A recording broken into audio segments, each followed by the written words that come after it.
Look who finally showed up.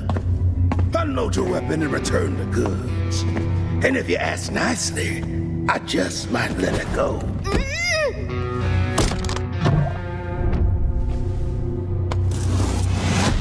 Who said I was returning it? You little... We had a deal! I just came here to test my new toys. They ain't even loaded. Staring down the barrel and you're still daydreaming about being an inventor? Huh?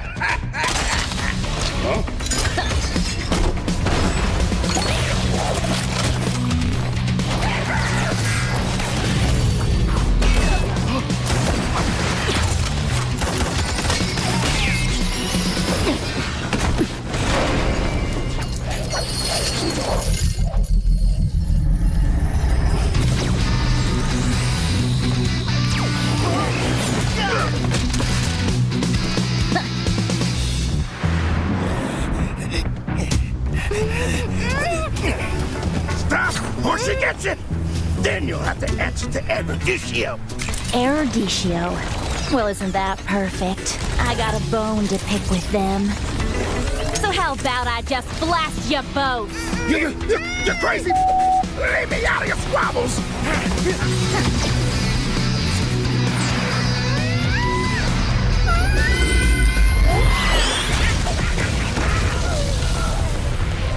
That was dirty! Haven't you heard? I do things my way. I really don't like being used as bait, you know. Anyway, let's return that to Erudicio.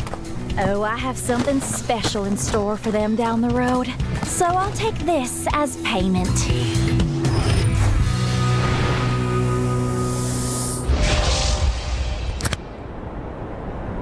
Di dunia game, top up jadi lebih mudah.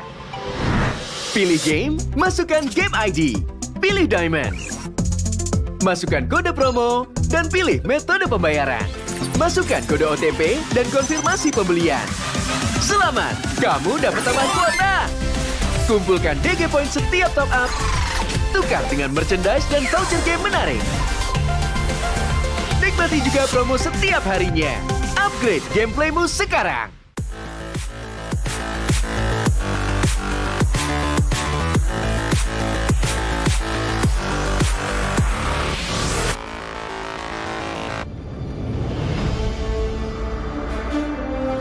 In the previous guide, we learned the basics of the new emblem system. This time, we'll take a closer look at the core talents from the Mage, Assassin, Marksman, and Support emblems. Core talent unlocked with the Mage emblem. By upgrading the Mage emblem, you can unlock Lethal Ignition. The new Lethal Ignition now deals adaptive damage, making it a great option for any hero with heavy-hitting combos. With the change to adaptive damage, heroes with high physical damage can now use this talent to enhance their damage, such as Saber and Natalia. Saber's first skill and ultimate combo can easily trigger the effect from Lethal Ignition, dealing much more damage to enemy heroes. Core talent unlocked with the Assassin emblem. By upgrading the Assassin emblem, you can unlock Killing Spree. Now that the talent is no longer reserved for the Assassin emblem, it becomes a good choice for any hero who can perform chain kills. Heroes with magic damage like Karina and Julian can now take this talent as well. Karina's ultimate resets after she kills an enemy hero. When equipped with Killing Spree, she will recover HP from each kill, allowing her to stay healthy and go after more kills. Core talent unlocked with the Marksman emblem. By upgrading the Marksman emblem, you can unlock Weakness Finder. The new Weakness Finder talent is no longer reserved for ranged heroes. It works well for heroes with high attack speed, as it can improve their laning and slowing abilities. A hero like Minthithar can take Weakness Finder because his second skill increases the attack speed of his basic attacks. When combined with equipment that can provide more attack speed, he can reliably trigger the slow effect to prevent enemies from escaping. Core talent unlocked with the Support emblem. By upgrading the Support emblem, you can unlock Focusing Mark. The Focusing Mark talent works the same as before. It allows support heroes to increase the damage their teammates can deal to the target enemy. Taj's ultimate can be used to drag key enemies to his team. When equipped with Focusing Mark, the ultimate will also increase the damage the target takes, allowing Taj's team to quickly burst down the helpless target. Choose the core talent based on the strengths of each hero to maximize their effectiveness. We look forward to seeing players discover new ways to play their favorite heroes on their way to becoming a legend.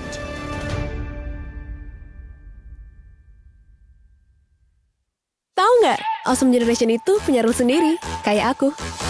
Dalam kondisi apapun, nggak ada lagi halangan. Malah ngebuktiin potensiku. See, that's my rules with Galaxy A Series 5G. Kalau kamu?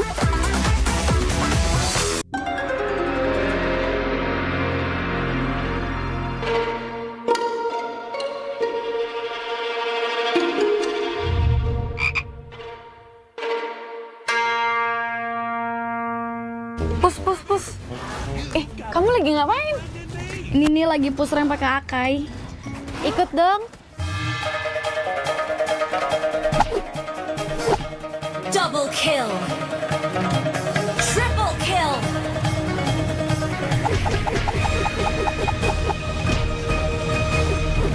Savage. Itu keren banget loh itu. Ya dong, top global Mi. Bukan kamunya yang keren. Itu notifikasinya keren banget. Alah, notifikasi ini bisa didapetin dari in-game mulai dari kemarin 8 Agustus cuma 58 diamond doang. Murah banget kan? Iya sih, murah banget ya. Nah, kita main. Hanya perlu melihat ke dalam dirimu.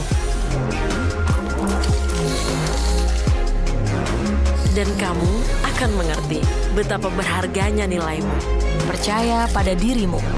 Bukan dengan tergesa-gesa, namun dengan caramu yang beda. Tunjukkan kilau kisahmu sendiri. Dan ciptakan emas dalam setiap karyamu. Trust in Gold.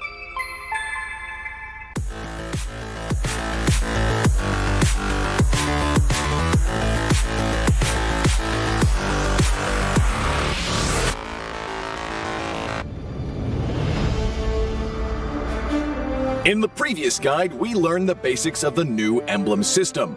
This time, we will take a closer look at the core talents unlocked with the basic common emblem, tank emblem, and fighter emblem. Core talents unlocked with the basic common emblem.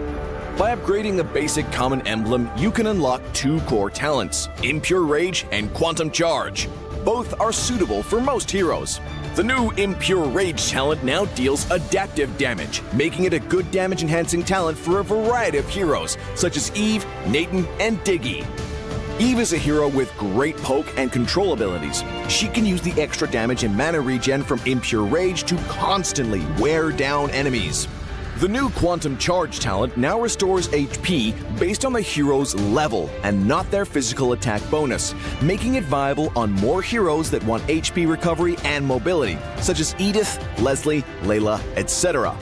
When equipped with Quantum Charge, Edith in both forms can use the movement speed bonus triggered by her basic attacks to keep a safe distance from the enemy and the extra HP regen to stay in the fight. Core talent unlocked with the Tank Emblem. By upgrading the Tank Emblem, you can unlock Concussive Blast. Concussive Blast works the same as before, providing an extra source of AoE damage for high HP heroes, such as Johnson, Baja, and Hilda. Hilda is a high HP hero who can tank a lot of damage when equipped with a full set of defensive equipment. The Concussive Blast talent will not only enhance her survivability, but also boost her damage. Core talent unlocked with the Fighter Emblem. By upgrading the Fighter Emblem, you can unlock Brave Smite. Brave Smite is no longer triggered by inflicting CCs. It now takes effect upon dealing skill damage and is suitable for most fighters and tanks that need more HP regen. Ruby, Lapu Lapu, Tigreal, and similar heroes can choose this talent. Ruby can trigger Brave Smite repeatedly by casting skills, and with her own regen abilities, she'll have even greater durability in teamfights. Choose the core talent based on the strengths of each hero to maximize their effectiveness. We look forward to seeing players discover new ways to play their favorite heroes on their way to becoming a legend.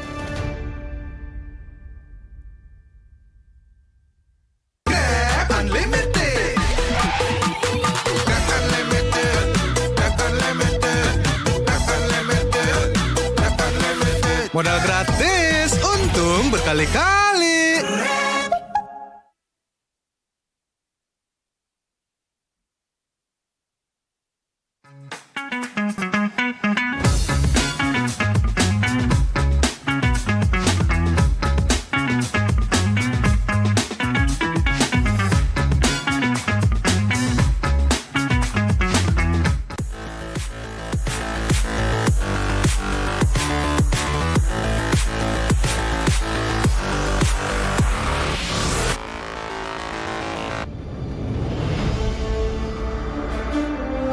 When upgrading your emblems, you will unlock talents at specific levels.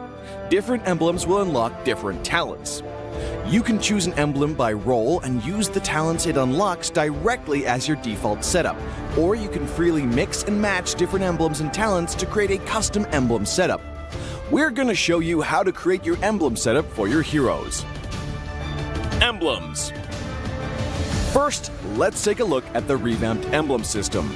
There are now 7 emblems in the game, 1 basic common emblem and 6 role emblems. Different emblems can provide different attribute bonuses. It is recommended to use the emblem that matches a hero's role. Standard talents, Tier 1. After selecting an emblem, you can then choose from 8 standard talents at Tier 1. These talents provide mostly straightforward bonuses to heroes. Of the 8 talents, Thrill and Swift are good on almost any hero, while other talents are more catered to certain roles.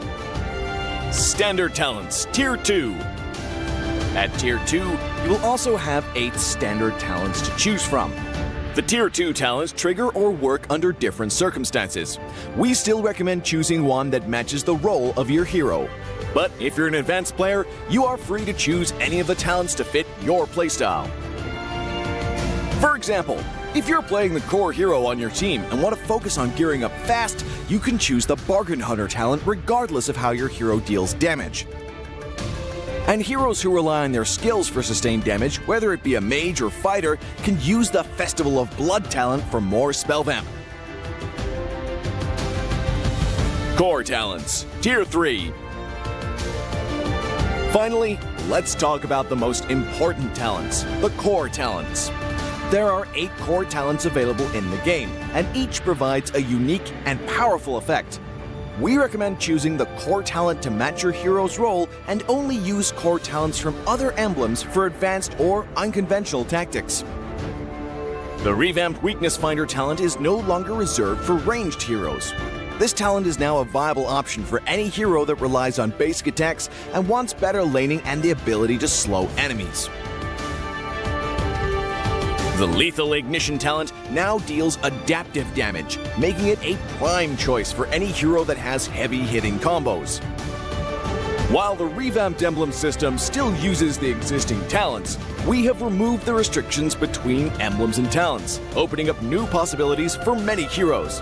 We look forward to seeing players discover new ways to play their favorite heroes on their way to becoming a legend.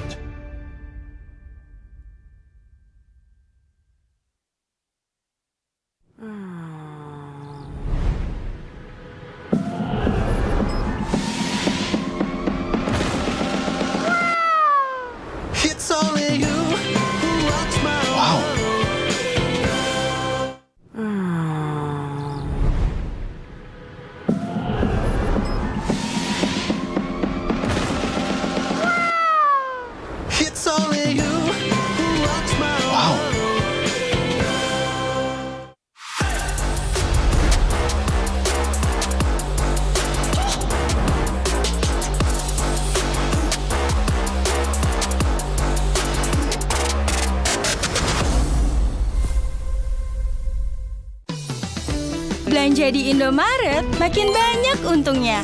Kumpulkan cashback poin jadi untung terus. Makin sering belanja, makin banyak poin yang kamu dapatkan. Dapat diskon, jadi untung terus. Bayar belanjaanmu dengan poin yang kamu punya. Belanja jadi gratis, jadi untung terus. Dan untung terus dapat banyak promo. Jadi member Indomaret Poinku sekarang. Untungnya non-stop.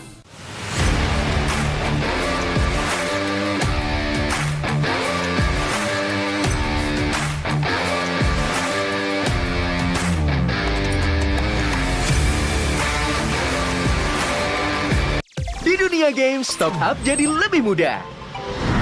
Pilih game, masukkan game ID. Pilih Diamond. Masukkan kode promo, dan pilih metode pembayaran. Masukkan kode OTP dan konfirmasi pembelian. Selamat, kamu dapat tambahan kuota. Kumpulkan DG Point setiap top up. Tukar dengan merchandise dan voucher game menarik. Nikmati juga promo setiap harinya. Upgrade gameplaymu sekarang.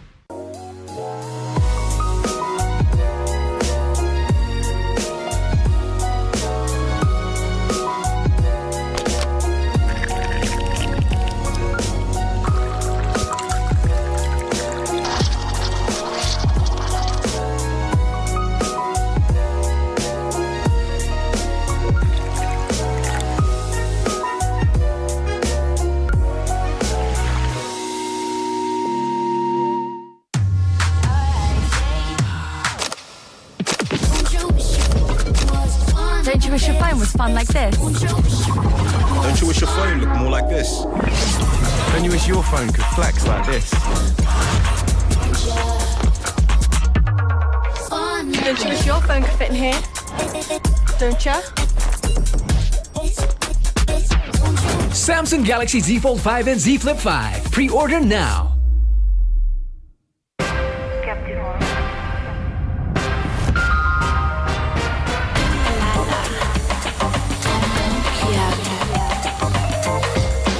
Samsung Galaxy Z Fold 5 and Z Flip 5. Pre-order now.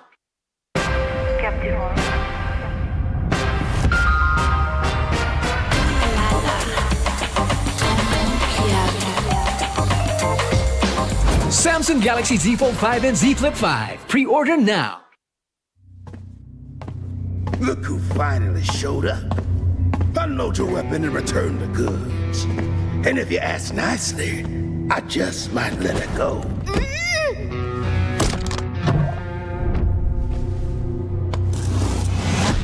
Who said I was returning it? You little... We had a deal! I just came here to test my new toys. They ain't even loaded. Staring down the barrel and you're still daydreaming about being an inventor? Huh?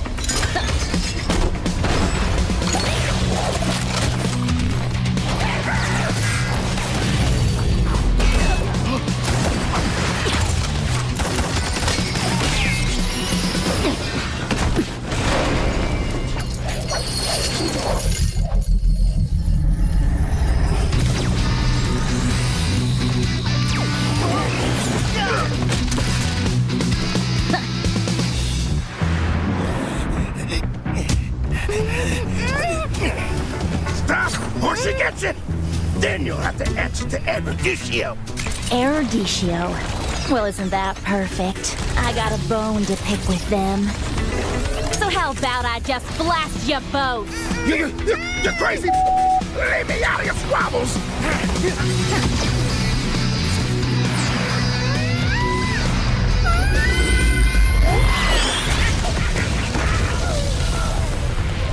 That was dirty!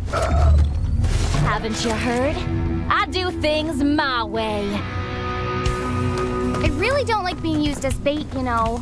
Anyway, let's return that to Eruditio. Oh, I have something special in store for them down the road. So I'll take this as payment.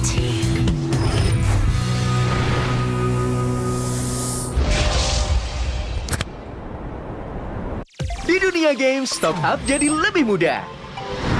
Pilih game, masukkan game ID. Pilih Diamond. Masukkan kode promo, dan pilih metode pembayaran. Masukkan kode OTP dan konfirmasi pembelian. Selamat, kamu dapat tambahan kuota. Kumpulkan DG Point setiap top up. Tukar dengan merchandise dan voucher game menarik. Nikmati juga promo setiap harinya. Upgrade gameplaymu sekarang.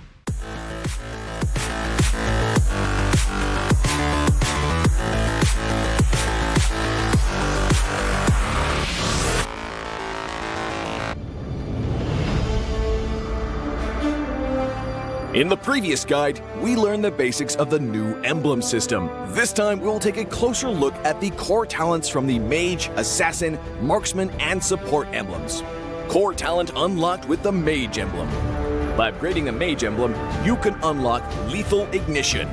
The new Lethal Ignition now deals adaptive damage, making it a great option for any hero with heavy-hitting combos. With the change to adaptive damage, heroes with high physical damage can now use this talent to enhance their damage, such as Saber and Natalia.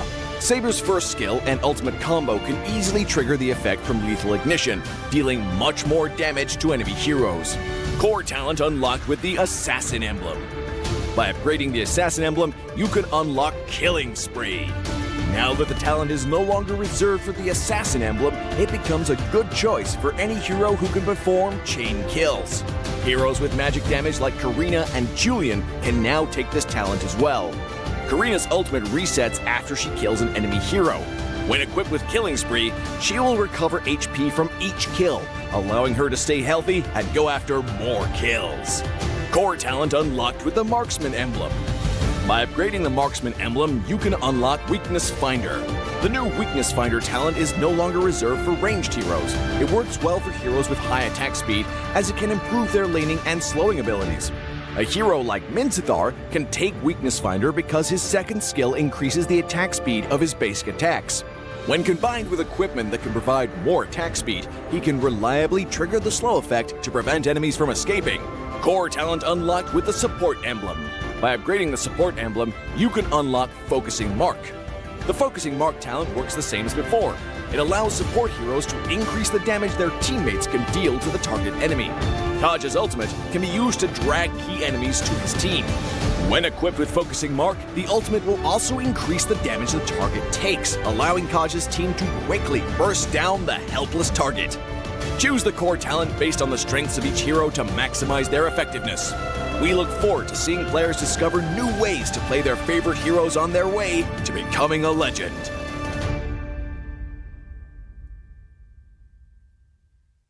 Tahu nggak, Awesome Generation itu punya rule sendiri, kayak aku. Dalam kondisi apapun, nggak ada lagi halangan. Malah ngebuktiin potensiku. See, that's my rules with Galaxy A Series 5G. Kalau kamu?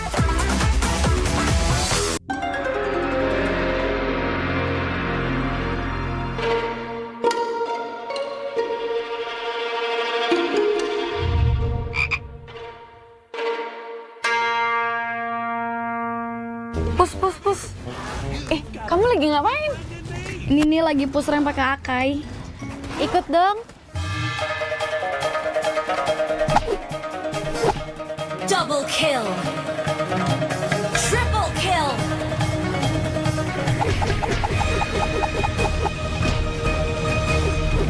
Savage. Itu keren banget loh itu. Ya dong, top gue Bami. Bukan kamunya yang keren. Itu notifikasinya keren banget. Alah, notifikasi ini bisa didapetin dari in-game mulai dari kemarin 8 Agustus cuma 58 diamond doang. Murah banget kan? Iya sih, murah banget ya. Nah, kita menang. Hanya perlu melihat ke dalam dirimu. Dan kamu akan mengerti betapa berharganya nilaimu. Percaya pada dirimu. Bukan dengan tergesa-gesa, namun dengan caramu yang beda. Tunjukkan kilau kisahmu sendiri. Dan ciptakan emas dalam setiap karyamu. Trust in Gold.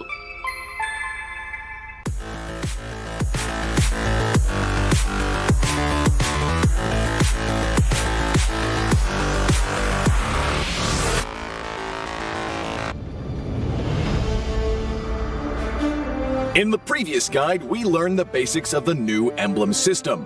This time, we will take a closer look at the core talents unlocked with the basic common emblem, tank emblem, and fighter emblem. Core talents unlocked with the basic common emblem. By upgrading the basic common emblem, you can unlock two core talents, Impure Rage and Quantum Charge. Both are suitable for most heroes. The new Impure Rage talent now deals adaptive damage, making it a good damage-enhancing talent for a variety of heroes, such as Eve, Nathan, and Diggy. Eve is a hero with great poke and control abilities. She can use the extra damage and mana regen from Impure Rage to constantly wear down enemies. The new Quantum Charge talent now restores HP based on the hero's level and not their physical attack bonus, making it viable on more heroes that want HP recovery and mobility, such as Edith, Leslie, Layla, etc. When equipped with Quantum Charge, Edith in both forms can use the movement speed bonus triggered by her basic attacks to keep a safe distance from the enemy and the extra HP regen to stay in the fight. Core talent unlocked with the tank emblem. By upgrading the tank emblem, you can unlock Concussive Blast. Concussive Blast works the same as before, providing an extra source of AoE damage for high HP heroes, such as Johnson, Baja, and Hilda. Hilda is a high HP hero who can tank a lot of damage when equipped with a full set of defensive equipment. The Concussive Blast talent will not only enhance her survivability, but also boost her damage. Core talent unlocked with the Fighter emblem. By upgrading the Fighter emblem, you can unlock Brave Smite. Brave Smite is no longer triggered by inflicting CCs. It now takes effect upon dealing skill damage and is suitable for most fighters and tanks that need more HP regen. Ruby, Lapu Lapu, Tigreal, and similar heroes can choose this talent. Ruby can trigger Brave Smite repeatedly by casting skills, and with her own regen abilities, she'll have even greater durability in teamfights. Choose the core talent based on the strengths of each hero to maximize their effectiveness. We look forward to seeing players discover new ways to play their favorite heroes on their way to becoming a legend.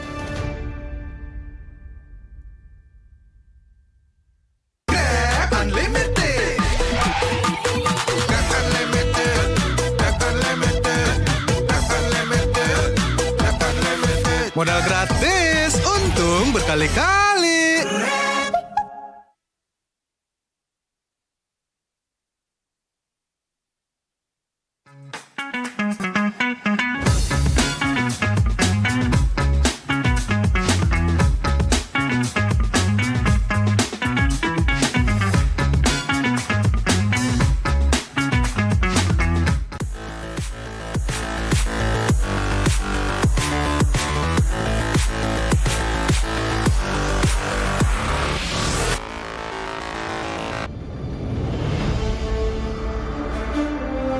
When upgrading your emblems, you will unlock talents at specific levels. Different emblems will unlock different talents. You can choose an emblem by role and use the talents it unlocks directly as your default setup, or you can freely mix and match different emblems and talents to create a custom emblem setup. We're going to show you how to create your emblem setup for your heroes. Emblems. First, let's take a look at the revamped emblem system. There are now 7 emblems in the game, 1 basic common emblem, and 6 role emblems. Different emblems can provide different attribute bonuses. It is recommended to use the emblem that matches a hero's role. Standard talents, Tier 1. After selecting an emblem, you can then choose from 8 standard talents at Tier 1. These talents provide mostly straightforward bonuses to heroes. Of the 8 talents, Thrill and Swift are good on almost any hero, while other talents are more catered to certain roles. Standard talents, Tier 2.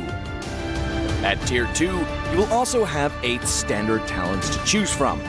The Tier 2 talents trigger or work under different circumstances. We still recommend choosing one that matches the role of your hero. But if you're an advanced player, you are free to choose any of the talents to fit your playstyle. For example, if you're playing the core hero on your team and want to focus on gearing up fast, you can choose the Bargain Hunter talent regardless of how your hero deals damage. And heroes who rely on their skills for sustained damage, whether it be a mage or fighter, can use the Festival of Blood talent for more spell vamp. Core talents, Tier 3. Finally, let's talk about the most important talents, the core talents. There are 8 core talents available in the game, and each provides a unique and powerful effect. We recommend choosing the core talent to match your hero's role and only use core talents from other emblems for advanced or unconventional tactics. The revamped Weakness Finder talent is no longer reserved for ranged heroes. This talent is now a viable option for any hero that relies on basic attacks and wants better laning and the ability to slow enemies. The Lethal Ignition talent now deals adaptive damage, making it a prime choice for any hero that has heavy-hitting combos. While the revamped emblem system still uses the existing talents, we have removed the restrictions between emblems and talents, opening up new possibilities for many heroes. We look forward to seeing players discover new ways to play their favorite heroes on their way to becoming a legend.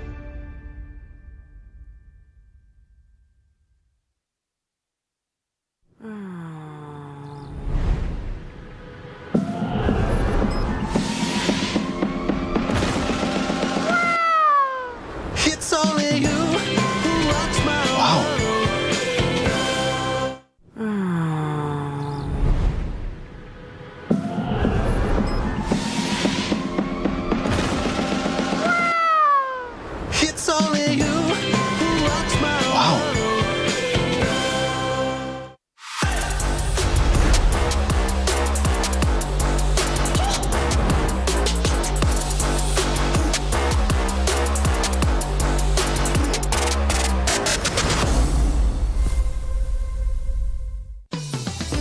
Belanja di Indomaret makin banyak untungnya. Kumpulkan cashback poin jadi untung terus. Makin sering belanja, makin banyak poin yang kamu dapatkan. Dapat diskon, jadi untung terus. Bayar belanjaanmu dengan poin yang kamu punya. Belanja jadi gratis, jadi untung terus. Dan untung terus dapat banyak promo. Jadi member Indomaret Poinku sekarang. Untungnya non-stop.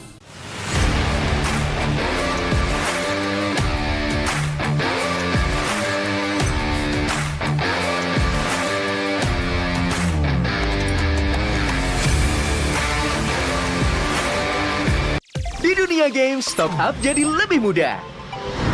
Pilih game, masukkan game ID. Pilih Diamond. Masukkan kode promo, dan pilih metode pembayaran. Masukkan kode OTP dan konfirmasi pembelian. Selamat, kamu dapat tambahan kuota. Kumpulkan DG Point setiap top up. Tukar dengan merchandise dan voucher game menarik. Nikmati juga promo setiap harinya. Upgrade gameplaymu sekarang.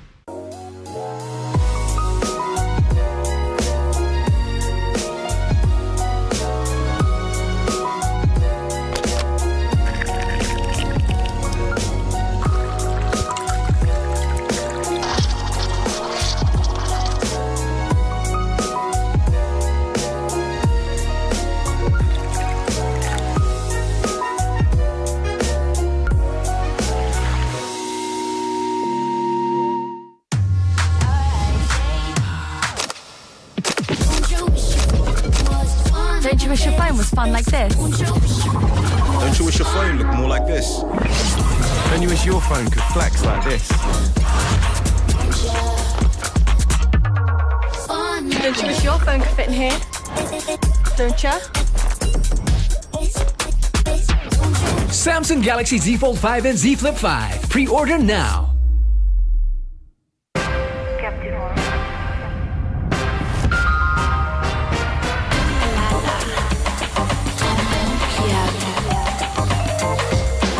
Samsung Galaxy Z Fold 5 and Z Flip 5. Pre-order now.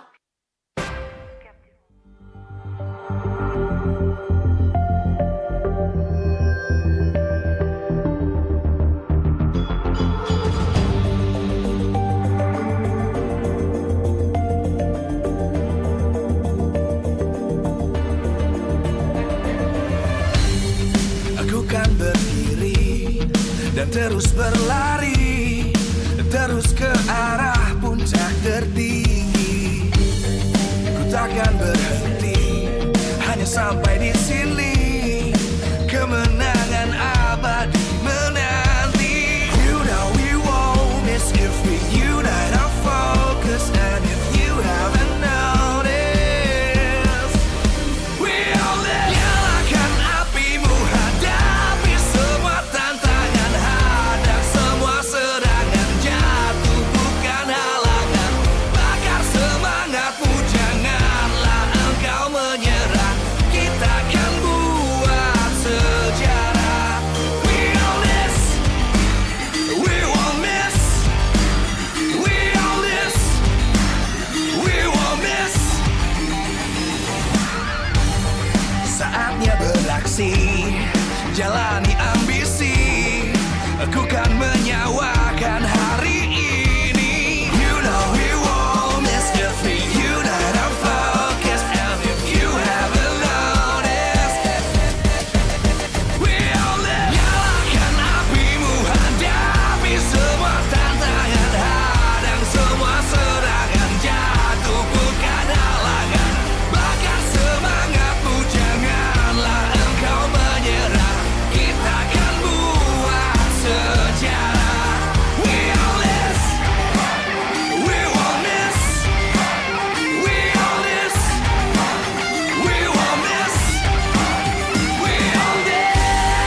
dan terus berlari, terus ke arah puncak tertinggi. Ku takkan berhenti, hanya sampai di sini. Kemenangan abadi menanti. You know we won't miss if we unite our focus. And if you haven't noticed, we all live. Nyalakan apimu, hadapi semua tantangan, hadang semua serangan, jatuh bukan halangan. Bakar semangatmu, janganlah engkau menyerah. Kita akan buat sejarah. We all this, we won't miss. We all this, we won't miss. Saatnya beraksi, jalani ambisi. Aku kan menyawakan hari ini. You know we won't miss if we unite our focus. And if you haven't noticed, we all live. Nyalakan apimu, hadapi semua tantangan, hadang semua serangan, jatuh bukan halangan. Bakar semangatmu, janganlah engkau menyerah. Kita akan buat sejarah. We all this, we won't miss. We all this, we won't miss. We all this.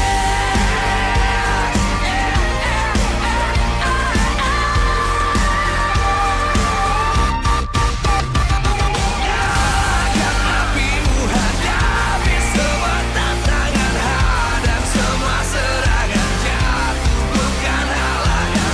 Bakar semangatmu, janganlah engkau menyerah. Kita akan buat sejarah. We all this.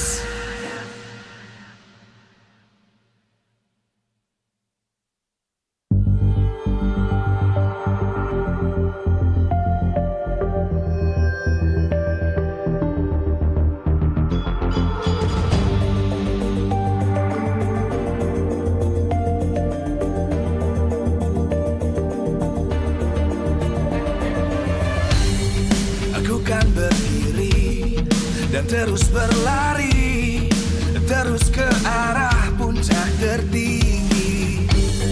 Ku takkan berhenti, hanya sampai di sini. Kemenangan abadi menanti. You know we won't miss if we unite our focus. And if you haven't noticed, we all live. Nyalakan apimu, hadapi semua tantangan, hadang semua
terus berlari, terus ke arah puncak tertinggi. Ku takkan berhenti, hanya sampai di sini. Kemenangan abadi menanti. You know we won't miss if we unite our focus. And if you haven't noticed, we all live. Nyalakan apimu, hadapi semua tantangan, hadang semua serangan, jatuh bukan halangan. Bakar semangatmu, janganlah engkau menyerah. Kita akan buat sejarah. We all this, we won't miss. We all this, we won't miss. Saatnya beraksi, jalani ambisi. Aku kan menyawakan hari ini. You know we won't miss if we unite our focus. And if you haven't noticed, we all live. Nyalakan apimu, hadapi semua tantangan, hadang semua serangan, jatuh bukan halangan. Bakar semangatmu, janganlah engkau menyerah. Kita akan buat sejarah. We all live.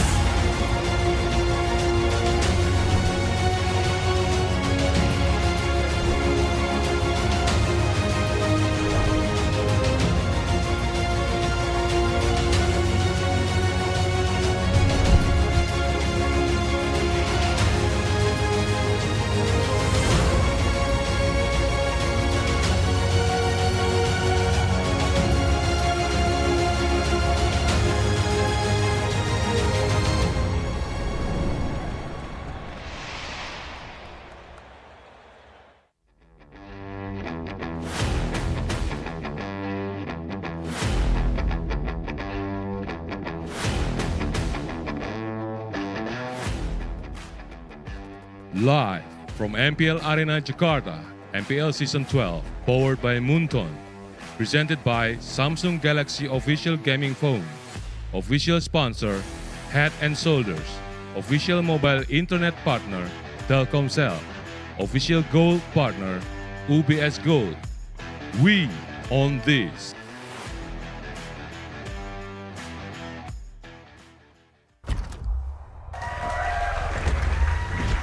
The battle for our ISF champions here for the first match of the day. We have Bigatron Alpha going against Evo's Legends. So ladies and gentlemen, boys and girls, welcome back to MPL ID Season 12, where we are live here in Jakarta, Indonesia on the caster desk. It's me, Eterna, alongside with Gani as well as Arashi. And of course, before we get into the first match of the day, we want to thank our sponsors. MPL ID Season 12 is powered by Moonton, presented to you by the Samsung Galaxy Official Gaming Phone. Our official sponsor is Head and Shoulders, official mobile internet partner Telkomsel, our official gold partner UBS Gold. We have our partners in esports, Blibli, Dunia Game, Grab, Ovo, as well as YouTube. Our official broadcast is Maxstream, Teferi Sport, and Video. We have our suppliers Indomart, Point Coffee, Mineski, and Samsung. And MPL ID Season 12 is supported by PBSE. Now, coming down to the first match of the day, once again, it's going to be the Red Robots going against the White Tigers here. And both of these teams, they are our representatives for ISF. Not champions just yet, but it might look that way. I mean, Evo's Legends, they were the rep in 2022, and it seems like Bigatron, they will be the rep here this year, 2023. So, again, Arashi, it's going to be a very interesting clash. We're going to try to extend our reign as IESF champions from Indonesia. Now, what really stands out from both these teams, of course, both IESF title contenders right now, but they also have very signature jungle players. Super Ken, the super rookie, just doing so good right now with such good objective control and also good aggression. On the other side, we have Taz, a bit of a familiar face at this point, also very solid in the jungle, and generally, when he wants to contest that objective, he gets it as well. So it's going to be a bit of a showdown here, especially in the early stages, because now with the current patch, these turtles, man, they are just so important to how well the team does in the mid game. Definitely, definitely. So are you saying that Taz is going to be playing today? Or is it Sutsujin? Or is it Doma? Is it Brands? I'm getting a little confused because with so many changes in the roster here for EVO's Legends, we can already see that these three players that we see on screen, those are options that EVO's Legends can utilize. And they have their own particular strengths and weaknesses. Yeah, I mean, again, if you see the three-man on your screen, those are, I feel like, a good, viable, solid options for EVO's Legends. But if you take a look at the other side of the spectrum, Bigatron, you only have one here. Moreno. Will it be Moreno? Will it be Key? But both bring a different value and strengths. Well, for Moreno, highest KDA ratio in MPL ID Season 12, this crazy aggressive season, and still Moreno is #1 up there. Seems like he is the logical solution, like the logical pick for Bigatron if they really want to get some victories here and avoid dropping down, because they're in a dangerous spot, man. They're 4th place, I think, right now, and below them, all these teams are doing so good. Alter Ego, Geek Fam, we'll have to see, man. Right now, walking to the stage, though, it's gonna be... Yeah, it's gonna be the White Tigers. Let's welcome EVO's Legends. EVO's Legends, last year's representative here at IS7.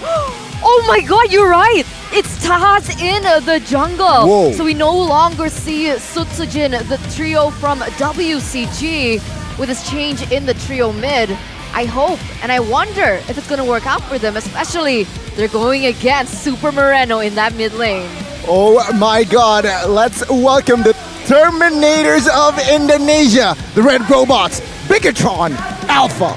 Walking to the stage, bringing the signature aggression, but some people have been doubting their mental state. How can they recover from devastating losses in the season so far? We'll have to see. Bigatron Alpha and their signature high-paced style. Definitely. It's insane to see how different a lot of these teams have played after the recent patch hit. Why is it that in particular that some teams seem to thrive on it and some teams don't? Like we saw Alter Ego finally breaking their lose streak. It looks like it's looking good for them, but for EVOs and Bigatron?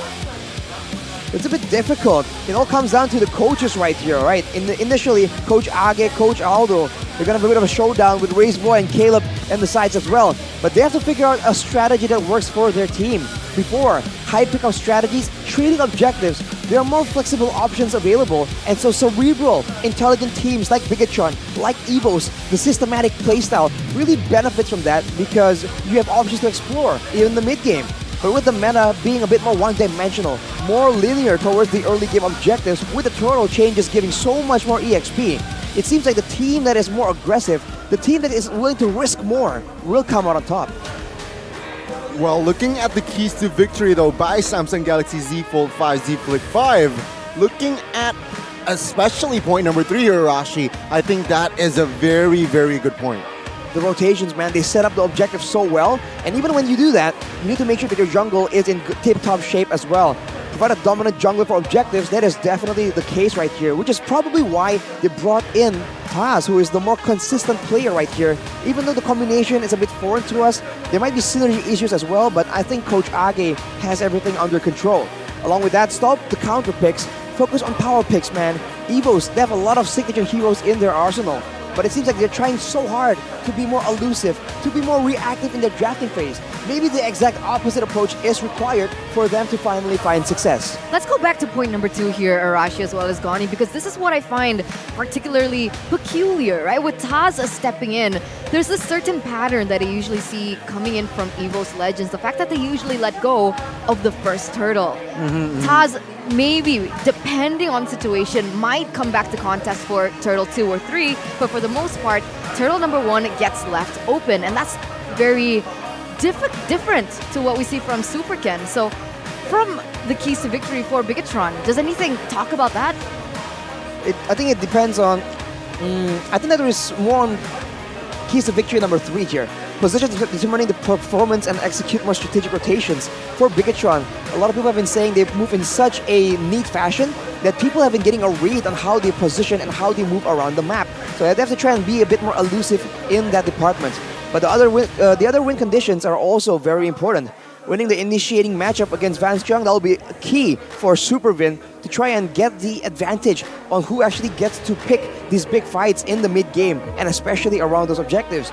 And number 2, Moreno's Valentina. It's a great power pick for them, and it denies a pick for Krite as well. So it's a double benefit. I don't think there's any reason for Bigatron not to go for it. We'll have to see. Can EVOS deny that situation, or will Bigatron maybe use this as a mind game and bait EVOS into weird draft situations? For that point in particular, there is a certain line of agree and a certain line of disagree, right? Krite, he's known for his Faramis, he's also known for his Novari, and sure, these are the kind of heroes that you can deny away from him. But if he picks up something like the Kadira, I feel like it's a little bit more difficult to utilize, especially if you're forced on a Purify, which is what we saw before. I think that can be the case, and I feel like that's why Krite needs to be given his comfortable picks, right? We saw Krite as well on a Ruby yesterday. Doesn't really work well, so this counter picks, man, this counter picks, it is within the keys to victory. So, yeah. Well, counter picks are important. Looking at the player head-to-head by head and shoulders right here. Taz winning in the majority of the stats. Even though Super Ken has been performing really well, there's some games where he just gets completely shut down, and people are attributing that situation to his experience as a player. He is relatively young, and it seems like when the going gets tough, he gets confused on what to do. So maybe counter picks for the jungle is something that EVOS can particularly take advantage of. I'm actually really excited for that jungle matchup, right? Because even yesterday we saw Bigatron Alpha picking up an Alucard. Sure, it doesn't work. It didn't work in that particular situation, in that particular matchup. But the fact that Super Ken has something of an edge over Taz in his flexibility and his hero pool is going to make for an interesting draft from Bigatron Alpha. Indeed, indeed. And that is where I feel like Taz needs to really think about what will he do in the game, because flexibility, sure, it's fancy, but again, it doesn't always work. So I feel like Taz, if he's more stable in that regard, EVOS Legends has also an edge. And here it is, ladies and gentlemen, the drafting phase for game number 1 between both of these teams. You can see EVOS Legends on the blue side, Bigatron on the red, just like the jerseys that they're utilizing with the Uranus, with the Paquito, with the Angela being banned out here earlier on. There's a certain level of respect coming into heroes that have a say pre-level 4. With the current situation with the Turtle, with the Turtle fights happening before most of the members reach level 4, I think definitely there's a bit of an edge in the teams that have the stronger level 2 and level 3 advantage. For now, Aldo will be focusing on banning away the Kadira, usually a pick that Bigatron themselves like to utilize, but right now against Krite, maybe that's a risk they don't want to take. For EVOS, it really seems like the EXP lane, Sorizo, is where everything is being targeted. They want to make sure that they have the advantage in the setups, and in order to do so, they need Fluffy to be able to make plays, to be able to out-rotate Sorizo. You know what? I think what is in the head of Aldo, he wants to open and leave the Joy open here. I don't think he will ban the Joy, knowing that Fluffy isn't really a Joy player, and now Joy in that jungle is low-key weak, right? Because you don't have the Vengeance, you don't have the kit in your arsenal. So I feel like Bigatron might just leave the Joy open. Baiting them into a Joy pick, that is definitely something that Coach Aldo could utilize in the situation. Right now, even if the Joy gets taken, there's still the Valentina open as well. So at this point, Bigatron, they gotta pick their poison, or they gotta target someone else. They go for the Kaja, but this means that the Franco is still an option for both these teams if they want to try and be a bit more aggressive in that pickoff game.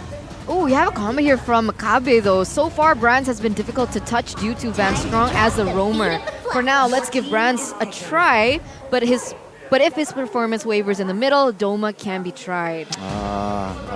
Okay, very interesting take. But there you go. EVOS somehow forced in this Joy pick. Right now, Bigatron, they will pick up the Fredrin and as well as Valentina, not prioing the Franco, a hero that can suppress this Joy. So what Bigatron is saying is that they're falling back to their keys to victory, right? They said utilize Super Moreno's Valentina, try to utilize it in order to deny a pick away from Krite, and that's exactly what we're seeing. Plus, this Fredrin is still flex.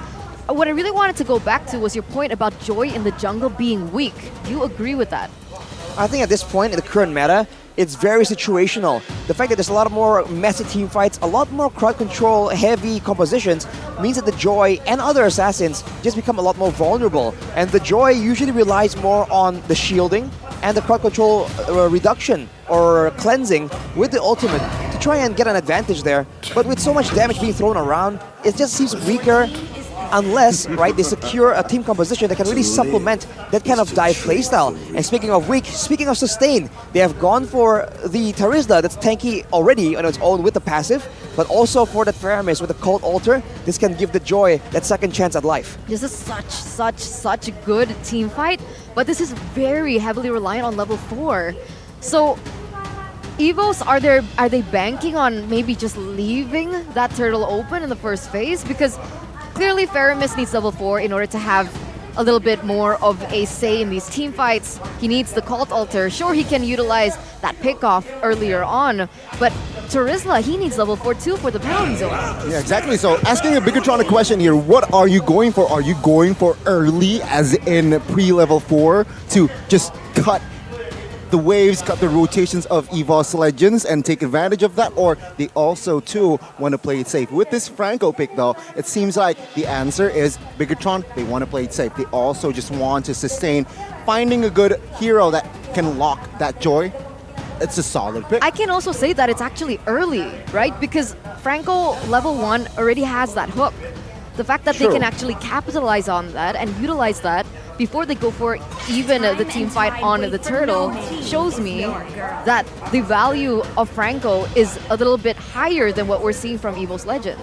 It is the only other suppression hero available, so that's a very dangerous situation for the Joy indeed. And so far, it's great, but keep in mind, they only have a Fredrin and Valentina, so if they hook someone right now, it needs to be the Joy if they want to really get a very decisive pickoff. What's worse is there's a Cult Altar here as well, so if they are not careful with how they go for this could be a counter-engage situation being taken by EVOS. Looking at the bans, a lot of focus in the Golden as well, but for Bigatron, banning away that Beatrix is definitely targeting Brands, who has been very decisive, very dangerous on that Beatrix pick. Very interesting here. So Bigatron can also limit. I think Irithel here in this composition is also good because they need someone that can deal damage in the backside, right? With Franco, with Fredrin, you can't tank in a sense. But I think, yeah, what else? What else is there? Clint, Leslie, there's so many options for that gold lane now. And I feel kind of differently about Irithel here. With the Beatrix already being banned, what matchup is required for an Irithel to be picked up? The Irithel does well against a 1-1 to be honest, but seeing that Bigatron bans the Leslie, it's a bit of a hint towards the Claude, which is still open. It can be used still to just deny the Cult Altar. That will be the instant quick pick by Bigatron. So now for EVOS, what will they put in the hands of Brands to deal with this? If they want to go for a proper team fight, or someone can just stand their ground, he can go for that Clint. If he wants to be a bit more frisky, he can go for that Ixia pick as well, who just received a bit of a buff in the last patch. Ixia. So it's risky. It's very risky. We were talking about this earlier on, and I gotta say, I don't really like her. The fact that she has no escape mechanism whatsoever, going against something as mobile as the Claude, it doesn't click to me. So for the gold lane, there are a few options, right? I guess Brody, Harith, Clint, those are the three that really stand out to me. They need someone in the back line, and there you go, the Clint does come through. So EVOS Legends here, I gotta say, their composition is more well-rounded, right? You can have someone that can open fights, but you can very front to back-ish, right? With Edith and Tarizla being in the front, and of course Clint, and as well as the Faramis there, somehow in the back. Pulling it back. It's extremely front to back-ish, definitely. They have a lot of crowd control, a lot of AoE, and this is a combo we've seen very often right now, the Cult Altar into an Edith. This means that during the fights, there's going to be essentially two teamfight heroes just dishing out that damage again and again. And for Bigatron, they wanted the X-Borg, so they're going to try and maneuver away and maybe use that use the utility to try and kite away from the Cult Altar and disengage.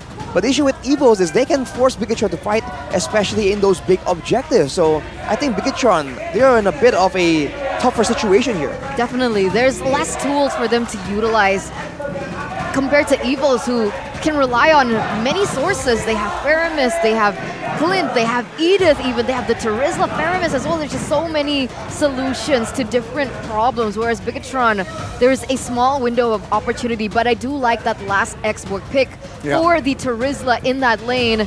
It should help and stave off the aggression of Fluffy, who is notoriously on his power hero. And with that, before we dive in, ladies and gentlemen, please show your support as we take a look at the Land of Dawn. Welcome to game number 1 between Evo's Legends and Bigatron Alpha. Let's get it. Well, the early game is going to be so important right here.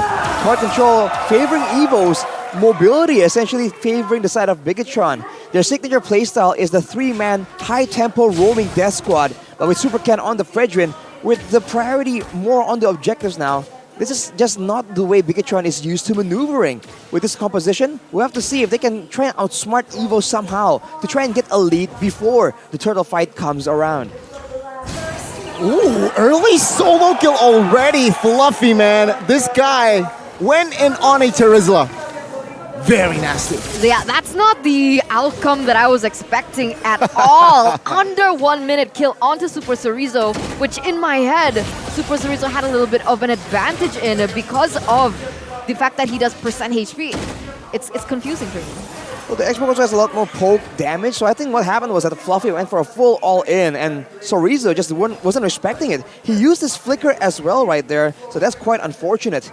For Bigatron, it seems like that is absolutely the case right here. They want to try and outmaneuver and back away from Evos when they use their big ultimates, because without the ultimates, this composition from Evos isn't that scary. Oh, good hook on towards Kreitz. Force him to use the flicker, but he will be taken out. Bigatron Alpha equalize in that mid lane. Okay, so already a 1-to-1 trade here in the first 2 minutes of the game, with them being able to get that pick off, which is great, right? Supervin being on the Franco, that's exactly the situation that you want. You want to be able to capitalize on the fact that you have these hooks to land the early advantage, and then being able to translate this over to the next objective, which is this turtle. But how is it that everyone is level 4 already? Fluffy, oh, he's almost there. He is indeed. Taz here, hovering around the turtle. Super Kendo reclaiming the control. 4v3 now, good hook. Fluffy, penalty zone hasn't been popped, but Taz finds a retry. Call Alter popped up by both teams now. Take a look at the silence. Moreno, Supervin will be taken out in the backside. Flicker out. But it's going to be Taz who is taken down, traded back for Chorizo. It's a jungler for EXP. Good appraisals. Wrap. Super Ken finds the kill. Early game fight with the called Alter. Fluffy just unable to actually have that big of an impact, but the called Alter in the early game just isn't that strong of a playmaking tool. We see that again where Bigatron Alpha were able to out-sustain, but looking at the talent's predictions here, by the Samsung Galaxy Z Fold 5 and Z Flip 5, seems like there's a bit of a civil war situation between the English casters and the Indonesian casters. Yeah, 3v3 here, very interesting. But I like that you brought up the called Alter from Krite. If you notice earlier on, he actually went to the EXP lane to get that level 4, but he came in a little bit late as Supervin. Oh, little overextending. Gets taken down. Super Ken now trying to find a trade towards Fluffy. He's low, but he survives. Single advance round, good cover. Now in the backside, good pull as well. Super Ken might be taken out here. Try to escape, no cover whatsoever. He gets taken out by Clint. Good coordination by the White Tigers. 1-for-0 trade for Evo's Legends, and you can see that Bronze already picking up that endless battle as well. What is that going to mean for Evos? Means that Evos will have a lot more damage, a lot more burst, but Vanstrong gets pulled in, will he get taken out? Suppress still escapes. Good call Alter to cover as well. Supervin now pulled back. Very low, gets taken out by Bronze. That was a mistake by Bigatron Alpha. Good knock-up. Moreno gets taken down as well. Evo's Legends solidifying their lead now. Super Ken will find the kill though. That's a 2-for-1. Did you see how aggressive Krite was playing earlier? He flickered forward, was able to pull him back in, get a really good pick for Evos. Wow, then that's Krite for you. That's the aggression you require from the mid laners these days. Bigatron, they have to be careful with who they hook and whether or not they have the damage to burst someone down. Because unlike usually, Super Ken has kills, 3 and 1, but he's on a Fredrin. He's not an assassin. He doesn't have the kind of burst damage they require to take someone down. Now with the turtle coming up, you can see Evo's pushing Bigatron Alpha away. Yep, the turtle will find for Super Ken though. Good retray. And it seems like EVOS Legends, they do not want business. Good hook to re-engage. Suppression comes in, the damage is there, the taunt, everything. Super Ken will claim the kill. That's a 2-4-0 with that turtle. Yeah, Bigatron Alpha, they're collapsing. I mean, at that point, it was a 50-50, right? Super Ken as well as Taz, they were both on the same level. But the fact that Super Ken was still able to get that retribution away from Taz, it actually brings Bigatron Alpha on a little bit of a lead. Again, just repeat of the previous seasons, man. These fighter junglers have so much of a better time securing the Lord in those situations because they don't have to worry about getting crowd controlled, getting bursted down as much as Taz on the Joy. Supervin makes a play right there, but looking at the macro game from Bigatron, they're making this work in their favor. Even though EVOS Legends on paper should be winning all these early game team fights, they just have to be a bit more decisive with how they want to fight. I agree. I mean, look at the way that they're rotating right now, right? You can see that Xbox still focusing on that clear in the bottom lane, but Bigatron Alpha, they're actively looking for a pick, which Brands is quite vulnerable to, especially on a Clint. We'll have to see what he itemizes for. Later on, most likely he's going to go for the Great Dragon Sword as well, but look at Super Ken just being so tanky. Oh, soaking a lot of damage. The purple buff was stolen as well, but Fluffy finds the kill. Good hook, stun as well, good penalty zone! On towards 3, the knockup connected as well as EVOS Legends taking down 1, but suddenly they all take 3. Super Sorizo, last insanity towards the mid will not amount to anything as Cry takes the double and the mid turret falls. Beautiful, beautiful counter engage from EVOS Legends. They all banked in on covering their teammates. The penalty zone came in as well as the Cult Altar, causing Bigatron Alpha a little bit of confusion going through, and they were taken down 1 by 1, and that's an instant 1,000 gold lead for EVOS Legends. That's so unfortunate. I mean, Kryt was almost taken out. No Purify as well, by the way. If he got bursted down there, it's going to be a completely different fight. But the Cult Altar just swings the tides in EVOS Legends' favor. But now with the cooldowns, they're going to go and fight this regardless. Taz jumping in towards the backside, trying to chill and peel Sorizo down. Super Ken with her Appraisal's Wrath manages to find a Fluffy. It's a 4v5. Super Vin finds the suppression, but he gets taken out. The turtle will fall to the hands of Bigatron Alpha, but it seems like EVOS Legends, they're ready for a fight. Super Moreno will be able to escape, but take a look at Claude there. Ooh, cheeky rotation. Trying to soak and take the orange buff out of Taz's hand.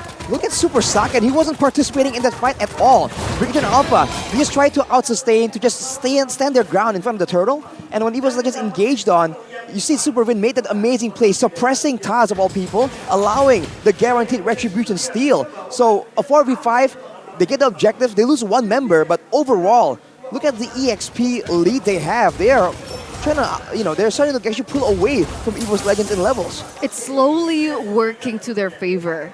That's how Bigatron Alpha, they're slowly but surely looking for things on the board, whereas EVOS Legends, they're quite outspoken because of the composition that they brought, which is team fight heavy.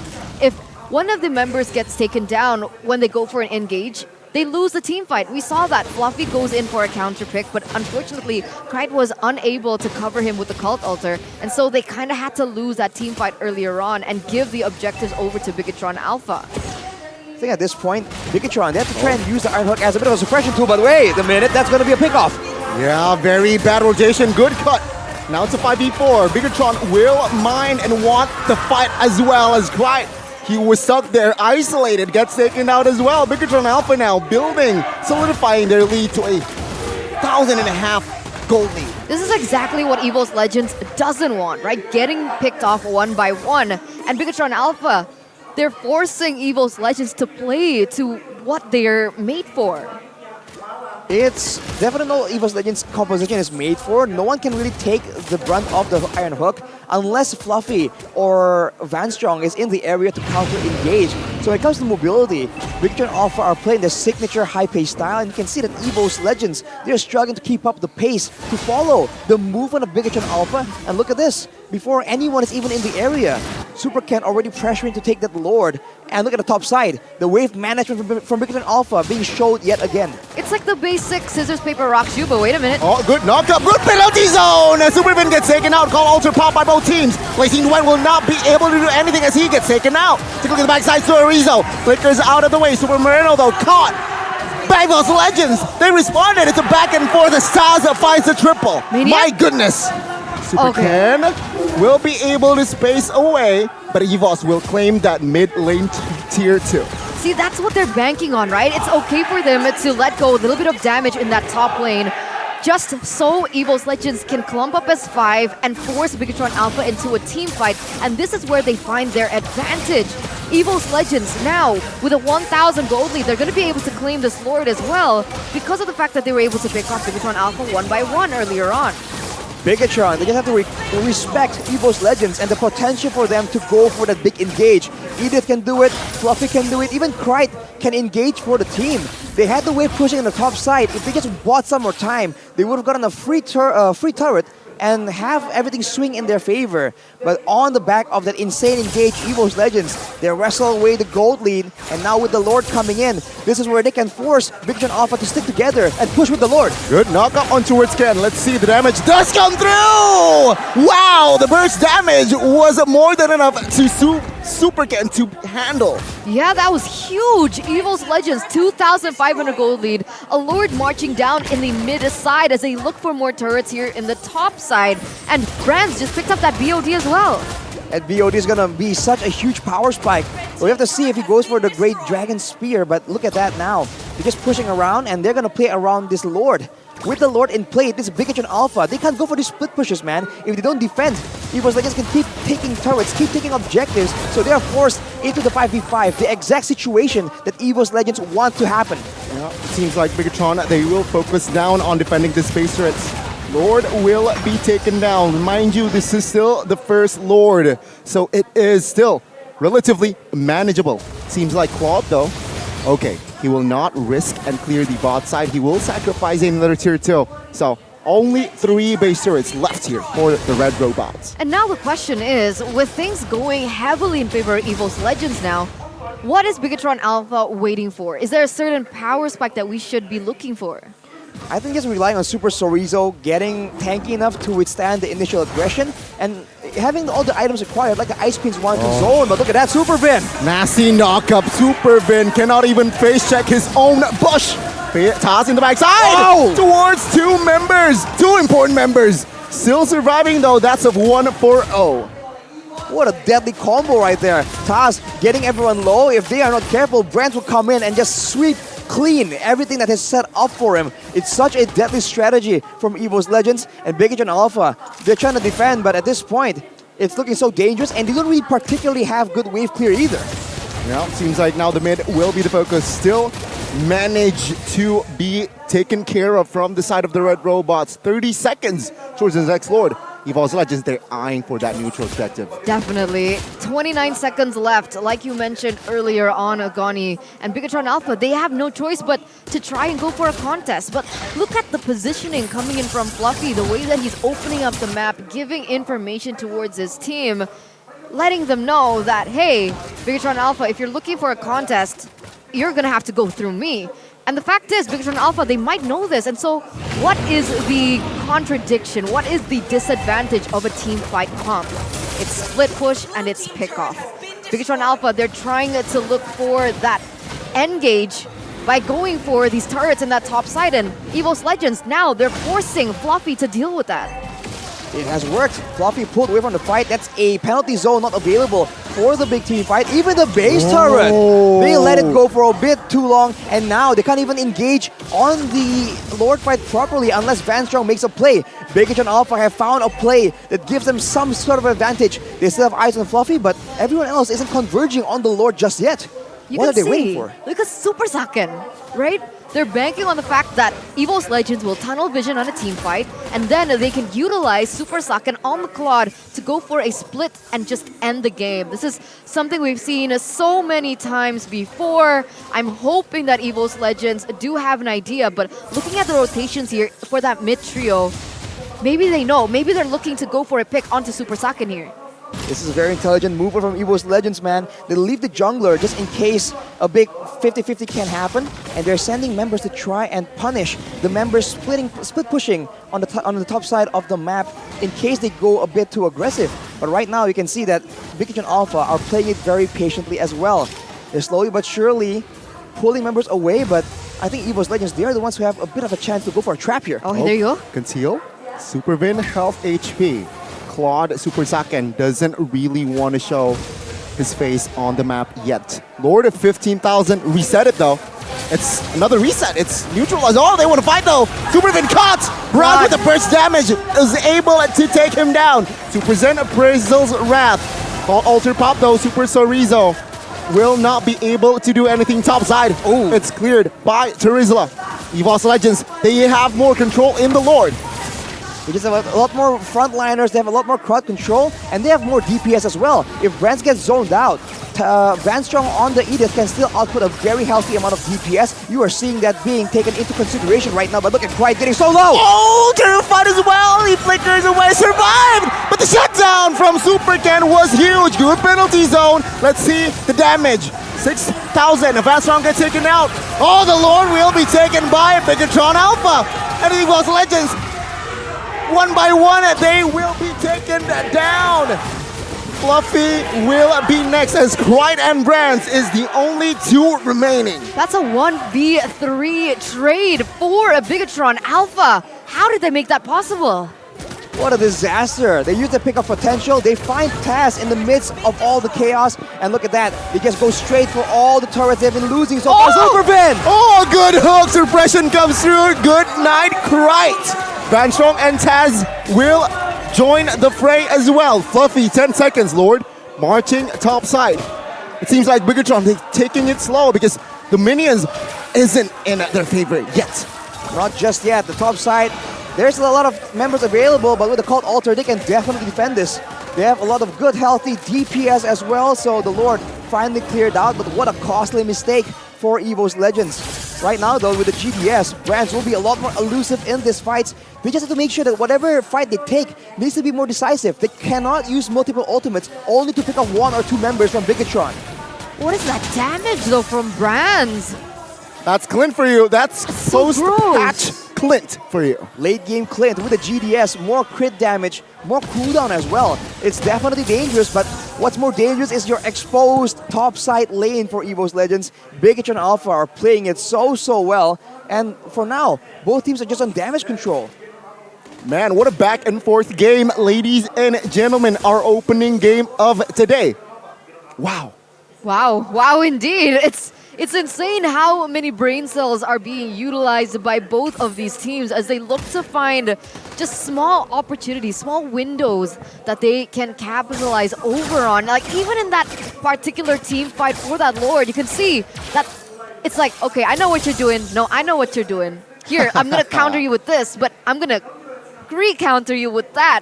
And that's the constant situation that Fluffy and Super Saiyan were in the middle of, that they were involved in. So coming to this next Lord, 40 seconds in, I think that playmaking, that style is going to be even more important and interesting to see. Are EVO's Legends going to try and punish the fact that they already know that Super Saiyan and Super Vin will always be roaming around together? Because if they can, that'll be a huge win for EVO's Legends. I think they just have to try and be a bit more aggressive in a way at the right time. Because for Bigotron, they're just picking the fight so well right here. They're forcing EVO's Legends to get more confused on when exactly they want to fight because they have to constantly worry about that backline.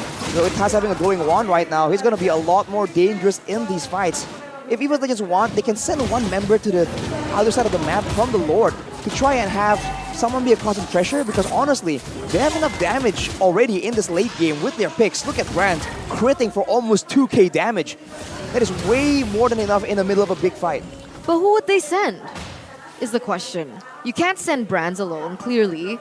Joy is a little difficult because if you need a contest for the objective, it's not a gamble that is worth risking. Would you send Fluffy? Low mobility. I feel like if you really have to, you can send Fluffy because he has technically an escape too, but no, he's going. They're going for Super Vin. Oh, he has Immortal. Will be popped. Now the cover will not be committed. Flicker will save his life. What a play by Supervin. And it seems like EVOS Legends, their espionage attack was shut down. Yeah, it didn't work. That was the thing that I was eyeing for, right? EVOS Legends looking for a counterplay, but the fact that they weren't able to get that kill, this might spell disaster for EVOS Legends for this next Lord. Let's see though, Fluffy chunk to a quarter HP. Lord, who gets it? Super Ken does! And take a look at the collapse. Blazing Duet popped, Cold Alter popped as well. Fluffy will survive. Finds the kill onto with Super Saken. Super Ken was able to dodge from that skill. Immobilized though, very low, loses his immortal. Let's see, Super Ken gets taken out. EVOS Legends, they lost the Lord but win the fight. That's a great pick off. 2 members down for Big Alpha. This means that EVOS Legends have the window they require to clear out the Lord, and more importantly, still siege down these base towers. They're going for it right now. Yeah, it seems like, let's see, tier base turret bottom side will be taken down. Lord though will need to be taken care of by EVOS Legends, and it seems like they will. Ooh, Brand's nasty damage indeed. And it seems like both teams will just stay chill for now. Yeah, Taz is just focusing on that Lord, but look at this. It looks like EVOS Legends might want to force something. They don't necessarily find it, but they see Super Vin with the conceal. Quite isolated, but he's able to escape. And it seems like, again, 2 base turrets taken down from the side of Bigatron Alpha. Now, Bigatron Alpha cannot really utilize that split push top side too frequently because they need to take care of the bot side now. How to turn tables, man. They lost, initially EVOS lost the top side base turret, but now they've gained the mid and bottom side. And to make things worse for Bigatron, the Lord is spawning on the top side as well. EVOS Legends now can play it patient. They can be the ones just staying around and waiting for Bigatron Alpha to be forced to send someone, and their already weaker pick of comp will suffer even more in the team fights unless they can make something happen. They have to try and play something intelligent here. Okay, good knock up towards Super Ken. Coordinate HP, go penalty zone! Super Ken gets taken out as well, Blazing Duets will not be able to do anything. Super Saken gets taken down! And now it's a 2-4-1 still. Immortal will be taken out, and as well as the member. 3 members from side of Bigatron Alpha is down in the Land of Dawn. Super Vin is Super Cerezo. They're the only 2 players left standing with these waves crashing in that mid side. Oh, they can end. A good knock up flicker though. Vanstrong gets taken out. Super Zorizo will pop the last of Insanity. But there you go. EVOS Legends finds of the first game. And it looks like the English desk still reigns supreme in predictions over the Indonesian desk. And yes, that is what it feels like to be right. It feels good to be true. I mean, I hate to say I told you so, but EVOS, man, they had the better draft with Bigatron. Through good macro, through strategy, they were able to make it such a close game. But in the end, against an Edith, against a late game Clint, that is some insane damage. In that last fight, the Cult Altar was not even popped for the Faramis, and they were still able to win off the back of just superior late game. EVOS Legends showing once again that they are back in the picture. We'll see if this continues into game number 2. They're looking stronger than ever, right? A really good draft, a really good execution.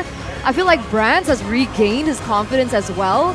The way that he was able to utilize that Clint today was immaculate. He was able to get the right pickoffs at the right time. There was no overextension. I don't think he even died a single time. I don't think so too, and that shows that how well he was able to extract this hero, right? Because technically, Clint is a very, very juicy target that can easily be targeted. True, but there was no punishment onto the Clint. Good cover as well. Let's not forget about that, but it was beautiful. Very good overall. Unlike the usual situations though, Super Ken was not on an assassin, so there's just less threat overall. The mid lane was a Valentina, not long range, so all that in combination means that Clint is just so untouched in the back line, and the only time they can actually get to him is when the whole team just falls back together. So I think for EVOS, like I said, the draft was so good, but you have to mention that their macro gameplay sometimes still looks a bit iffy, man. They lost that base turret for almost no reason at all. That is something that Bigatron has taken note of for sure. And they might just try and attempt a different strategy in game number 2. Well, I can argue 2 things. The first thing is, if we want to be mean, we can be like, that's an Evo's thing. Number 2, that's what we were talking about, right? Like, is it worth to lose an inhibitor turret? Okay, not an inhibitor turret. It was like a second tier turret at the point, right? It was a base turret. Okay, I mean, towards the end, it was a base turret. Okay, wait. Initially it was let's the talk about this second-tier first, turret. though. Right. Yes, The yes. player of the game, brands on the Clint by the Whoa. Samsung Galaxy Z Fold 5, Z Flip 5. And this is what we were talking about, right? Look at his KDA, 10-0-10, not taking down a single time.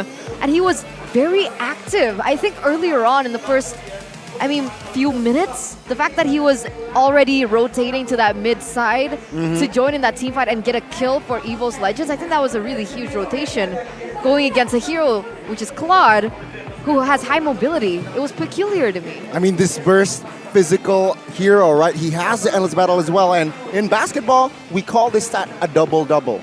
A 10 kill and 10 assists. 10 kill, 10 assists. Well, double-double, he sure showed that he is definitely capable.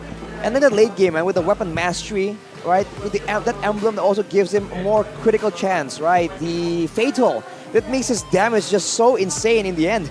Even though it's technically almost a 4v5, they were still able to come out on top right there.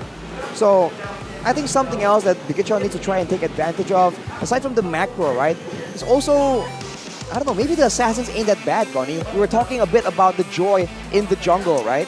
And it might be weak, especially against a Franco, but in the right situation, like we said, right now the meta is so confusing, man. It's so situational. Some of these heroes doesn't seem like they would work, right? Joy against the counter, but when you add all these teamfight tools, when you add brands taking away so much attention, then TAS has a lot more free reign. Look here, they're able to actually take down multiple members in the early game because there wasn't enough damage. That's where Evos were just a bit too overconfident in the Cult Altar. But in the mid game, once more damage is available, the superior composition just came out so strong. That penalty zone, man, was such a good engage tool.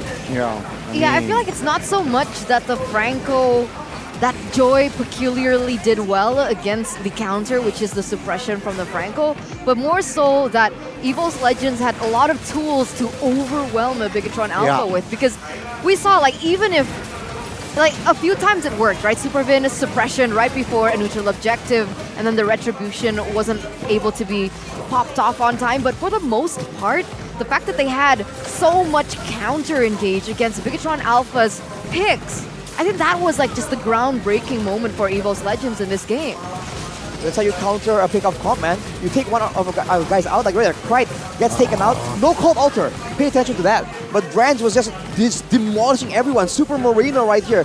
He went and took the Cold Altar for himself, but he does not have the Wrath from Van Strong's ultimate that allows him to output that much damage in the late game. And eventually, EVO's Legends, man, with such superior numbers at the end of the fight, they were just able to completely wipe clean the base of Bigatron. Okay, let's go back to that point earlier on. Right. About the inhibitor Initially, turret the thing. second tier turret, yeah, so and then the base turret. Exactly. Initially, it was the first turret. The first tier turret. Is that first tier or second tier? First the tier, middle second one. tier. Okay, so second tier turret. Is it not worth it to let the second tier turret go in order to look for a big 5 team fight in Lord to get the neutral objective, get picks, and then utilize that to their advantage? Because in my idea, it's like you lose 1 turret for 3 turrets of Bigatron. Right, I mean, if you don't lose, I think the base turret is not worth trading with a Lord, but the second tier was okay, but Bigatron didn't allow it. So we have to see if EVOs can amend that mistake, man, in the next game. Okay, and with that, we are going to head to a short break, ladies and gentlemen. Stay tuned, we'll see you after in just a bit.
dan terus berlari, terus ke arah puncak tertinggi.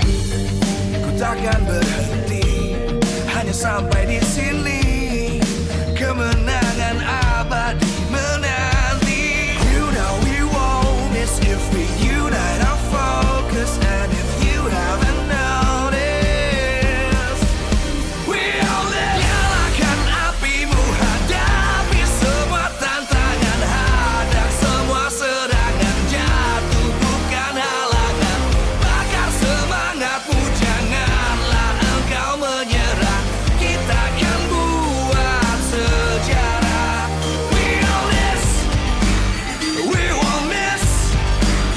We all this, we won't miss. Saatnya beraksi, jalani ambisi.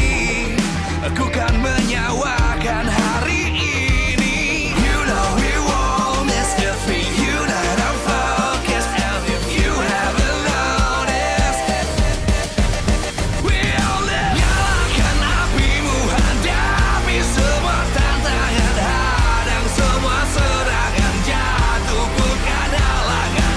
Bakar semangatmu, janganlah engkau menyerah. Kita akan buat sejarah. We all this, we won't miss. We all this, we won't miss. We all this.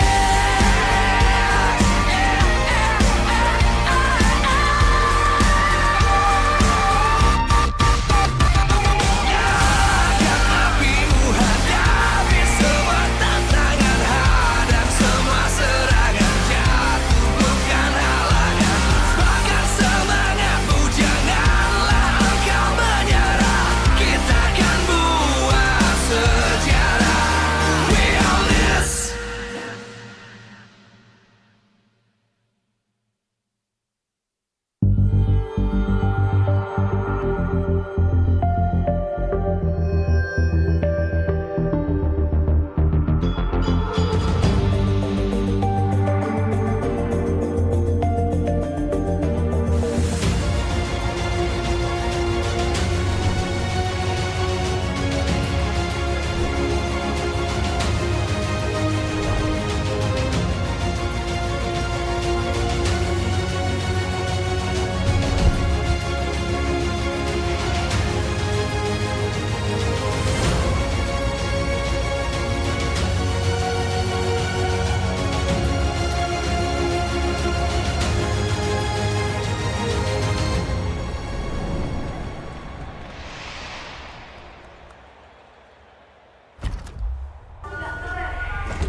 Welcome back from the break, ladies and gentlemen, here at MPL ID Season 12. Remember, it's a 1-0 for Evos against a Bigatron Alpha here. Back on the caster desk, still with me, Eterna, Gani, as well as Arashi. And that's got to be one of the most entertaining games I've ever watched. And I wish I could watch it on a device. And an interesting device It's as such a well. small screen, Exactly. though. On your device, it's such a small screen. Exactly. So we got options. All right, let's hear Really? it. Z Okay. fold, you flip, unfold. Okay. Z flip fold and Z fold 5. Oh, is it these two phones in front of us right now? Exactly. Which one's the fold? Which one's the flip? Well, it's not rocket science, Eterna. This one's the flip, that one's the fold. Hey, hang on. Isn't flip? Isn't that? Isn't flip that the other way around? You know, fold. I think that's the fold. I think And that's that's the fold, the flip, buddy. ladies and gentlemen. He's testing you. He's Exactly. making sure you know your stuff, ladies and gentlemen, because you got to listen to the specs. The new Samsung Galaxy Z Flip, which is this one, now is with a larger cover screen that's 2.7 times bigger than the previous version. Perfect for capturing the best selfies. And the best thing about it is, you know, you'd think that there'd be a line, a divider. Yeah. Nope. You don't see it at all. It's gone. It's magic. How's that possible? Technology. Design. I think Samsung is just on a different level, man. Honestly, like, how do you? I never thought it was possible, right? I thought there would be a crease or something, you know, it's gonna be fragile as well. But so far, I mean, these phones have been standing up to the test of user usage. And you know, Indonesians, we're pretty rough with our devices, man. You know, we lose a game. That's true. That's true. That's true. And that's why you gotta listen to this part, right? Because you guys can pre-order the Samsung Galaxy Z Fold and a Z Flip now. Link is in the description, or you guys can check out samsung.com/ID because there's installment options starting from 666,000 IDR. You guys get free double storage upgrade and a free 1-year Samsung Care and 2 years of screen protection. So, that's a value. Exactly. So for those of you who get temperamental when you guys are pushing rank, you know, Samsung's got you. They understand you. And so does Dunia Games Telkomsel. Because when you're watching your favorite team play, you guys might feel like you want to play too, right? So you guys can actually go ahead and come to the venue here at EXO Hall. Step by at the booth because with every in-game items and vouchers that you purchase, you guys can get free 3 gigabytes of quota. Ladies and gentlemen, I'll repeat that. You buy something in-game, you get 3 gigabytes of free quota. Wow. Per purchase. Per purchase. If you're Arashi with this 3 gigabytes, you might last up to a year, right? A Yeah. year? Yeah. 3 gigabytes for a year? No, I mean like unlimited quota for a year. Well, Because you of keep how much you purchasing. top up in-game. Exactly. You keep purchasing. No data purchase required, man. 3 gigs every 3 purchase. gigs. Wow. You buy 2 things every month. You should be good to go. You should. So scan the QR code down below Arashi or head over to the Dunia Games app or the website, duniagames.co.id. And there it is, ladies and gentlemen. That is what the pro players are utilizing in order for them to get dubs in this particular match between Evos as well as Bigatron. And it poses the question, right? Because of the new patch, a lot of people, literally everyone, has told me, hey, Turna, turtles are a million times more important Then? than everything else. All right? It's so important. Don't let that first turtle go. But the fact is, did Evos Legends secure that first turtle in that game? I don't think they did, man. Exactly. They So got beat tell up. me, talk to me about it. I think it's on the back of their composition, right? They have a lot of late game situations, and they were banking on the Cult Altar being enough. But I keep saying this, the Cult Altar level 4, yes, you can survive the initial fight, but unless your opponent is very limited in damage output, I think eventually you still end up dying anyways. So you gotta use it to get something and get out quick. And speaking of getting in and out quick, the top 3 roamers on week 3 right here. Woo! Hi, Van Strong, Supervin. In today's matchup, you see 2, Van Strong and Supervin, and on stats alone, Van Strong has been doing so much better, but I think it's also due to how they're playing, right? Bigatron, with their high-tempo style, they are prone to having moments where they are forced to let Supervin go after he gets picked off. Whereas you look at Evo's Legends, how they're fighting earlier, if Van Strong gets hooked, you can bet that everyone is jumping in after him, and that allows him to have a better statistic. Very good, interesting take there. But I do have one genuine question here, Arashi. Well, my question wasn't answered yet. Okay, answer it, Arashi. What was the question again? Can you please repeat it? People keep saying that the first turtle is a make it or break it. It's a game-breaking moment. But the fact of the matter is, there have been so many examples already post-patch games where teams who secure or who do not secure that first turtle are still able to win the game. I think now turtles shift the balances a lot more in your favor compared to before. But in the end of the day, if you have better execution, if you have better macro gameplay, if you are able to take advantage of your opponent's mistakes in the late game, letting go for one turtle isn't the fact that's going to lose you the game immediately. It's not a guaranteed fact. So I think a lot of people saying that it's blowing it a bit out of proportion.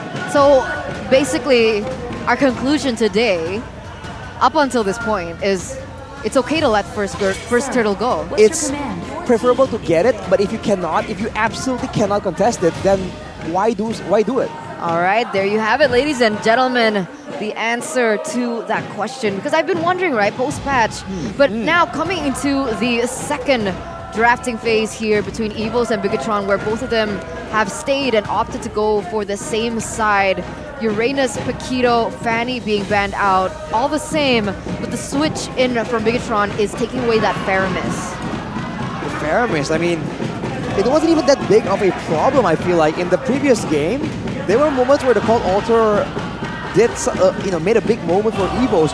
But like we said, in the last fight, it wasn't even used. And me and Eterna, we were talking a bit during the break about how impactful was that Faramis pick.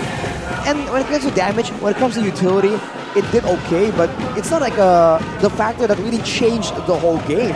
Now they've banned away the Valentina as well, so such a big adjustment from Bigatron Alpha. Yeah, they leave out Kadita, which was banned out in that first game. Now, Bigatron, they're... And Kaja. And as well as Kaja. So I guess they want both suppression heroes to be open. EVOS Legends, big question now. Do they pick up the Kadita? Do they pick up the Joy? Ooh, that's a tough question. Picking the Joy so early on with the Kaja and Franco both still available is definitely dangerous. But if EVOS can secure the same kind of team comp, we have seen that you can't very easily get pickoffs anyways. Everyone and the kitchen sink just comes in dashing after you. So I think the Kadita still is more valuable. Why do I say this? It's because of the hero pool, right? With the Valentina taken out, with Faramis taken out as well, there's not many options for Krite to utilize. Sure, there's no Varia, there's Farsa as well, but the problem is, it's like, how are they supposed to utilize that in certain cases with how vulnerable it is? But now Bigatron Alpha, they're going to counter that with a Kaja and a Joy pick. Okay, so it seems like Bigatron, they will take that Kaja away now. Arashi, is this Joy a flex in Bigatron's game plan? We haven't seen Sorizo played, I believe, and honestly, Super Can on the Joy is as deadly, if not more deadly than Taz, like we saw in the previous game. It's a lot of burst damage available if you can find the right moment to go in. So if Bigatron really want to bank on Super Can snowballing on this Joy, they're going to require a lot more heroes and a composition that allows them to allow Super Can to have space to farm around and to dive in that back line. For now, Evos, they have secured that Beatrix pick, a signature hero for Brands, along with the Fredrin, that allowed Bigatron to have so much more objective control in the early game. Man, looking at the heroes from EVOS Legends, I do not like where this is going. EVOS? Yes, from EVOS Legends. I do not like necessarily where this is going, but let's see here, Bigatron, what will they respond with a good hero? They might take away the Terizla and to take it away from the side of Fluffy, but no! They won for a 1-1 pick. All right, 1-1 versus Beatrix in lane. Arashi, what do you think about that?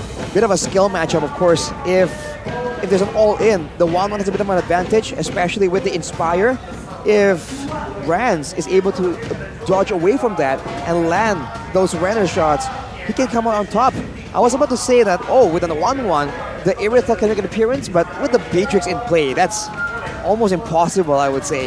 Yeah. Moving into the second phase, though, we'll have to see. For Bigatron, they have a lot of outplay potential right here. Technically, mini cleanses in both the hands of the 1-1 and the Joy. They're going to try and outmaneuver the members of EVOS and make outplays for sure. Which is why I wanted to go to the point of the 1-1 back again, right? The 1-1 is so good against Kadita. Yeah.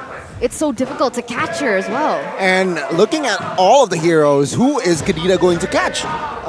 Joy, very hard to catch, right? With his immunity as well. And there you go, EVOS Legends, they take out a hero that can cause havoc towards that Beatrix and in lane as well. Very good spot there to ban that Masha. But to be fair, going back to that first point that you made, Bigatron has not picked up a mid laner just yet. We don't know what Moreno is going to be utilizing there. From the looks of it, it might be a high ground, long range hero. I mean, with the Kaja in play, burst damage is preferable, right? Because otherwise, you won't really have enough damage to follow up on that Divine Judgment. The Farsa is something that I think Moreno can't play. They're banning away all the assassins, though. They're trying to make sure that Taz is going to be playing that Fredrin, I think. You know what? Signifying with this assassin bans as well, it's signifying either a Novaria pick or a Harith pick here in that mid lane. That's my guess. Mid-lane Harith. Yes, I think it's still possible. But then again, they already have enough magic power as well. So I don't know. I think it's a Harith or a Novaria with this Assassin's ban. the Novaria can technically counter the Kadira, right? Expose her every time a fight's about to begin. It's a signature playstyle that Bigatron has experimented with before. So it's not beyond reason, but for Evos, they are more concerned about the counter engage, the dive potential from the Terizla, and of course, how tanky he is, considering that they have significantly less DPS compared to the previous game, where they had the Edith and the Clint. With a Beatrix, it's a lot more bursty, and they require the frontline for Bigatron to be able to be picked off like that. So, what is Bigatron Alpha going to utilize now? I would really like it better if Bigatron weren't just relying on the Divine Judgment coming in from the Kaja. Exactly. I think I'd like something more like a Grok to be able to play around. So they have a little bit more tools to utilize. And I think that was one of the big weaknesses of game number 1 with the choices that they went for. But that sounds like a Farsa. Oh, It's a glue. What? All right, okay. I might be deaf. Well, we can check it out later, Eterna, but hopefully not. The glue, man, against a vulnerable back line, the glue is just such a terrifying pick because it can just go in the back, be sustainable, be hard to target, and you're forced to expend a lot of attention to try and stop him or let him just mount onto your backliner. In this case, most likely the Beatrix. So for Evos, they don't have the farmers to try and counter this. It's an intelligent ban by Coach Aldo.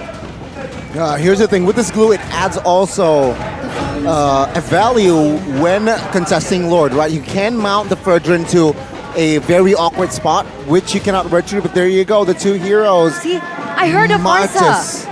and Farsa. I'm not deaf. And Novaria, okay. Moreno Novaria, makes Okay, sense. I'm not deaf, and you were right about the Novaria. Wow. Everyone's happy on Everyone's deaf. win, yeah. Everyone wins. And Arashi is cute, so that's a dub as well. Yeah. Okay, Huge interesting. dub. Well, for Evos, this is a draft they've used before. Having the Farsa and the Beatrix in the same team, that is dangerous. And looking at Bigatron, the only real member that can withstand such damage is the glue. The Kaja, maybe, if the Kaja itemizes fully for defense, it's possible, but it's gonna take a while for the roamer to get so many items. On aggression alone, on how the games have been going and how early game focused it is, I think Evos has a bit of an edge right here. And for Bigatron, I think Super Vin is gonna have a very difficult time deciding how and who to go for the Divine Judgment on. Now with that, ladies and gentlemen, here it is. Match points for Evos Legends. They can win another game. That is going to be another loss. Another 2-0 loss for Bigatron Alpha. Not the best look for our Indonesian ISF representatives as we head into the Land of Dawn for game number 2. Look at the emblem that Taz is carrying, man. He is out for blood. It's a killing spree. He's trying to go as aggressive as possible and carry that early game. And I think they don't plan on taking this game into the late game at all. They're trying to make sure the game doesn't get to the point where Super Saken and Super Marino have any meaningful damage to speak of. We'll have to see if in the early game, Bigatron Alpha can stave off that aggression though. Let's see. I mean, so far, it looks like rotations are quite normal. The only thing is Supervin getting very aggressive there onto the buff of Taz. And this is the issue of the Mardis. The fact that they really require that snowballing kind of effect for the Mardis to have a say in later on team fights and objective takes. Look at all the assassin emblems available on the side of Evos. Only Fluffy not going for it. They want aggression in the early game, and they want that weapon mastery in the late game. And look at that though, Super Marino falls victim. That's the vulnerable Novaria, like you mentioned, Goni. Wow, yeah, that is a good deny in rotation. 2-for-1, 2v1, and Super Marino was caught. Yeah, he was, and that's very peculiar, right? Because Evos, they have a lot of members on their team that require that level 4 to have that pick-off say, right? Van Strong on the Kadita needs that level 4, but look how aggressive they're playing despite it. I mean, they have the Martis. They should play early, but now right in the backside will be taken down. Good maneuvers by Super Ken, which leave the turtle wide open for me, feels like, for the Red Robots. Ooh, Cried being a bit too aggressive there. Going in with the wings by wings, meaning he does not have it for the escape plan. It's still early in the game though, he will be respawning, but his level 4 will be severely delayed. Bigatron Alpha, they were unable to use that window to decisively contest this turtle. Fluffy already looking for an opportunity with a Martis pick. Oh, hang on, the top side. Good flicker Divine Judgment. Take a look at the Bruce Passion to cover, but the crossbow attack will be enough to take him down. Now let's focus on the turtle. So Rizzo opening up the turtle. Evo's Legends will not be able to take it as Super Ken finds the retray. Taz now mounted. No follow-up though. Super Chorizo might be caught. Petrify connects. Airborne gets Chorizo down. Super Ken finding the flank too. Oh. Take a look at the combo there. Good snipe by Super Moreno to make sure Fanstrong gets taken down. Evo's Legends gets one pick, but all in all, a Bigatron Alpha, they win almost all of those trades. They get the neutral objective, they get a pick onto Brands, they get another kill in that mid lane. Bigatron Alpha, it's super different. They're dictating the pace of the game right now. Super Marino is just deadly with this Astral Spheres, man. With all the squishy heroes available on the side of Evo's Legends, they couldn't really withstand that until much, much later. And if they go that late, I think Taz will fall off as well. So they're put in the pick your poison situation, and already Brands getting pressured by Supervin. Yeah, Supervin has the Divine Judgment, but no flickers. Ooh, good flank. Oh, Van Strong gets taken down. Brands as well in the backside. That's a double for Super Ken. Taz finding the trade, shutting him down. But Taz will claim the double. It's a 2-4-2. It's a 2-4-2, but in a way, considering how dominant Bigatron Alpha has been contesting, has been dictating the pace, it's a great win for Evo's Legends. I mean, Bigatron Alpha were the team that initiated that whole top dive sequence anyways. Again, the Joy pick, man, in the jungle, vulnerable, but in the right moments, tanky enough to dive turrets, deal damage, and in the early game, even in the early game, it's damaging. In the late game, it's gonna be even worse. The flanking is annoying as well, is what we saw from Super Ken. You can see here just trades going around. Funny that Krite is actually in that gold lane, helping it out. I think Krite right here seems to be a bit uncomfortable with the Farsa pick in the XP lane though. Two fighters with so much sustain, they're gonna just keep battering each other. But when it comes to the rotation game, this is where there's gonna be a bit of a difference. Evo's trying to go for a pick up again, but look at Vanstrong. The Great Divine Judgment on towards Taz. Not enough damage to take him down. Vanstrong will be taken out though. Good cover. Super Ken gets taken down. No retry for the red robots. And it's a 1-for-1 in jungle for Rogue. Taz is really low, but he can naturally go back to try and contest it by, you know, just repairing his HP level at the moment. He can look for a 50-50. As of right now, that's a level 8. Definitely something that Evo's Legends can utilize here, and it looks like they might go for it too. I think Evo's Legends need to be a bit more elusive, maybe approach from the flanks a bit, because Vanstrong, he's right in front of the whole roster of Bigatron. They see him. His engages, his pickup attempts are all very telegraphed. If he comes in from the side or from behind, it's going to be a completely different story. For now, though, it feels like Evo still has control, but Bigatron already active all around the map. Conceal, Supervin cancelled out. Super Ken jumping in, finds a red trio as well. And it seems like the White Tigers does not want business. They flee as Bigatron Alpha claims their second neutral objective. My goodness, Super Saken wasn't idle as well in that bot lane. Nope, and he gets a turret for it there in the bottom lane, so Bigatron Alpha again winning it out on all of the places on the map, a 2,000 gold lead as well. And I get your point there, Rashi, but wait a minute. Oh, forget their Divine Judgment on towards Brands. It will be traded though, but Super Saken with that immunity gets done at the end of the day. He will be taken out as the Martis claims the double. That was quite a peculiar sequence of events. In what way? What was Vin doing? I guess Supervin. Who was the follow? Like, who was supposed to follow up that? I guess he thought that it was enough with only Super Saken available. He is 3-1. He has the Demon Hunter Sword already, so it's not beyond reason. But Evo's Legends were able to get there in time, punish the mistake, but they still lost one turret, in the process. So Bigatron Alpha, you just have to be a bit more careful because this is a 5-0 Martis. Taz is definitely not going to be idle in these fights, but there's a silver lining for them in the fact that later on in the game, this Martis will start falling off. Super Saken, well, Super Ken rather, almost takes Van Strong down. The top side, oh, it's heavily occupied by the side of the red robots and claims their turret. Brands might be solo kill here. Super Ken, my goodness, good proactiveness would happen, Brands. 0-4-4. And I like how Taz just saw it happening, and he's just like, nah, I can't save him. Well, he was on the way, but at that point, it's just a bit too late. Bigatron Alpha, they're just outmaneuvering Evos, showing again that signature high-tempo pace, and Evos can't really keep up. They're losing multiple objectives on both sides at the same time. They're going to be able to get another objective in that top side for it as well.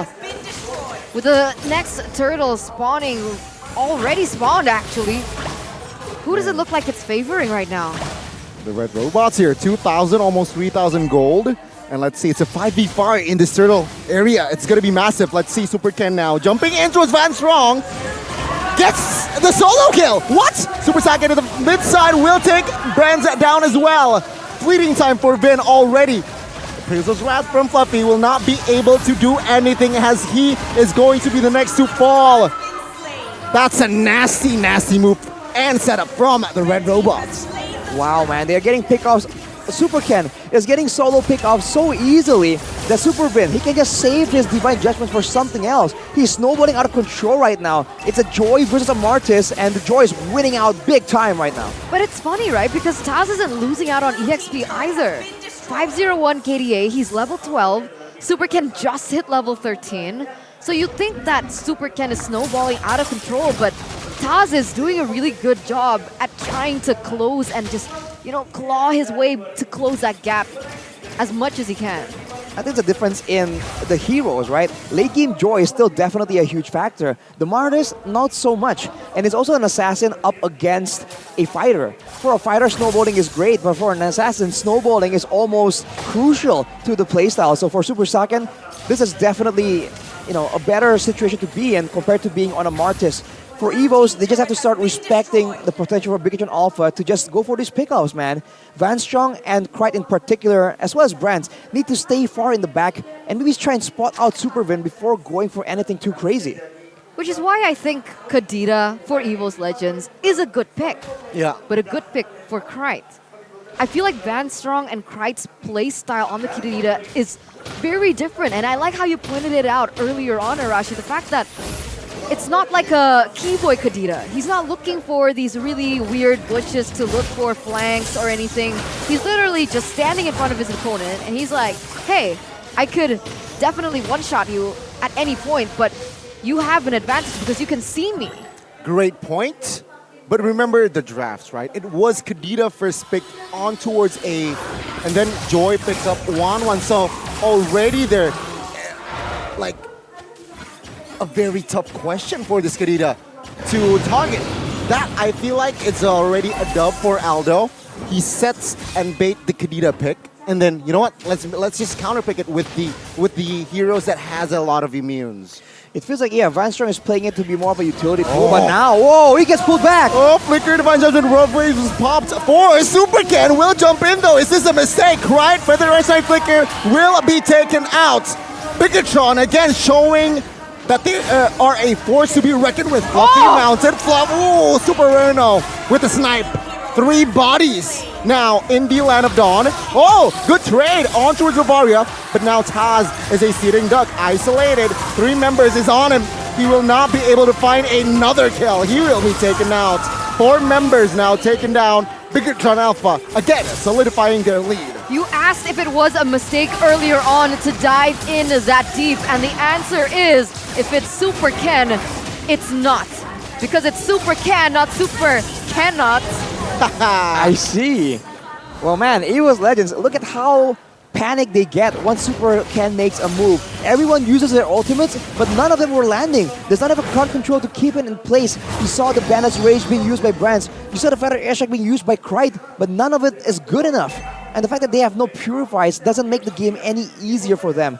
The only real saving grace is that with so much wave clear, the base defense is going to be quite reliable, but Super Vin can very easily go for a pickoff, and with how ahead they are, almost 10k gold, Bigatron Alpha, they could very easily go for a single pickoff and use that to translate into more objectives. That's why it's such a shame that Evos Legends opted for that Barca pick instead of something like a Franco, who can actually be utilized to lock Super Ken down. The fact that Super Ken just can walk around and step all over Evos Legends is because they don't have a source of lockdown for him. Oh, Super Ken in the backside with the Moreno snipe. Finds the kill. And good petrify onto Chorizo, but Fluffy will be taken down. Loses Immortal. Oh, crossbow attack onto his Van Strong. Will take his life as well. As Bigatron Alpha in game 2, they managed to force the series to a game 3. Welcome to game number 3. Ladies and gentlemen, as we're back to a best of 1 between both of these teams, the Red Robots strike back with their calculated plays against the White Tigers. Man, I thought that EVOs had a plan with their aggressive pickoff composition. They had the fighter in the jungle against an assassin. That usually means that the early game will favor them a lot more. But I think when it comes to pickoff gameplay, when it comes to maneuvers around the map, when it comes to ambushes from the bushes, I think Bigatron just have EVOs completely beat in that department. You cannot go toe-to-toe against Bigatron and expect to come out ahead. Wow, what a different side of Bigatron in game 2. Very dominant win, I might say. What, 10,000 gold lead towards the end there? It was Legends. I feel like just from the drafts, they already lost. It's a drafted. It's a drafted. And you could say that both of these teams already have such a similar level of mechanics and macro play that a small tip in favor of drafts just has that much of an impact. Yeah. I would go as far as to say that Bigatron even have a bit of a mechanical advantage against EVOs. Because honestly, we saw in game number 1, there were plays being made, but overall, it was a very simple game plan, right? Avoid big sources of damage, output DPS back. You know, go for a big engage, land a penalty zone, and then follow up. In this game, when it's more crucial, right? And in order to lock down Super Ken, you need to land the stun from Farsa, you need to land the Petrify maybe. When it comes to these mechanical plays, I really do think that Bigatron has the edge, especially on an individual level. I agree, in a way. I'm still thinking about that Farsa pick. I didn't like it at all. Why did they opt for that Farsa pick? What is left as well? Remember, Novaria... What was the order? Because earlier on there was like kind of a... Like we didn't really know the order of the last few picks. Novaria... The 4th pick from the side of Bigatron was Glue. And then the 2 And then so Martis Farsa. Yes. And then Novaria last pick. Yes. Like why not Martis Franco? I still don't understand. Put Kadira in the mid lane for Krite. That's just me. Well, maybe they just don't really have the same faith in the hooks, the same way we saw from other players. Van Strong, he's good on the hooks, but it's not exactly a signature pick. And maybe they're concerned about the Kadira getting countered as well, like Bonnie mentioned in the middle of that game.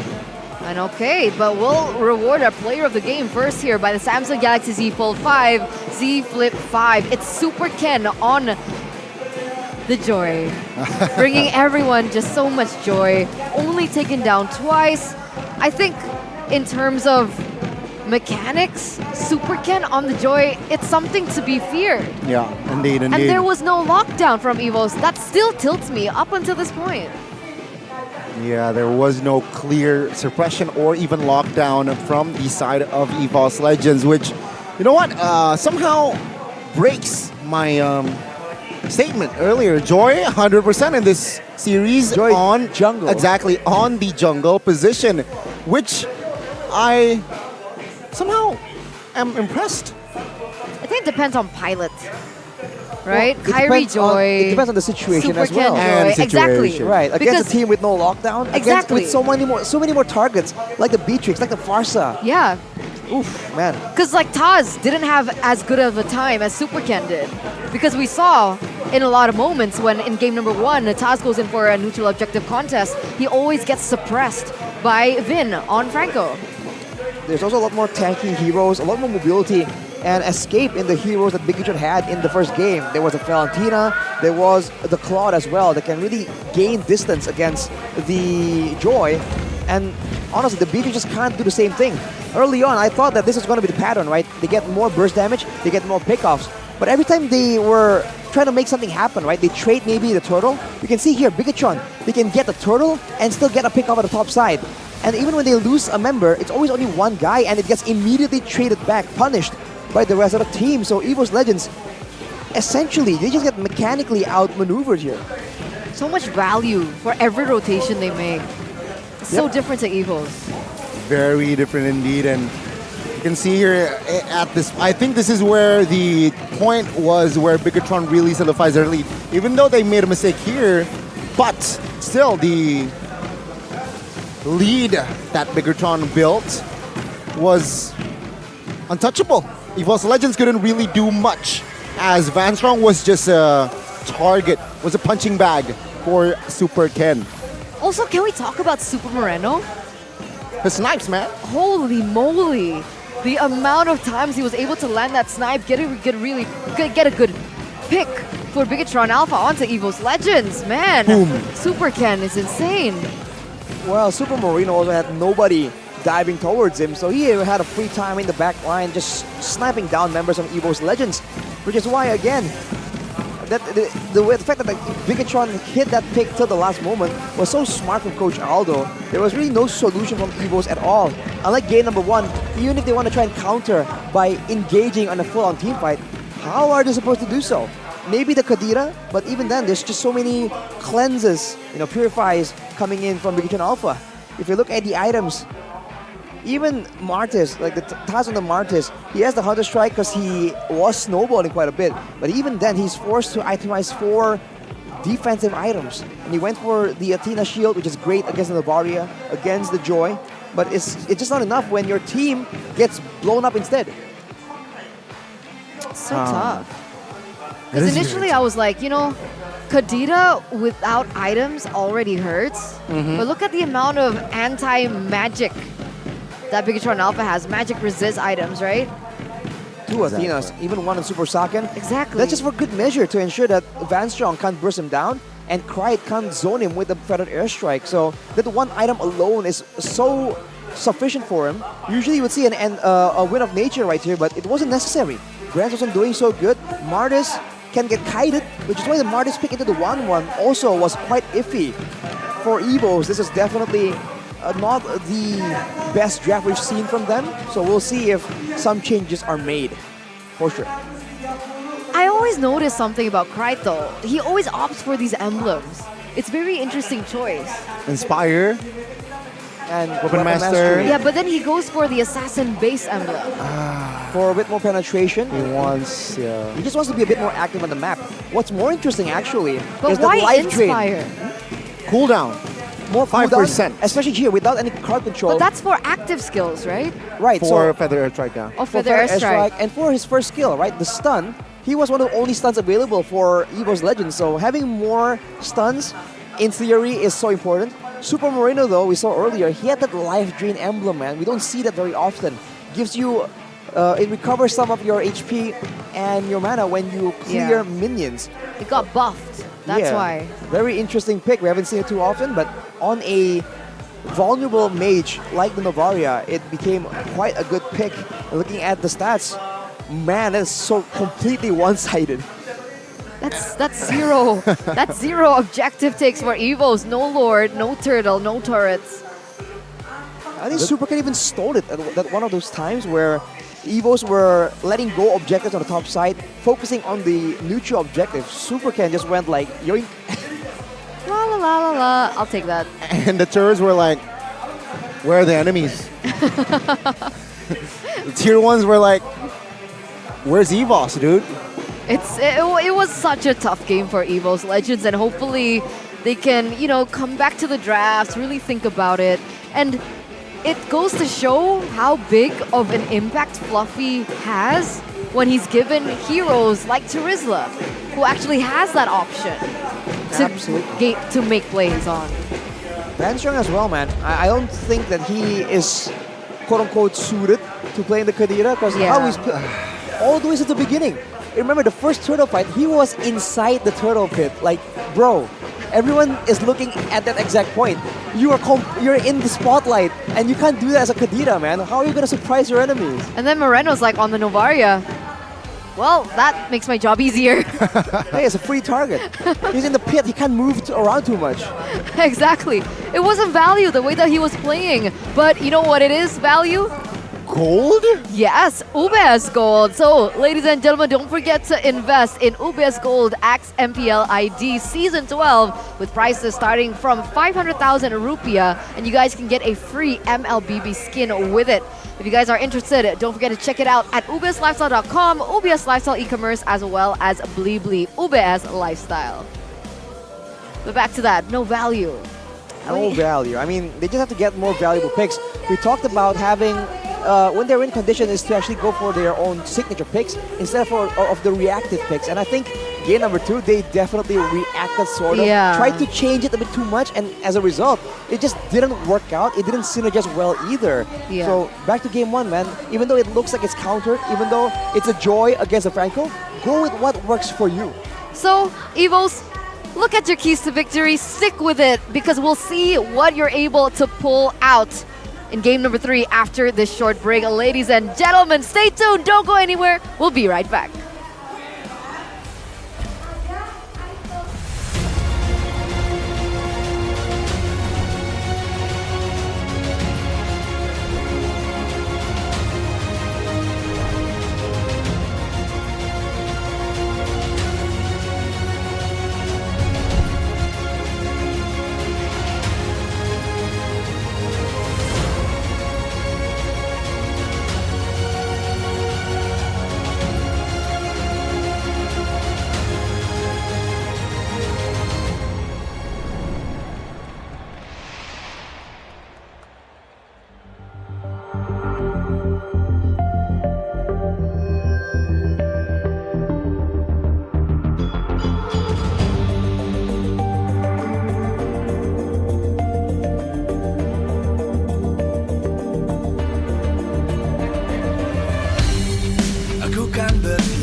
dan terus berlari, terus ke arah puncak tertinggi.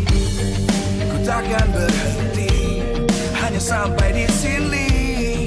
Kemenangan abadi menanti. You know we won't miss if we unite our focus. And if you haven't noticed, we all live. Nyalakan apimu, hadapi semua tantangan, hadang semua serangan, jatuh bukan halangan. Bakar semangatmu, janganlah engkau menyerah. Kita akan buat sejarah. We all this, we won't miss. We all this, we won't miss.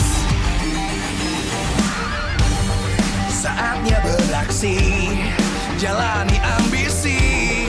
Aku kan menyawakan hari ini. You know we won't miss if we unite our focus. And if you haven't noticed, we all live. Nyalakan apimu, hadapi semua tantangan, hadang semua serangan, jatuh bukan halangan. Bakar semangatmu, janganlah engkau menyerah. Kita akan buat sejarah. We all this, we won't miss. We all this, we won't miss. We all this.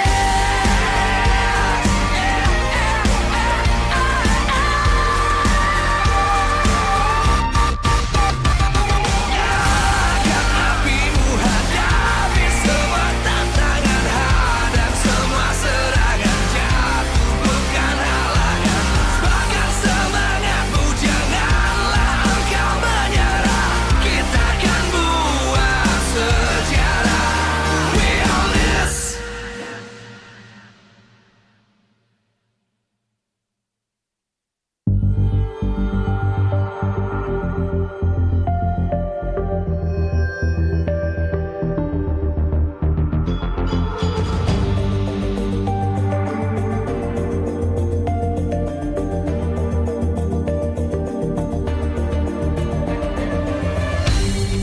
Aku kan berdiri dan terus berlari, terus ke arah puncak tertinggi.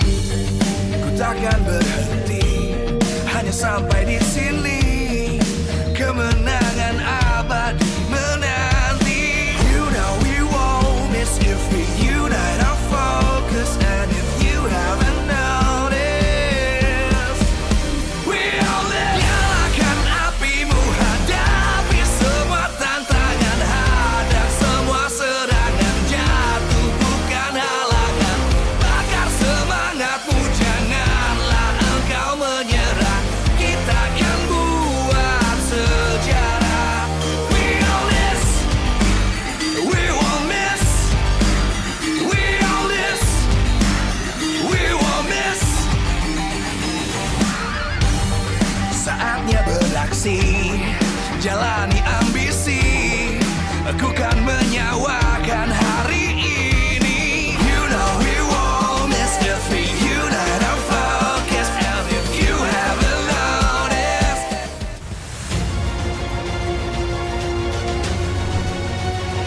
Ladies and gentlemen, welcome back from that short break as we are going straight into the stage, taking a look at how the players are feeling.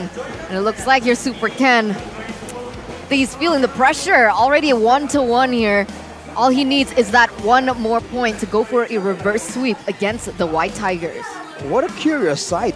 Usually when your team actually wins out, you actually have a bit more momentum going for you. But for Super Ken, he seems kind of, I don't know, distraught about something. So we'll have to see. Maybe we can get some insider info on that later. But let's take a look and wait for the drafting phase, man. That's where everything gets set up. We already mentioned for Evos, they have to be a bit more decisive on what they want. Get a composition that works for them, like in game number 1, without really taking too much consideration. Some consideration's okay, but too much consideration on the draft of Bigatron, that could be the recipe for disaster. It's the same order. It's going to be Evos on the blue side, Bigatron on the right. Yeah, welcome to the drafting phase, ladies and gentlemen, for game number 3, the final game of this best of 3. And like you mentioned, still the same side for 3 games in a row, with a very similar set of bans coming through as well. Literally nothing has changed from the side of Evos, except, wait a minute, Paquito is now open. Kaja gets banned. Bigatron goes for a Faramis ban. So, are they going to go for a Paquito ban here or a Valentina ban here? Huge statement as well. Joy, right? Game 1, win. Game 2, win. I feel like Joy should be considered to be banned, but no. It seems like Bigatron, they will ban out another mage, Valentina.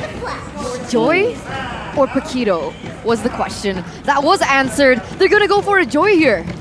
They get that Joy in the hands of most likely Taz, but at the same time, Paquito available, picked up immediately, can still be flexed into the hands of Super Ken. Overall, seems like it's a bit of a win for Bigatron, but one more pick, it's going to be that Kadita as well. Evos, what can they get? Crowd control. They have shown to require a lot of it going up against a team as mobile, as outplay heavy as Bigatron Alpha. Wow, this is an interesting approach from Bigatron, right? It seems like almost like game 2 where Kadita first pick, Joy and Wanon appeared in the Bigatron side. Will EVOS Legends copy that similar style here with Kadita showing up? Already Joy secured.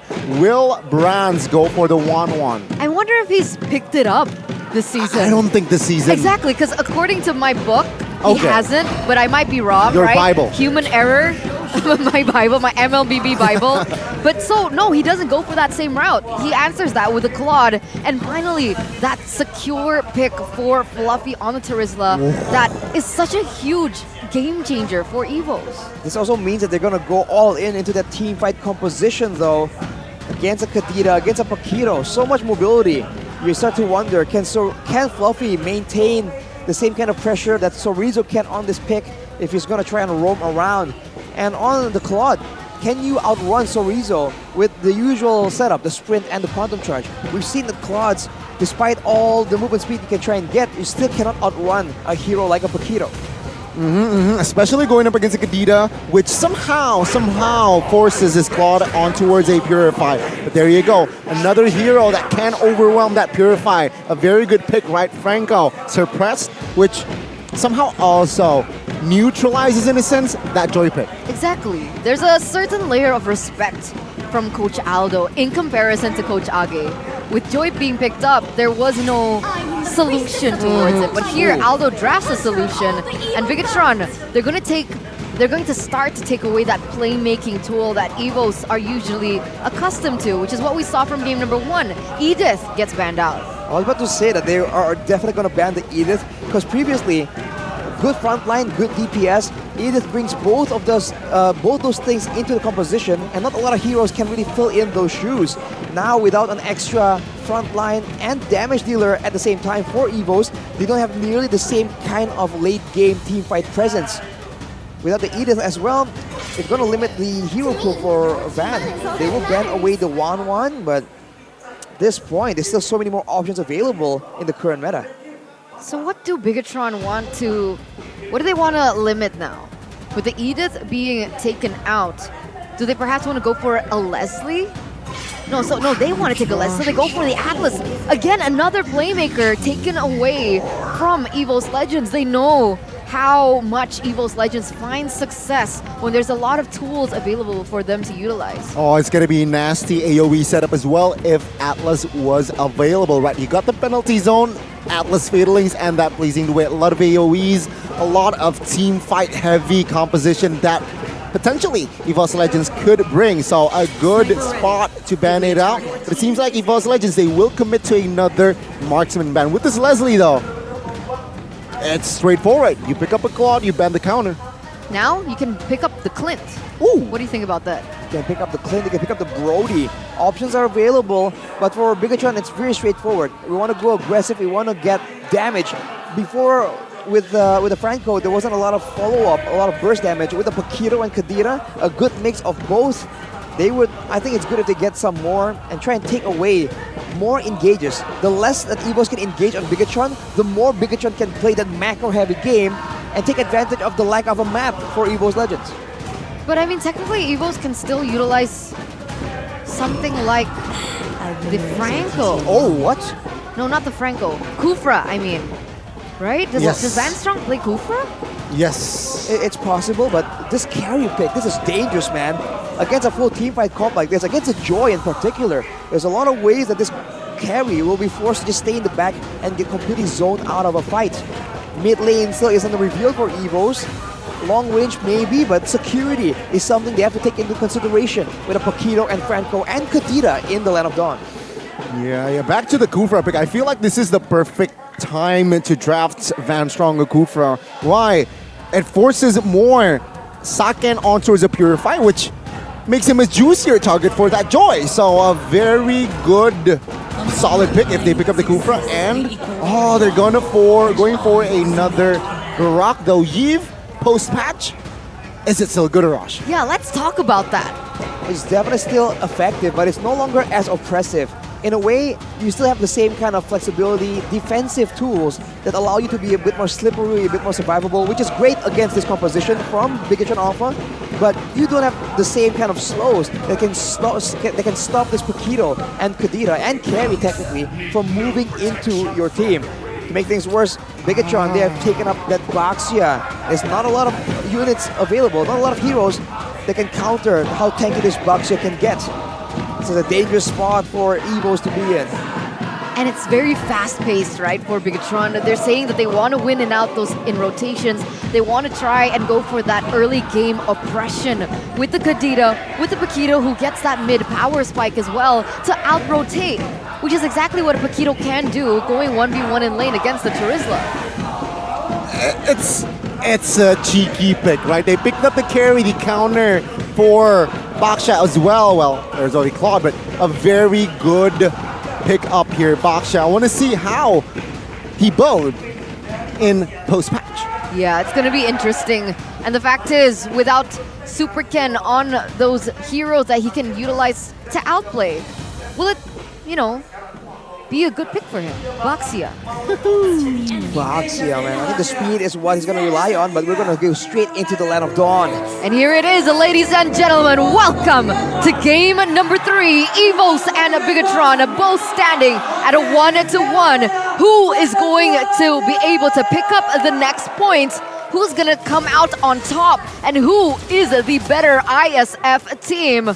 We'll answer that shortly as coming into the game, Super Vin already caught super low. Super is the name of the game right here for Bigatron. They have all the movement speed, they have all the pressure tools to threaten the whole backline of EVOs, but at the same time, Taz, I think the burden of the game is on his shoulders. If Bigatron Alpha can just move forward undeterred, I think EVOs will have a very difficult time because no one will be able to target Super Saken, and that is where Taz is the only member that can do so. Looking at the the emblems, I mean, a lot of vitalities, and I think the pull is up together in the hands of the Yves is just a big respect towards the pickup potential of Bigatron Alpha. And it's cool, right? Because we see a change happen in the choice of emblem. Coming in for the Claude, no longer Brave Smite. He goes in for Quantum Charge instead, understanding that in the lane matchup, Claude versus Super Saken on the carry, I think Claude has a little bit more of an advantage in that laning phase. In the laning phase, definitely, Claude is just a lot more flexible, a lot more survivable.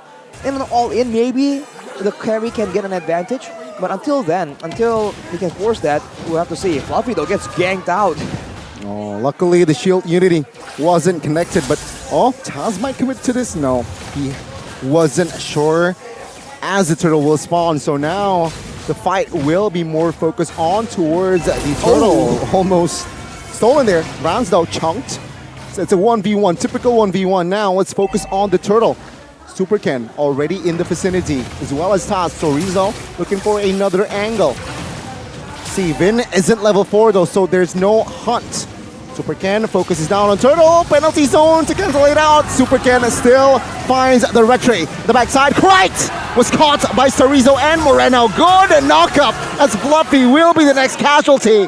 EVOS Legends, they lose out on the fight and the objective. Absolutely nothing taken by the White Tigers here, ladies and gentlemen, around that first. Bronze gets taken down as well in the bottom lane. It does get traded back though. A small win for Evos, but still, Bigatron Alpha winning it out all around, even in talent prediction, as it's a 4 versus 2. Oh man, almost a 2,000 gold lead. Rashi 3 minutes in. I mean, Bigatron Alpha, this is what we expected.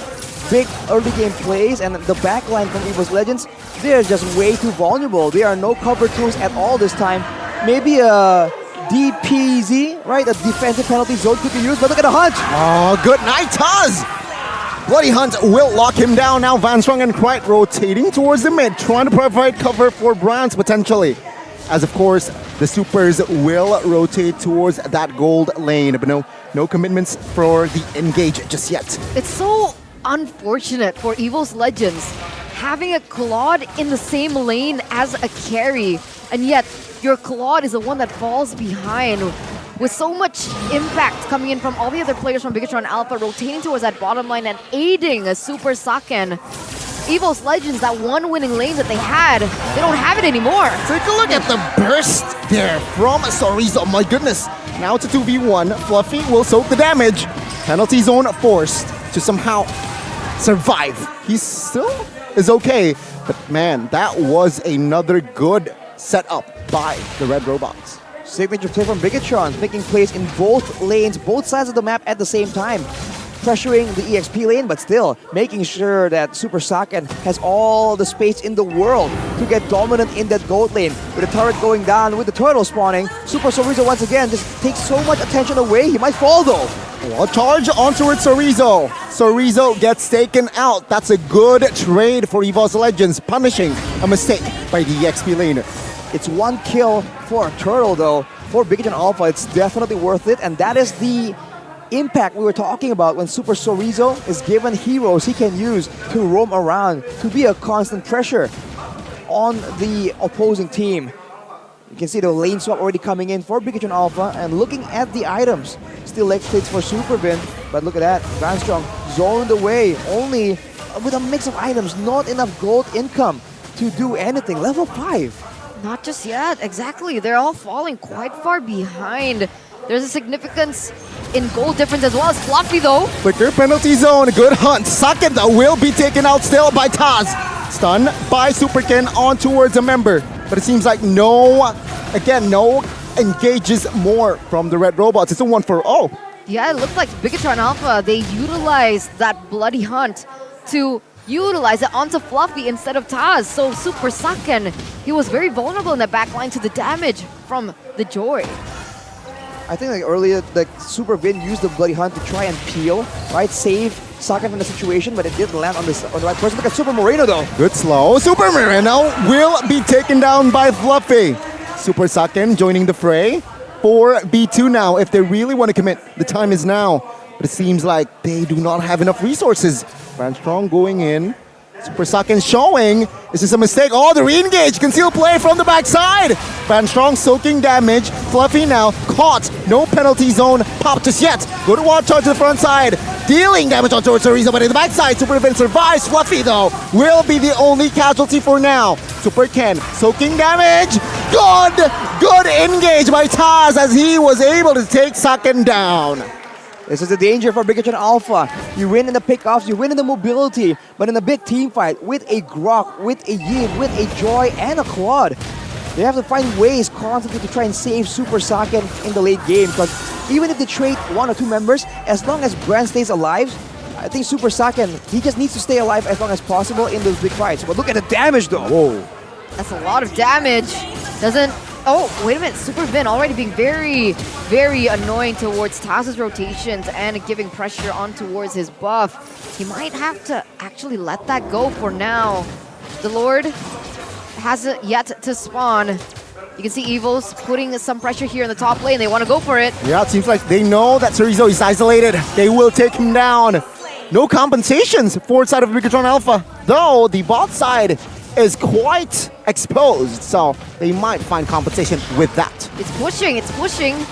But Bronzier looking for the same idea in the top lane with all the amount of people from the side of Evils being poised and postured in the top side. It looks like they're looking for the next turret as well. Ooh, Hans almost shunned Super Ken. Luckily, he is very low on mana. Now let's see here. They are trying to cut the rotation of Franco and Carry, it seems like the Joy. Very, very good. A good wall charge, and there you go. The collapse. Vin gets taken down instantly. Bigatron Alpha, they need to be careful if they really want to go with this momentum. They have to watch how they are moving around in formation, because if Super Vin is the one getting jumped on, he can't really provide any kind of help, any kind of security. Evos Legends, even though they lose in the mobility, they win out in the trap game, you know, just waiting in ambush for Bigatron Alpha. And back to the point earlier, if they keep doing stuff like this, Super Saken is going to have a very difficult time, and in the late game, as annoying and as unfortunate as it sounds, the gold lane becomes one of the most important roles, and as long as the gold lane stays alive, the longer the fight goes, the more you win. So I think Bigatron Alpha, they're working a bit against the clock here. And with that being said, it's kind of deja vu to game number 1. The fact that Bigatron Alpha don't really have a lot of tools to work with. They're banking on their pickoff, and in comparison to Evos Legends, who went fully onto AoE team fight composition, and we saw that Evos Legends were able to win it out in game number 1, so Bigatron Alpha, another challenge. Oh, Super Saken. Free hitting though, the backside. Super Vin will be taken out though. But it seems like there is no clear win for Bigatron from that trade. Bigatron Alpha slowly, the lead slowly diminishes as the Lord though will be hovered around. Super Chorizo now caught in a 3v1. Still able to somehow escape, but it seems like it's, again, all calm before the storm now. Oh, look at the positioning coming from Super Moreno. He's looking for a chance. He might find it. Super Chorizo, though, unable to have the same kind of impact, the same kind of split push. Super Moreno makes the play happen, but not enough. And now the ultimates are available once again for Evos. Super Saken. Oh! Good targeting, good stun as well. Now, with the rhythm of beats, Chorizo will try to cut him out. All the damage is there, but it's not enough. Bigatron Alpha now playing it slow. Super Chorizo somehow targeted by Bronze is able to escape for now. But it's a very, very patient game now from both teams. Truly is, but Taz is really low, and he's 2 levels below of Super Ken. Is this something that Evos Legends truly want to go for a contest on? Looks difficult. Super Chorizo already doing really well with the waves. Bigatron Alpha, Super Ken, none of them. They're all not going in for the commitment onto the Lord. Now Super Chorizo is showing on the top side though. Evos Legends have a bit of an urgency if they want to try and get some more value. They will be able to get the mid tower, it seems, by pushing that wave just a bit. So good management, good maneuvers, but they might lose this top turret unless Brands moves to clear it. This could be the green light for Bigatron Alpha to make a full commitment towards this turtle, this Lord. That's a conceal, that's a green light. Let's see, Fluffy now. The hunt is still not pop touches. There you go. Just to cover, he gets taken down. But take a look at Taz, looking for an angle. Super Ken will find the retry as well, though Super Vin will be taken down. Taz finds a double. It's a Lord for 2 members. Bigatron Alpha, they flee from the fight. Losing 2 for the Lord is still value, but there was a bit of miscoordination, man. Super Vin was able to suppress Taz, but the follow-up just wasn't there. Bigatron Alpha, they just have to be a bit more coordinated, but with this Lord, they have the chance now to elevate that split push strategy even more. Looking at a bit of the items, Bloodlust X for Super Izo is allowing him to be this impudent, but he might get punished now. Okay, let's see. Super Ken just trying his own Van Strong, trying to slow him down as Wild Charge was forced. But it seems like now with Super Vin joining, no, they have not yet to find a connection. Lord, bot side is already charging, is already marching. Bigatron taking it slow. Their prio is that tier 1 and 2 in the mid lane. They're going to be able to get the middle lane one, but more so that top lane too. I think Bigatron Alpha will still be unable to get those inhibitor turrets, and time after time in these team fights, I see that EVO's Legends, they're capitalizing on the lack of range coming in from Super Saiyan, right? Super Saiyan, let's say Bigatron Alpha looks for a good hook. And then you can see that counter engage coming in from Fluffy and eventually Van Strong with the wild charge. And then the real world manipulation just gets popped in that makes Super Saiyan a little nervous. Do I go in? Do I commit onto this? Do I wait out the real world manipulation? What do I do? Because if he does commit, there are a lot of moments when he gets taken low, and that is where Taz finds that loophole to take him down, which makes sense. Why his KDA is the way that it is, 1-2-2. Just very little impact in these team fights. I feel like how defensively he's forced to actually position, he might as well go for something like a sprint, man. Because against the Joy, the Purify won't save you, the Flicker technically won't save you either, but the sprint technically will. It will allow you to run away from Taz long enough for you to survive from his initial electrifying beats. It's a weird, choice. It's a weird option if they want to explore it, but I think it has a bit of value here. But whoa, look at that hook though. Oh, hook and hunt finds Van Strong. Fluffy though, the backside will not be able to find anything. Oh, the knockup was huge as Bronze was caught in the middle of everything. Sarizo now hunting, runs down as Bronze wasn't able to soak in the damage quite. Now the next viable target. Sarizo though, wow! That's a double for Taz at the backside. What the heck? He gets stunned. Moreno is there. Taz will be the next in the topping block. 4 members taken out. For 2 only. EVO's Legends losing every single member except from Krite, who is forced to recall because of how low he is. And Bigatron Alpha, they win it on all accords. They're going to be able to blitz this next Lord for themselves for free without any contest, seeing as Taz, it's going to take him 50 seconds to come back in. EVO's Legends, they had a man down, picked off, and they still went for the fight. Even Brands goes in to try and make a play, salvage the losing team fight with the Blazing Duet. But as a result, he gets bursted down by Super Moreno in that fight. That was very unfortunate. And losing 4, losing the Lord as well, Bigatron Alpha, they're going to try and make full use of this. But it's just a bit of a deja vu situation. EVO's Legends still have a very solid wave clear. It's all on Bigatron Alpha to make a crazy play that EVO's Legends won't be able to see coming. And they need to give space for Super Saiyan. Look how rich he is. He's #1 on the most player gold at the moment. And the reason why we haven't felt his impact is because most of the members, most of the time, Super Saiyan gets zoned out of the team fight or gets taken out just in general, as a whole. But Taz, he wasn't able to focus on Super Saiyan. Super Saiyan was able to deal out that damage with the gold and the items that he's already been able to farm. And now, it's a big question for EVOs. How are they going to tackle this? Lord munches the top base turret. Taz solo kill? Oh, almost, you're right. Sarizo barely survives there in the jungles of EVO's Legends. But only one base turret here, it seems like, will be the casualty. Bigatron hovering around the mid. Will they be able to succeed though? Super Reno looking for an opening as well, but it seems like EVO's Legends, they're too quick with it. The bot tier though will be taken out. Ooh, you can see that EVOs, they're desperate to try and find something in retaliation. Losing the 2 side base turrets, that's actually more damaging than you think. The middle one is the dangerous one because you can just push all the way down if you just get wiped out. But the side lanes, this is what allows that macro gameplay to come in handy. And with the control now, you can see Bigatron, they're a lot more dominant in the positioning, but with the Iron Hook being used, these are the windows that EVO's Legends can use to try and go for an aggressive fight. I agree. And Siege for Bigatron Alpha is not going to be as easy as well. They don't necessarily have the high ground for the range, but Super Saiyan. Oh, Super Ken isolated, loses Immortal. Moreno finds Taz in the backside. He will be stunned though. Will be taken out as well. Blazing Duet will not be able to find anyone just yet. Fluffy, next casualty. Super Sorizo opening the fight. Hunting Brands down as it is going to be a 2-for-1. Oh, the minions is enough. Let's see. Bigatron, they can end. 3 members just defending Super Saiyan and Super Ken. It's re-hitting in the backside. Ben loses Immortal, but it seems like Brands and friends will be able to clear this one out for now. Oh, that was so close. The fact that Brands was able to survive all throughout that, with the fact that that beautiful wall was placed before they went into the base to prevent the other members from Bigatron Alpha to enter.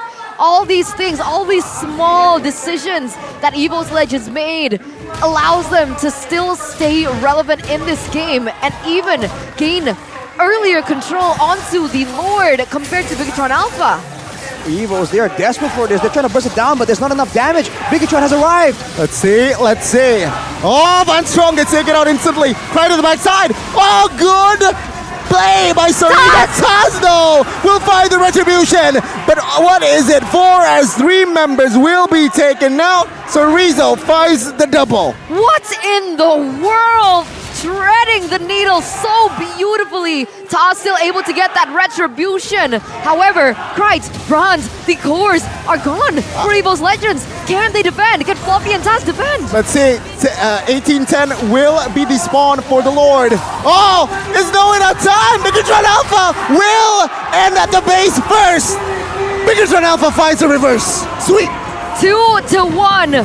The red robots taking it against the white tigers. And here they are, the new blood, the new gen, the new representatives for ISF Indonesia, telling EVO's Legends, you know, it's our time now. Thank you for last year, but we got it from here. The robots, man, making a statement, telling the Tigers, we are not below you in the food chain. Not today. Reversing it, forcing EVOs to admit that they are today the ones who have to admit defeat against the robots.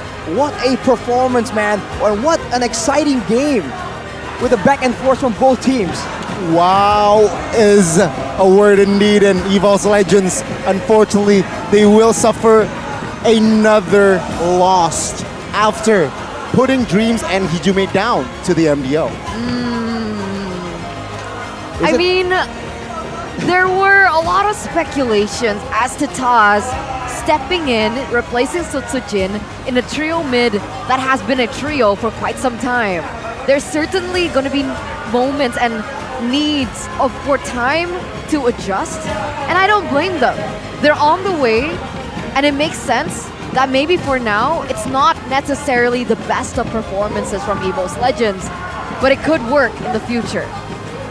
I mean, you can't say it was a stomp. It was pretty close. Yeah. EVO's made it quite competitive. Yep. And if you wanna try and, some people are saying, oh, it's because Taz is in. Well, Taz was doing a great job in that game. He was able to steal Lords, deal damage in the back line despite all the crowd controls. I think we have to hear from the victors though, what do they feel about that game? And with that, ladies and gentlemen, let's take to Monica as she is in an interview with Bigatron Alpha. Take it away. Biget Troopers, mana suaranya untuk Bigetron Alpha? Wow, 2-1 match yang begitu menegangkan.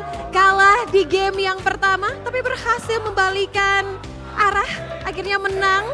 Ini seperti apa Super Fin? Kenapa tadi di game yang pertama sepertinya sulit sampai 20 menitan?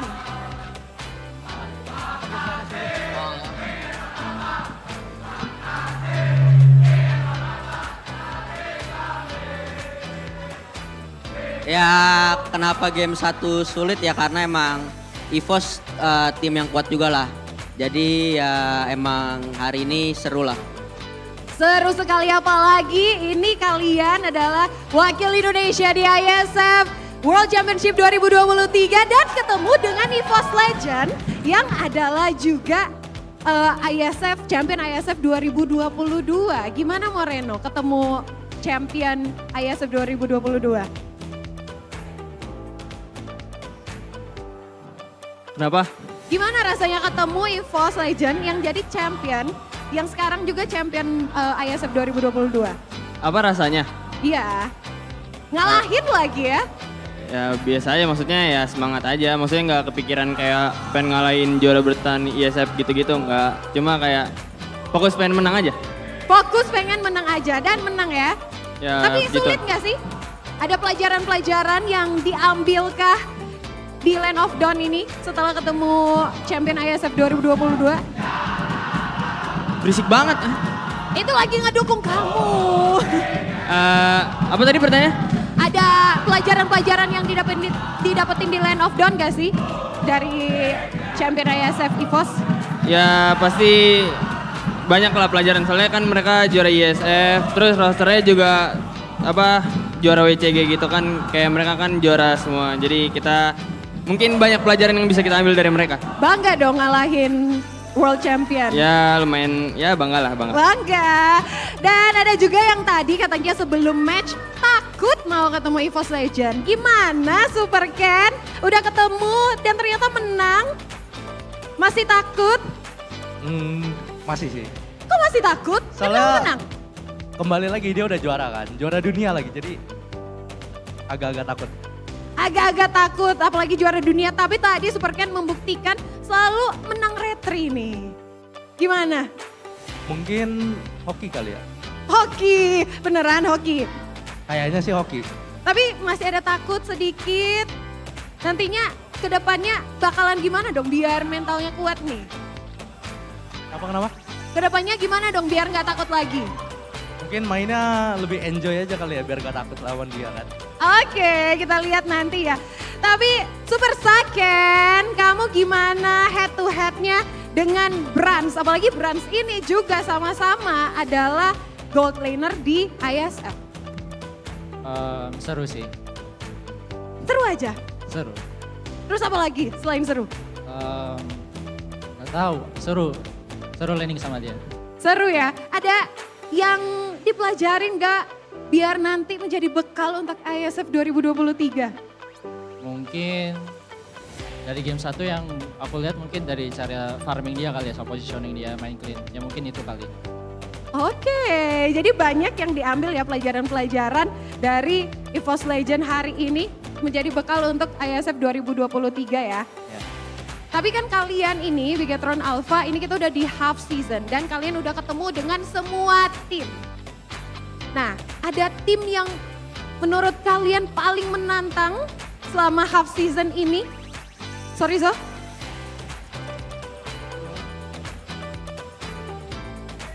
Semuanya menantang ya? Semuanya menantang, tapi kalau pilih satu? Oh, Moreno mau jawab katanya. King Onyx. King Onyx, setuju nggak? Sorry Zo. Semuanya. Semuanya, tetap semuanya. Tapi kalau kata Moreno, King Onyx. Jadi nungguin ya buat ketemu lagi di setelah half season ini ya. Ya kalau nggak bisa, kalau bisa nggak ketemu nggak usah ketemu dia. Bakalan ketemu tetap ya harusnya deh. Iya. Bercanda. Tapi selanjutnya tentunya kita ada player of the match kali ini. Kira-kira siapa ya player of the match kali ini? Kira-kira siapa player of the match? Kita lihat aja langsung di layar. Player of the match-nya adalah Super Ken. Super Ken takut aja jadi player of the match. Gimana kalau nggak takut? Kenapa? Takut aja kamu jadi player of the match. Gimana kalau nggak takut? Nggak tahu sih. Wah, kok nggak tahu lagi sih? Apa? Kok nggak tahu? Soalnya aku takut. Soalnya takut. Jadi masih takut dong? Katanya Masih. tadi lagi berusaha supaya nggak takut. Katanya tadi berusaha supaya nggak takut. Tapi biar nggak takut, Biget Troopers, biar kita kasih semangat. Mana tepuk tangannya untuk Bigetron Alpha dong. Sekali lagi. Dan yang terakhir, Super Vin, bisa ada pesan-pesan untuk Biget Troopers yang selama half season ini udah setia dong. Tentunya ngedukung kalian semua. Makasih buat Biget Troopers yang udah dukung. ya ini baru half season, semoga kedepannya kita bisa meraih kemenangan lagi. Sekali lagi kita berikan tepuk tangan untuk super kita Bigetron Alpha. Dan langsung aja untuk kita mengulas lebih lanjut bagaimana kemenangan dari Bigetron Alpha ini super tim kita. Langsung aja kita tanyakan kepada para caster di sana. Back to you casters.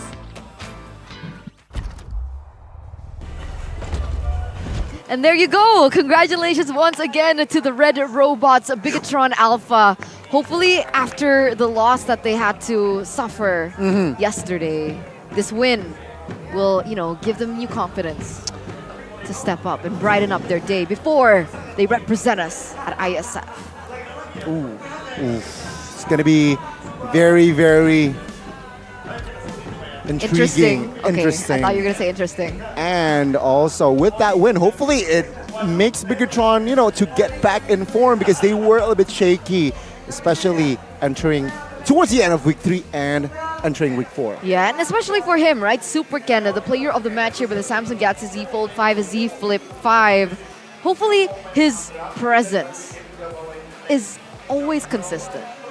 I think when Super Ken is consistent, it's a bad day for anyone going up against Bigetron, man. When this guy is on fire, the mechanics are on point, the rotations, they're slick. And I think in this game, this match, he's shown that, okay, depending on the situation, he can adapt as well. Assassins, tanks, different rotations, invades. Whoa. He's trying to show that he can do it all. He's trying to be the best all-round jungler. People were saying he might match up to Kyrie. We'll have to see though. So far, not just yet. I think he's on the way. He's really young, He's making progress, for Exactly. I think a lot of people have said that there are new junglers at MPL ID who are on the way to that point, right? We have Van from Aura Fire. Oh, yeah. We have Super Ken from Bigetron Alpha. Don't forget Niall.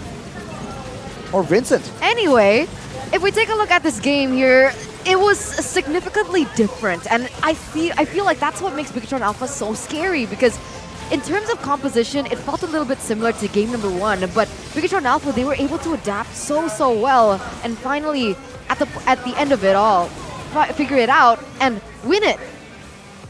I think it all depends on how the execution goes as well. Of course, big moment pickoffs like this are always game-changing in the current meta. And so the team, they can find more tools, is great, but look at Grants here. Taking a chunk of damage by jumping into the rough waves. Wasn't intentional, but as a result, he gets taken out.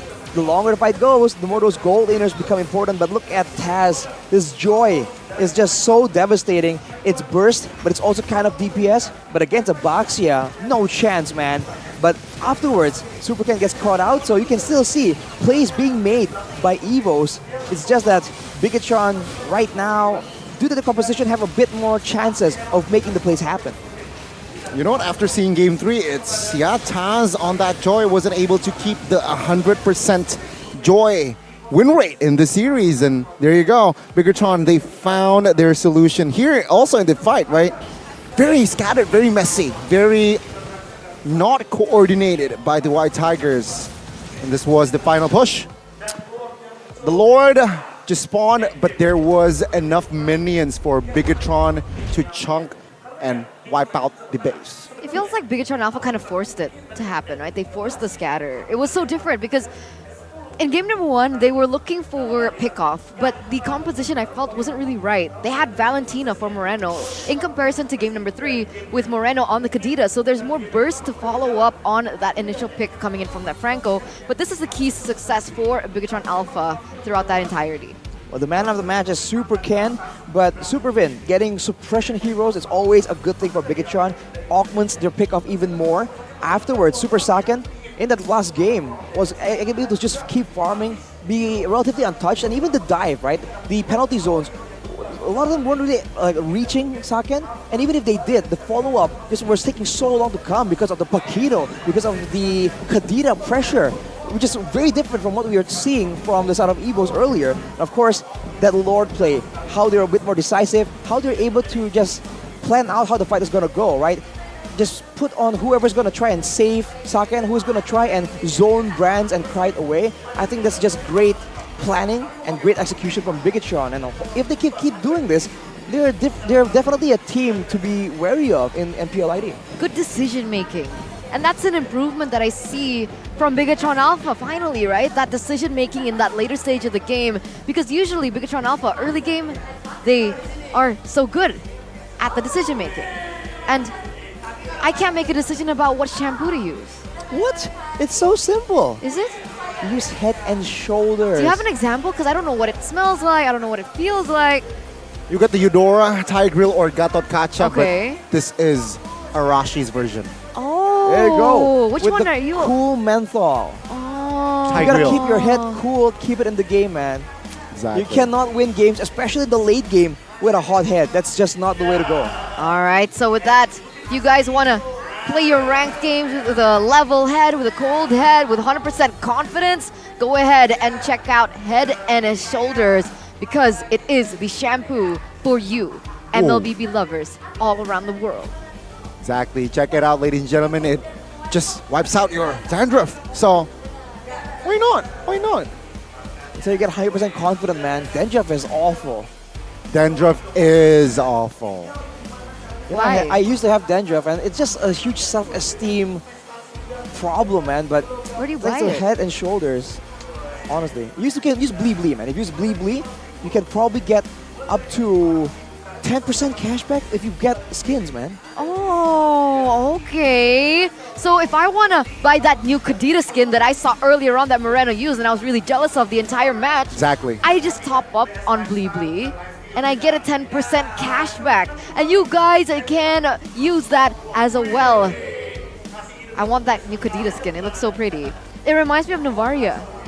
Oh. That's why when she died, I was like, did Novaria die? No, that's Kadita. Wow. The skin looks so similar.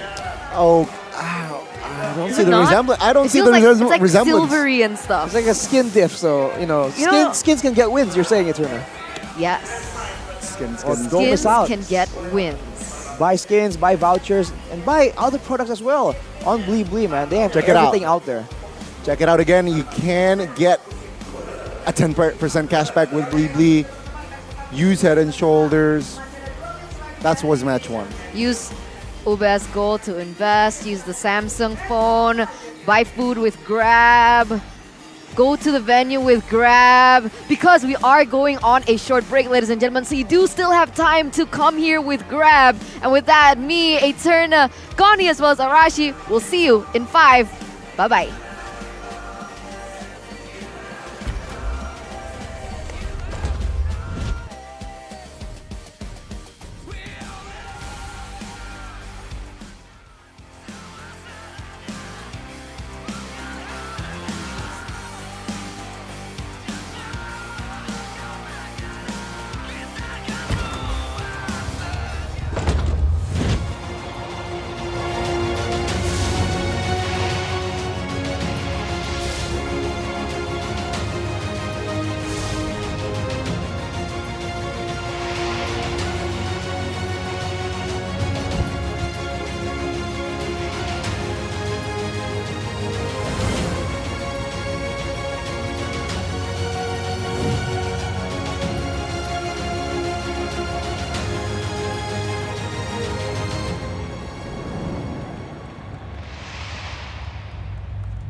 Don't you wish your phone was fun like this? Don't you wish your phone looked more like this? Don't you wish your phone could flex like this? Don't you wish your phone could fit in here? Don't ya? Samsung Galaxy Z Fold 5 and Z Flip 5. Pre-order now.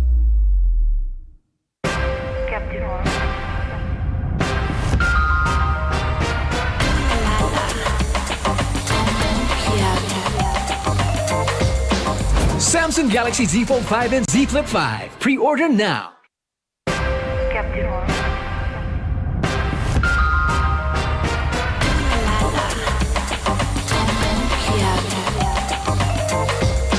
Samsung Galaxy Z Fold 5 and Z Flip 5. Pre-order now. Look who finally showed up.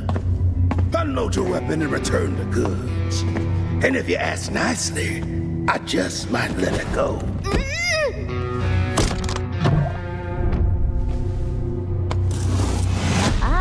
said I was returning it. You little... We had a deal! I just came here to test my new toys. They ain't even loaded.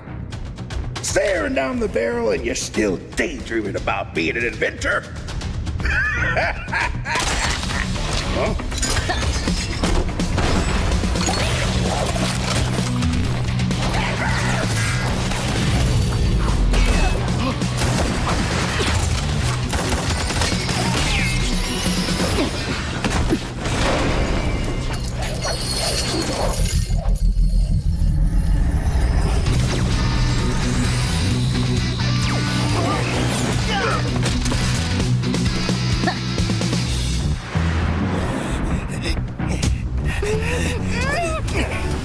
Stop, or she gets it. Then you'll have to answer to Eruditio. Eruditio. Well, isn't that perfect? I got a bone to pick with them. So how about I just blast you both? You're crazy. Leave me out of your squabbles.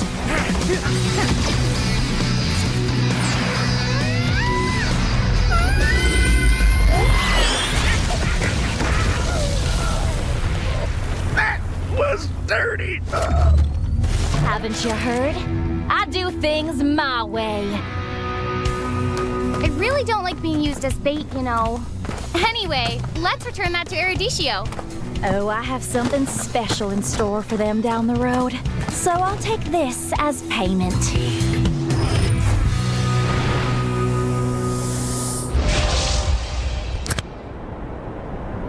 Di dunia games, top up jadi lebih mudah. Pilih game, masukkan game ID. Pilih Diamond. Masukkan kode promo, dan pilih metode pembayaran. Masukkan kode OTP dan konfirmasi pembelian. Selamat, kamu dapat tambahan kuota. Kumpulkan DG Point setiap top up. Tukar dengan merchandise dan voucher game menarik.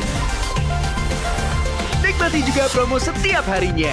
Upgrade gameplaymu sekarang.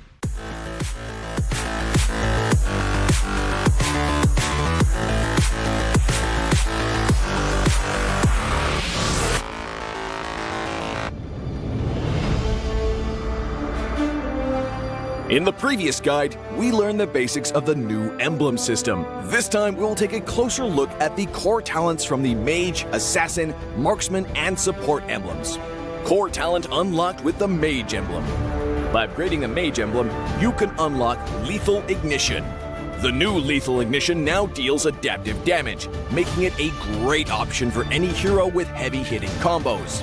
With the change to adaptive damage, heroes with high physical damage can now use this talent to enhance their damage, such as Saber and Natalia. Saber's first skill and ultimate combo can easily trigger the effect from Lethal Ignition, dealing much more damage to enemy heroes. Core talent unlocked with the Assassin emblem. By upgrading the Assassin emblem, you can unlock Killing Spree. Now that the talent is no longer reserved for the Assassin emblem, it becomes a good choice for any hero who can perform chain kills. Heroes with magic damage like Karina and Julian can now take this talent as well. Karina's ultimate resets after she kills an enemy hero.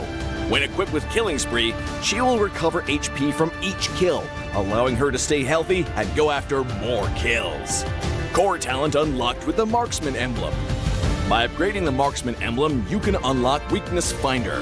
The new Weakness Finder talent is no longer reserved for ranged heroes. It works well for heroes with high attack speed, as it can improve their laning and slowing abilities. A hero like Minzathar can take Weakness Finder because his second skill increases the attack speed of his basic attacks. When combined with equipment that can provide more attack speed, he can reliably trigger the slow effect to prevent enemies from escaping. Core talent unlocked with the Support emblem. By upgrading the Support emblem, you can unlock Focusing Mark. The Focusing Mark talent works the same as before. It allows support heroes to increase the damage their teammates can deal to the target enemy. Kaj's ultimate can be used to drag key enemies to his team. When equipped with Focusing Mark, the ultimate will also increase the damage the target takes, allowing Kaj's team to quickly burst down the helpless target. Choose the core talent based on the strengths of each hero to maximize their effectiveness. We look forward to seeing players discover new ways to play their favorite heroes on their way to becoming a legend.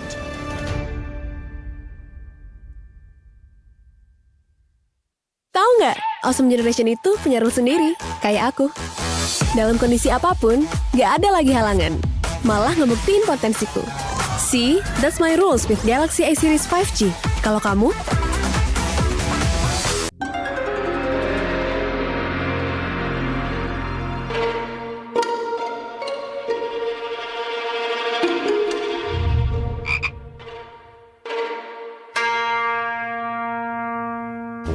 Pus. Kamu lagi ngapain? Ini nih lagi push rank pakai Akai. Ikut dong. Double kill. Triple kill.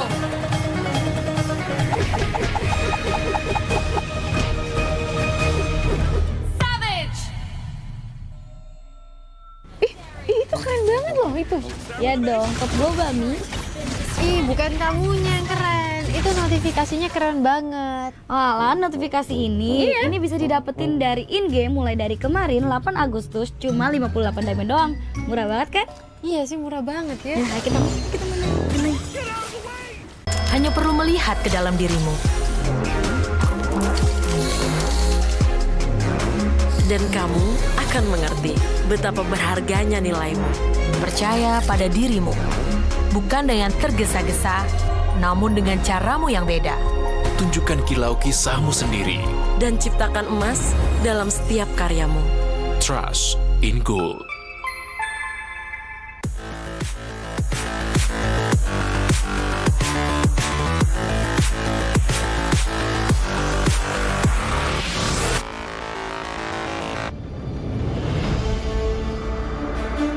In the previous guide, we learned the basics of the new emblem system. This time, we will take a closer look at the core talents unlocked with the basic common emblem, tank emblem, and fighter emblem. Core talents unlocked with the basic common emblem.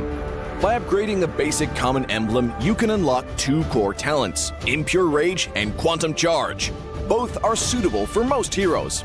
The new Impure Rage talent now deals adaptive damage, making it a good damage-enhancing talent for a variety of heroes, such as Eve, Nathan, and Diggy.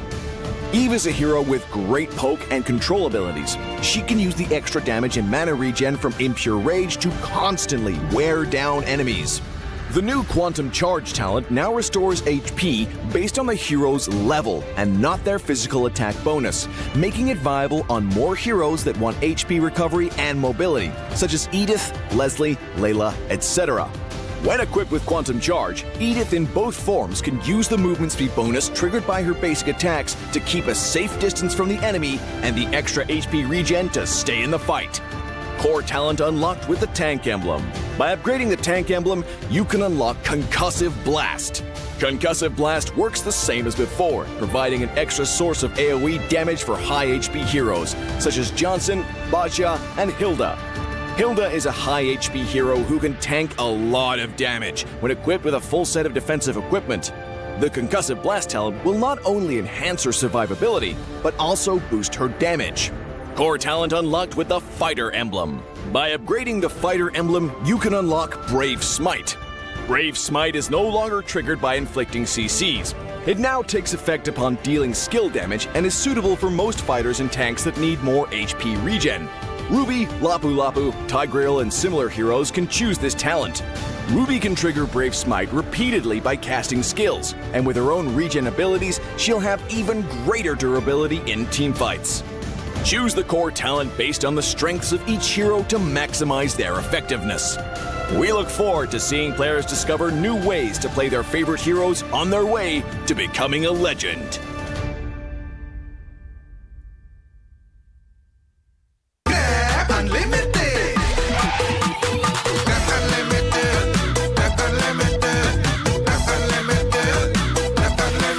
Modal gratis, untung berkali-kali.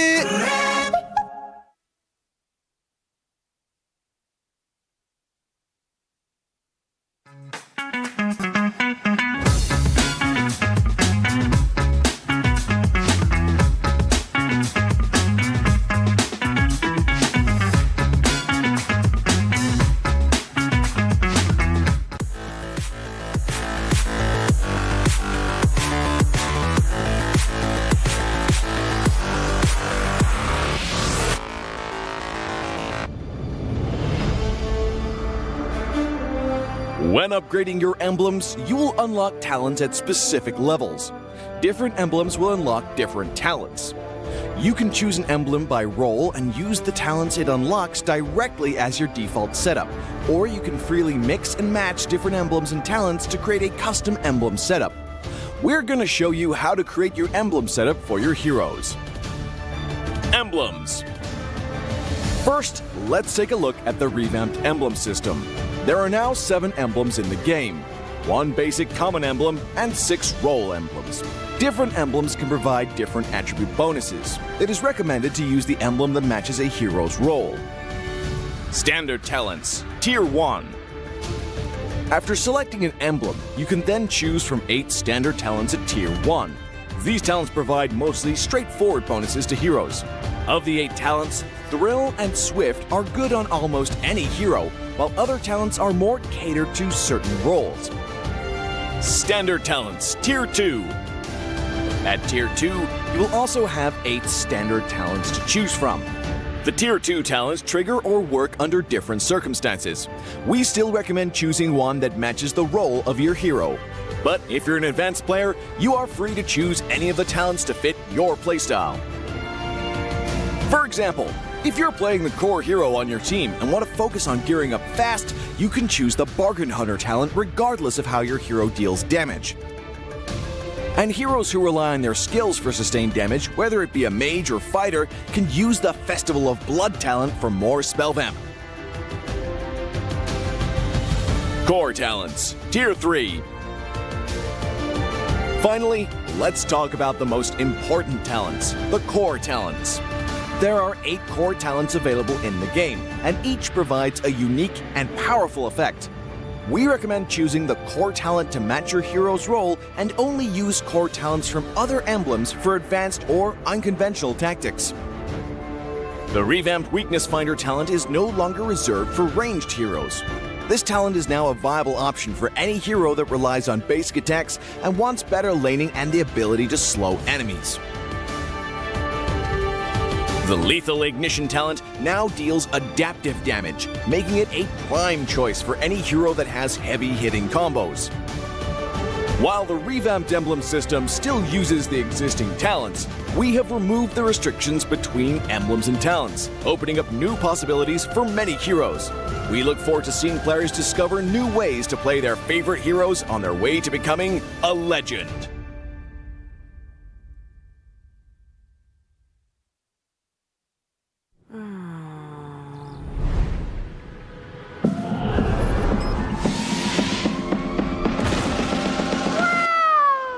It's only you who rocks my world.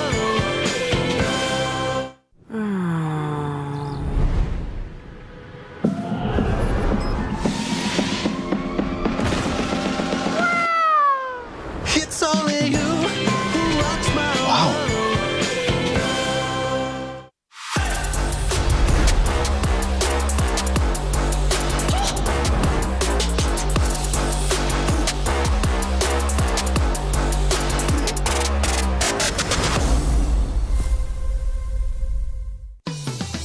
Belanja di Indomaret makin banyak untungnya.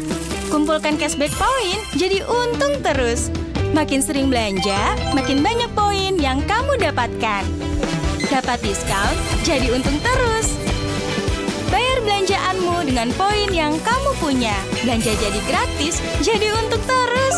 Dan untung terus dapat banyak promo. Jadi member Indomaret Poinku sekarang. Untungnya non-stop.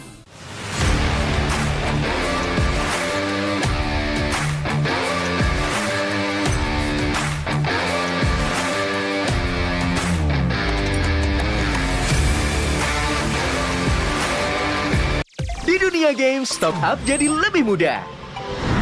Pilih game, masukkan game ID. Pilih Diamond. Masukkan kode promo, dan pilih metode pembayaran. Masukkan kode OTP dan konfirmasi pembelian. Selamat, kamu dapat tambahan kuota. Kumpulkan DG Point setiap top up. Tukar dengan merchandise dan voucher game menarik. Nikmati juga promo setiap harinya. Upgrade gameplaymu sekarang.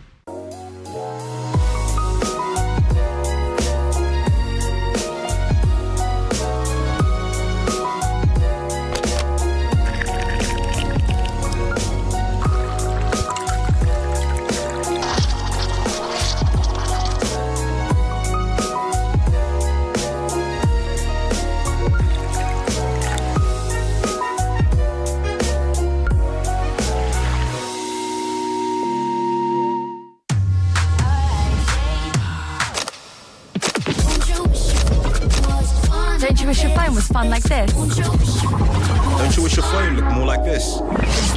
Don't you wish your phone could flex like this? Don't you wish your phone could fit in here? Don't ya? Samsung Galaxy Z Fold 5 and Z Flip 5. Pre-order now.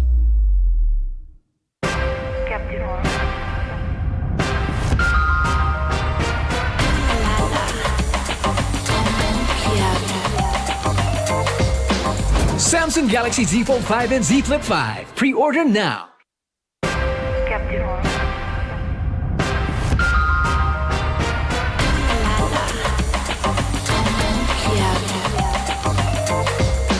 Samsung Galaxy Z Fold 5 and Z Flip 5. Pre-order now.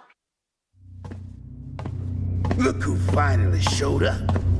Unload your weapon and return the goods. And if you ask nicely, I just might let it go.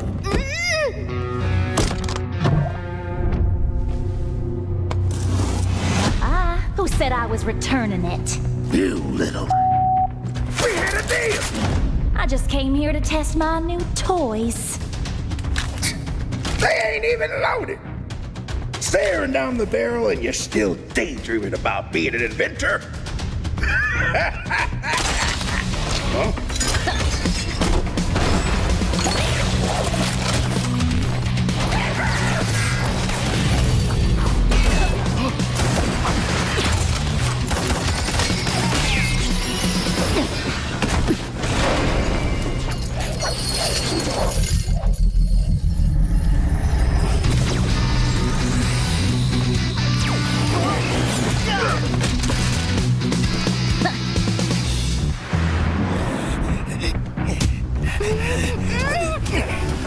Stop, or she gets it!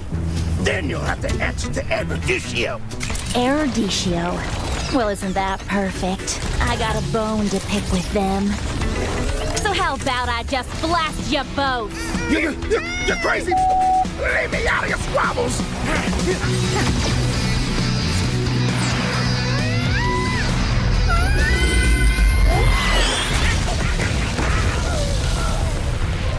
That was dirty! Haven't you heard? I do things my way. I really don't like being used as bait, you know. Anyway, let's return that to Eruditio. Oh, I have something special in store for them down the road. So I'll take this as payment.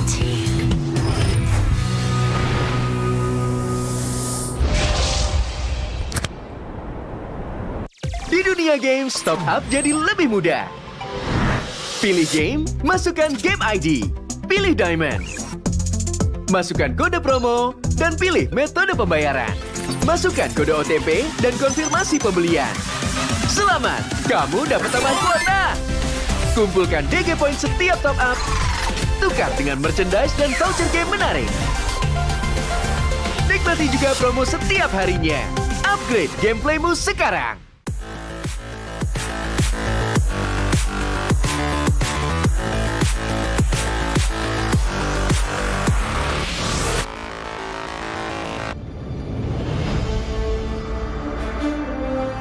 In the previous guide, we learned the basics of the new emblem system. This time, we'll take a closer look at the core talents from the Mage, Assassin, Marksman, and Support emblems.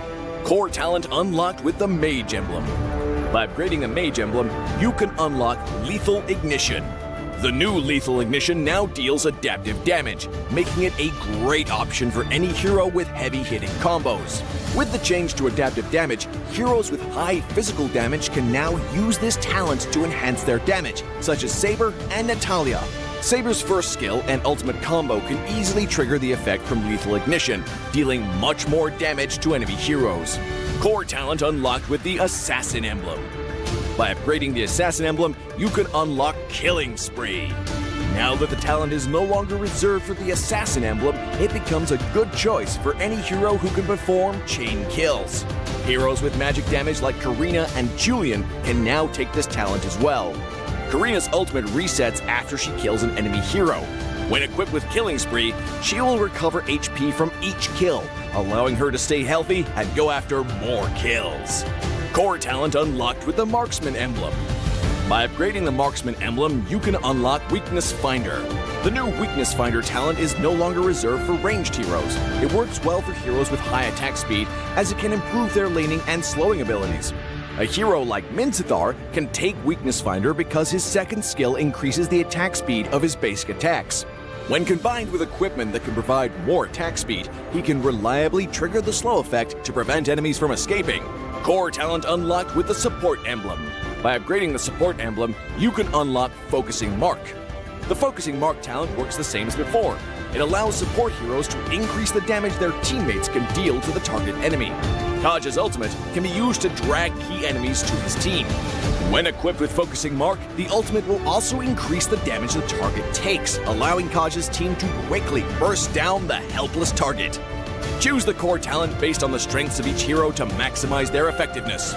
We look forward to seeing players discover new ways to play their favorite heroes on their way to becoming a legend.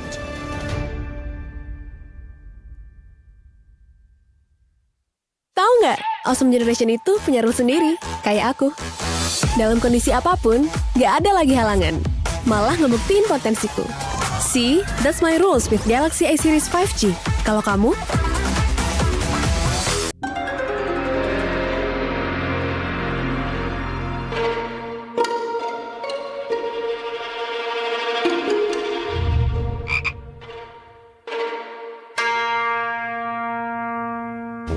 Pus. Kamu lagi ngapain? Ini nih lagi push rank pakai Akai. Ikut dong. Double kill. Triple kill.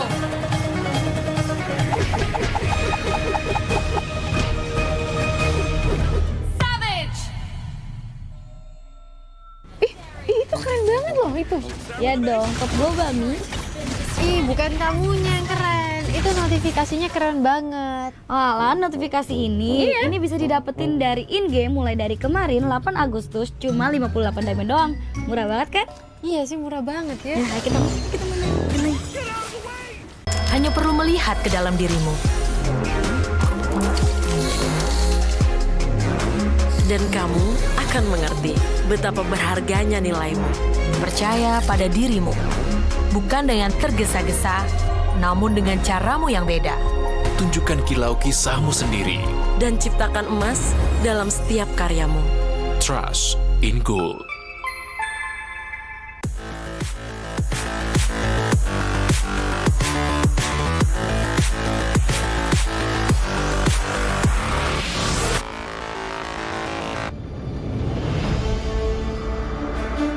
In the previous guide, we learned the basics of the new emblem system. This time, we will take a closer look at the core talents unlocked with the basic common emblem, tank emblem, and fighter emblem. Core talents unlocked with the basic common emblem. By upgrading the basic common emblem, you can unlock 2 core talents, Impure Rage and Quantum Charge. Both are suitable for most heroes. The new Impure Rage talent now deals adaptive damage, making it a good damage-enhancing talent for a variety of heroes, such as Eve, Nathan, and Diggy. Eve is a hero with great poke and control abilities. She can use the extra damage and mana regen from Impure Rage to constantly wear down enemies. The new Quantum Charge talent now restores HP based on the hero's level and not their physical attack bonus, making it viable on more heroes that want HP recovery and mobility, such as Edith, Leslie, Layla, etc. When equipped with Quantum Charge, Edith in both forms can use the movement speed bonus triggered by her basic attacks to keep a safe distance from the enemy and the extra HP regen to stay in the fight. Core talent unlocked with the tank emblem. By upgrading the tank emblem, you can unlock Concussive Blast. Concussive Blast works the same as before, providing an extra source of AoE damage for high HP heroes, such as Johnson, Baja, and Hilda. Hilda is a high HP hero who can tank a lot of damage when equipped with a full set of defensive equipment. The Concussive Blast talent will not only enhance her survivability, but also boost her damage. Core talent unlocked with the Fighter emblem. By upgrading the Fighter emblem, you can unlock Brave Smite. Brave Smite is no longer triggered by inflicting CCs. It now takes effect upon dealing skill damage and is suitable for most fighters and tanks that need more HP regen. Ruby, Lapu Lapu, Tigreal, and similar heroes can choose this talent. Ruby can trigger Brave Smite repeatedly by casting skills, and with her own regen abilities, she'll have even greater durability in teamfights. Choose the core talent based on the strengths of each hero to maximize their effectiveness. We look forward to seeing players discover new ways to play their favorite heroes on their way to becoming a legend.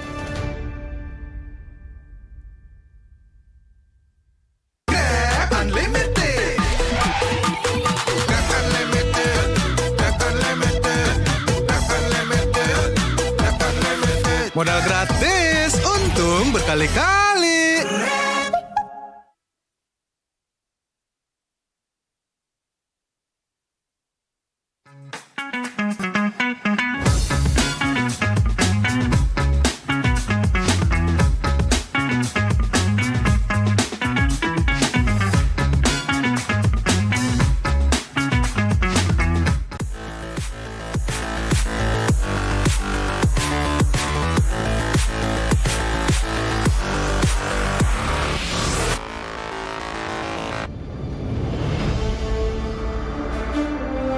When upgrading your emblems, you will unlock talents at specific levels.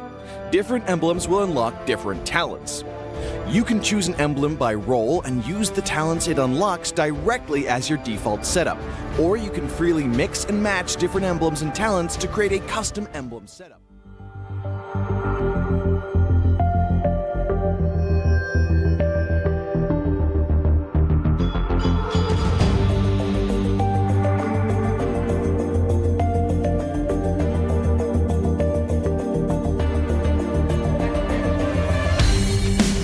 Kan berdiri dan terus berlari, terus ke arah puncak tertinggi. Ku takkan berhenti, hanya sampai di sini. Kemenangan abadi menanti. You know we won't miss if we unite our focus, and if you haven't noticed, we all live. Nyalakan apimu, hadapi semua tantangan, hadang semua serangan, jatuh bukan halangan. Bakar semangatmu, janganlah engkau menyerah. Kita akan buat sejarah. We all this, we won't miss. We all this, we won't miss. Saatnya beraksi, jalani ambisi. Aku kan menyawakan hari ini. You know we won't miss if we unite our focus, and if you haven't noticed, we all live. Nyalakan apimu, hadapi semua tantangan, hadang semua serangan, jatuh bukan halangan. Bakar semangatmu, janganlah engkau menyerah. Kita akan buat sejarah. We all this, we won't miss. We all this, we won't miss. We all this.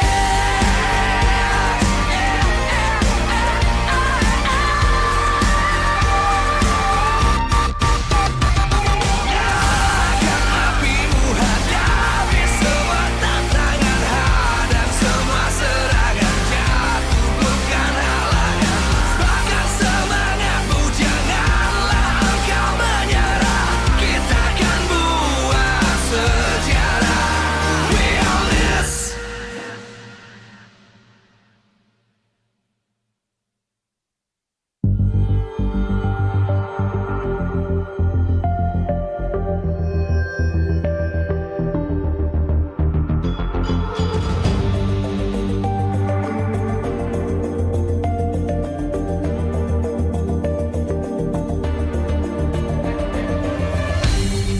Aku kan berdiri dan terus berlari, terus ke arah puncak tertinggi. Ku takkan berhenti, hanya sampai di sini.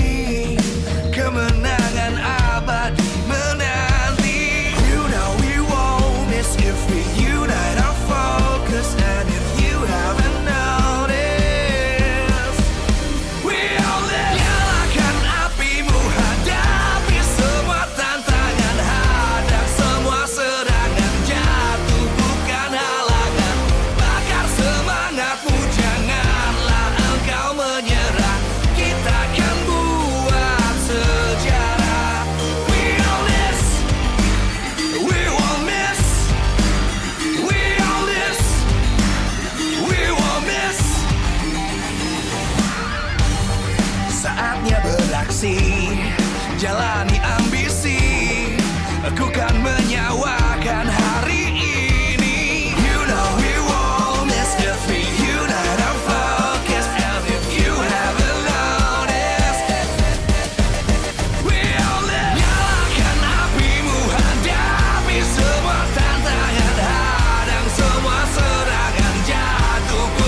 terus berlari, terus ke arah puncak tertinggi. Ku takkan berhenti, hanya sampai di sini. Kemenangan abadi menanti. You know we won't miss if we unite our focus. And if you haven't noticed, we all live. Nyalakan apimu, hadapi semua tantangan, hadang semua serangan, jatuh bukan halangan. Bakar semangatmu, janganlah engkau menyerah. Kita akan buat sejarah. We all this, we won't miss. We all this, we won't miss. Saatnya beraksi, jalani ambisi. Aku kan menyawakan hari ini. You know we won't miss if we unite our focus. And if you haven't noticed, we all live. Nyalakan apimu, hadapi semua tantangan, hadang semua serangan, jatuh bukan halangan. Bakar semangatmu, janganlah.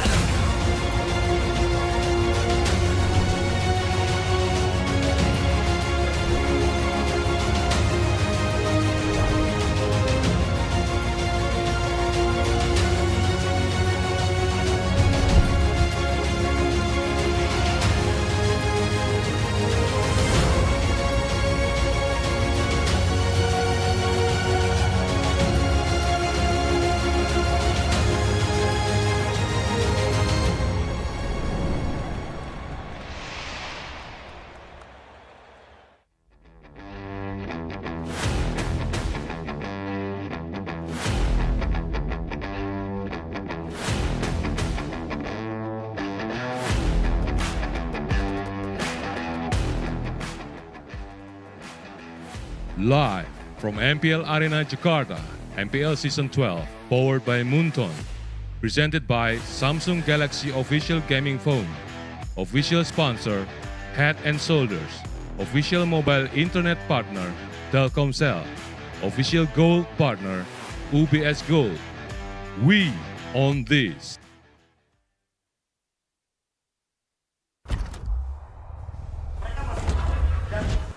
The last match and therefore the last stand of Geek Fam is upon us, ladies and gentlemen, as we welcome you back to MPL ID Season 12 here, Week 4, Day number 3.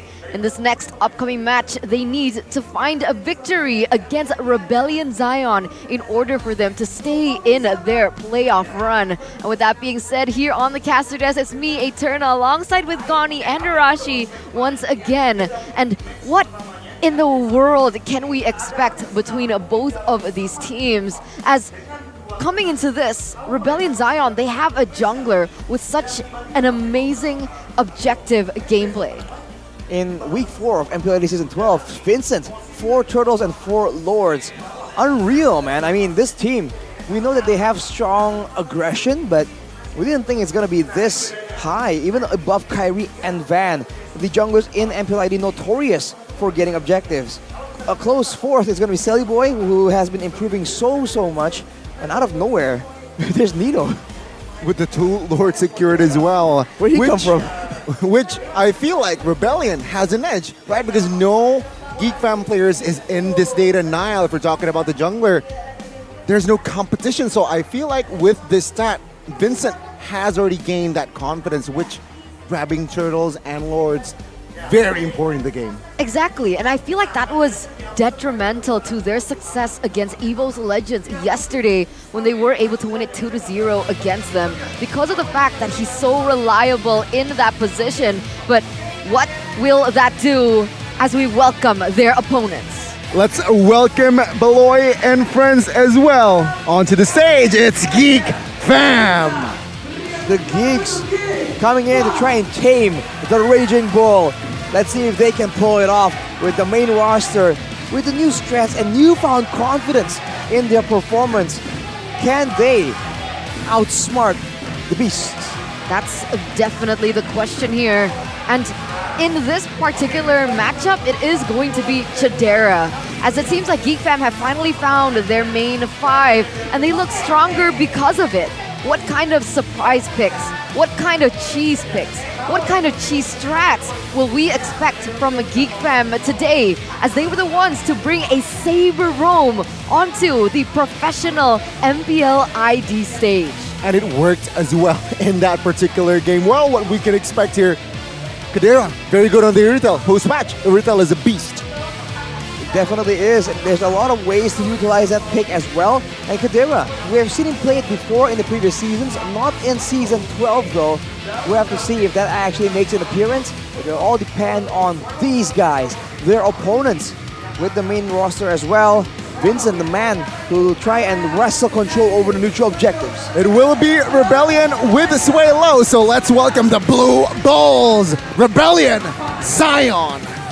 Swaylo coming back into the roster has really sparked something new within the team. Rebellion Zion okay, so that's the choice of entrance that they were gonna make. I was anticipating it. Very interesting choice there. What was that around? Is that a Jujutsu Kaisen reference? The Could be. Con? Well, we have to confirm later on, but that was one way to make a statement. We'll have to see. Is that statement meaning they're trying to devour Geek Fam? We'll have to see and watch if the coaches can make it happen. Up on the stage right now, Coach Chico with Vive, his analyst in tow, and Coach Airpong, the new addition for Geek Fam.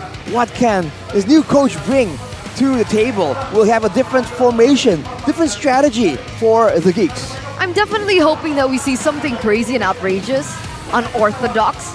We've seen it work, and it's insane because what we've known to be that being a signature for Geek Fam has now kind of resurfaced for Rebellion. Zion, Swaylo picking up the gourd yesterday, working out as well. Yep. See, these are these things that we can expect, I think, from both of these teams as we take a look at the keys to victory here by the Samsung Galaxy Z Series. Contest ODTZ's pick of heroes.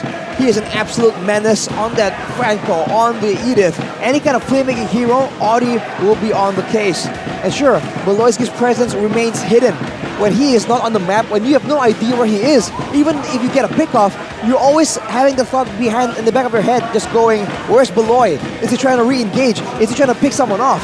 Along with that, a boy, free to deal damage in team fights. He is definitely going to be responsible for a lot of damage, especially if a lot of attention, a lot of eyes are on Kadera. I really like point number 3 as well here. A boy able to free hit as well. And remember, if we're talking about his hero pool, Lilia is his signature hero 2 seasons ago. With the Lilia buffed, adjusted as well, will Lilia come to surface in this particular match? I actually want to talk about that. Do you think Lilia is viable to utilize? I think it's still viable, but no longer as... So back then, it serves both a DPS tool as well as a bit of a burst tool, right? You catch someone and you just get tons of angry blooms on the target. It's a lot of burst damage, and you can get more by using the black shoes. Now that you can't do that, you're really stuck on DPS and AoE, which is not necessarily a bad thing because they reduce the cooldown of the energy as well. But for keys of victory by the Samsung Galaxy Z Fold 5, Z Flip 5 for Rebellion, bring out pocket picks to counter Geek's power heroes. The more unexpected, maybe the better against a team as calculative as Geek Fam. Pressure nails, risky movements, he cannot be allowed to make those crazy plays and get punished for it. And of course, be aware of Geek's 4-and-1 split strategy. If they can make it dirty, make it messy in the Land of Dawn, especially for the neutral objective control, which they seem to be so dominant on, that could be the solution they can use to shut down any macro possibilities from the side of Geek Fam. Looking at a team head-to-head here by Head and Shoulders though, game victory rate and the average KDA and the hero pool, all in favor of Rebellion. But the longer the game goes, there's a chance for Geek Fam to come out on top. They're a team that's so decisive all the way till the end, no matter how long the game goes. Oh, very good. Clean and balanced head-to-head here by Head and Shoulders. So Geek Fam, Rebellion, it's just a matter of execution, I feel like. Execution and what the coach has to say about it, right? Because now that Geek Fam has a new coach figure here at MPL Indonesia. It's posing questions. Where was he from? He used to serve as an analyst for Onyx Prodigy in MPL Indonesia Season 7, where he was able to successfully secure 3rd, 4th place position as a semi-finalist in the MPL Season 7 playoffs. So he has the experience, and especially that MPL global band, right? Yep. And so you're forced to kind of explore these different kind of heroes that perhaps we'll see here at MPL Indonesia as we are headed straight into the drafting phase for game number 1. It looks like Geek Fam are gonna be on blue side, Rebellion on the red. So Geek, do they go for the just contest on these kind of heroes? Take away Paquito from Cars? But they're gonna start with the Yves ban instead. Really Yves ban. I feel like right now, especially with the quote-unquote nerfs for the Yves, it's not exactly that strong, but I guess they're respecting Suelo and his reputation for the high ground mages. For the side of Rebellion, they're responding with a Natalia ban. We didn't see it banned out in match 1, but in game 2, with Beloyski in the picture, this is definitely a hero you need to watch out for, especially after the changes to the stealth mechanic in the latest patch. Well, looking at the situation right now, it's going to be a Franco ban here from the side of Geek. So perhaps signifying that they want to find and go for the joy pick here in that first pick. It's full respect. Goni, that's what it is, also, right? Franco Audi TZ, the way that he was able to perform on the Franco, it was huge. And so they're going to respect that out as well. As Rebellion Zion also taking away the Fanny away from Nile. One of Nile's power picks, I would say, in that jungler position. It's a strong hero overall, but for Geek, if they want to really play for the neutral objectives, sometimes the fighters really have a better time doing so. Assassins right now really seem to be walking more into that role of just doing damage, being unexpected and flanking around. The Fanny can do a bit of everything. It gets banned out. A similar pick as the Ling, but that means a significantly weaker early game for Geek Fam. They will ban away the Claude instead. Very interesting ban here from the side of Geek. I dislike the ban particularly because Claude post-patch isn't really prio. Sure, in the hands of a Highs, it seems like that's the only hero that Highs can perform with. But I think it's just an expensive ban there to be put, to be committed with. I mean, the nature of this hero, that you are so all in with your ultimate and you do so much less damage afterwards, it makes it very easy to read your movements and punish you, like we saw happen to Brands in match number 1. So for Rebellion, they're going to ban away the Kaja, trying to make sure that Geek don't get their hands on a pesky pick-off hero themselves. Now for first picks, Paquito on the table, Valentina on the table. So many options. If they want to go for flexes in the mid lane, Kadira also, we'll have to see. It actually will be that Kadira. Oh, okay. So they're going to go for the first pick, Kadira. That surely still can be flexed, either for a boy or as well as Beloyski. Last time a Geek picked it up, it was on the hands of Beloyski, so it's headed to their direction, but it might be just a curveball to throw Rebellion Zion off. Now, Cars is free to pick up his powered hero, free to pick up the Paquito, but they go for the Harith first for Highs, securing something more of a lane, a bully, but before seeing the opponent gold laner, it looks risky. Man, Rebellion, they're picking up Angela and Harith in the first phase. I don't know how confident are they really with this hero, but it seems like it shows that, you know what, we're going to be very honest with you, we are just going to pick up our main with that Harith. Geek, can they respond with an Esmeralda pick here? They can, but there's a lot of talks about the Harith being put in the mid lane as well. So in a way, there's still some flexibility available for Rebellion. But like you mentioned, Goni, the Esmeralda becomes a very valuable pick here. And it's still pretty much meta. It serves the same purpose as a Uranus. In fact, it's a bit more damaging, a bit more aggressive, but it's gonna be the Uranus. Instead, Geek Fam will prioritize that regeneration to try and match Angela, and they go for the Lancelot pick as well. Denying the Uranus for Rebellion, it's also a great move, man. Angela Uranus is a disgusting combo. With that being said, does this kind of force Rebellion Zion to flex this Harith into the mid? Because do they not need more damage to penetrate Uranus? Maybe. The Harith does true damage, but it is a lot more bursty. So if they're going to rely on the Harith only as a source of damage, either A, they get some more, right? That's a bit more consistent, or they really go for an all-in dive comp in order to just finish off the damage dealers, and then afterwards just beat on that Uranus S5. No. Eggshell was hovered. No way. Eggshell was hovered. No way against a Lancelot and the Kadira. No way. That would be suicide. Would it not? No mobility whatsoever, but man, yeah, okay, that got me kind of going for a bit. But Rebellion Zion, they're gonna commit onto the Arlet.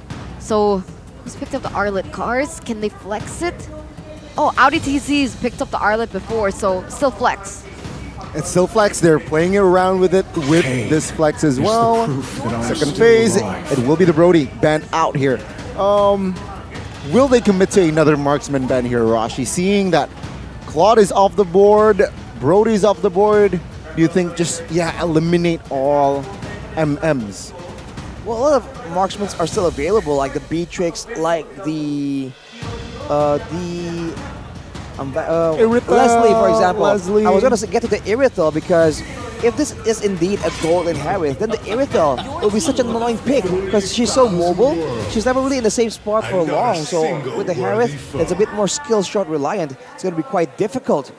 Geekfan will ban with that Marcus though, trying to limit that early game aggression. And for Geek, with that Lancelot, they can still flex the build and go for something a bit more defensive or aggressive depending on what they require in the middle of the game.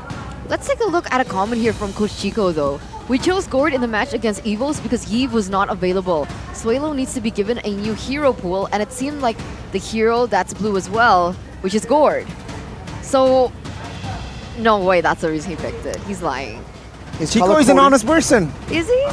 He is an honest person, is all I can say. So he's saying that okay. Well, it worked out. I thought it was because of composition, but it turns out it's just because Suelo can't play anything other than Yves, according to him. But coming back into the second phase of the draft, we do see a Cho being taken away from the side of Geek. Geek closed it off with a Ling takeaway, just really limiting the choices here for Vincent in that jungle position. Rebellion Zion, do they want to pick up Joy? Oh. It is very much available. It is an assassin. And looking at the band so far, right, the Cho, the Brody, these are all heroes that are good to try and stave off assassin dive pressure. So I think the Joy becomes a pick, but at the same time, feels like too much magic damage. Right, and we haven't seen it too often from Vincent either, so it's a bit of a reach. Maybe they're going to go and hide it and pick something else first instead. What will they pick here? Because it's confusing, right? Is it Rome, EXP? Okay, there you go, EXP. So Arlet Rome, Angela mid, Harith gold lane is what I'm seeing. Also, isn't there a possibility for Paquito jungle? You're Or right. Arlet mid? You never know, man. You Season don't. 12. It's Suelo as well. He has used the Arlet in that mid lane. And it sort of worked, even though eventually it did get outscaled for Geek right now. It's so much crowd control and so much macro pressure as well. The Lancelot can match the mobility and maybe clear out the far side of the map, but they need someone to match this Paquito pressure if it does indeed go to the EXP lane. So with Uranus already there, they go for the Minotaur. Is this a debut? Oh, it's not. It is not a debut. Okay.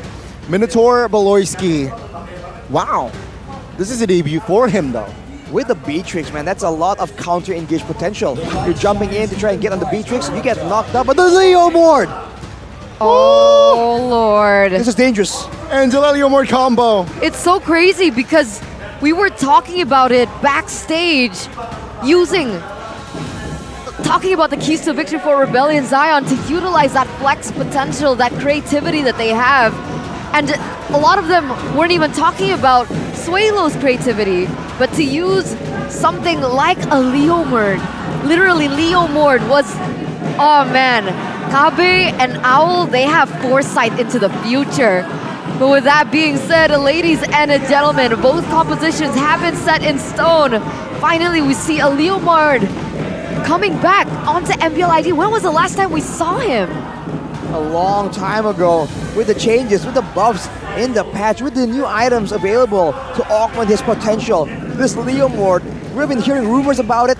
We've been talking about the potential with a killing spree emblem. Vincent is going to be out for blood, and this is definitely a pick that's going to be troublesome for Geek Fam. And don't forget, they have the Angela to make it all worse. And here it is, ladies and gentlemen, welcome to the Land of Dawn for game number 1 between Geek Fam as well as Rebellion Zion.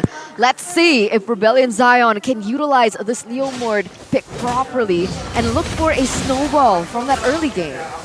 If the Leomord gets snowballing, it's going to be so difficult. In a way, it's like a Martis, but it has better late game, I must say. We went against it, I think, some of the casters were playing together and we went up against it, and it was so unkillable, and it does so much damage off the back of so little items as well. So it's a very efficient pick, and I think Rebellion are going to take full advantage of it. Take a look at the rotation here. Beloyski already trying to clear camp top side. He's low though. Flicker will not be popped, but oh my god. Suelo dealing damage towards the boy, but it's just a trade. Now Luke already opening vision for Vincent and also delaying the purple buff take. Uh-oh, that's going to be a problem here for Vincent's rotation. It's going to slow him down just a little bit. But in this early game, there's a lot of sustain coming from Luke. He's not going to die. He can still flicker out. And there it is, the annoying nature of Luke on a Uranus for the enemy jungle. Suelo needs to be careful here. Already chunked, but it seems like he's still okay. Vincent has the Phantom Steed. If he wants to commit a fight, he has that horse to be relied on.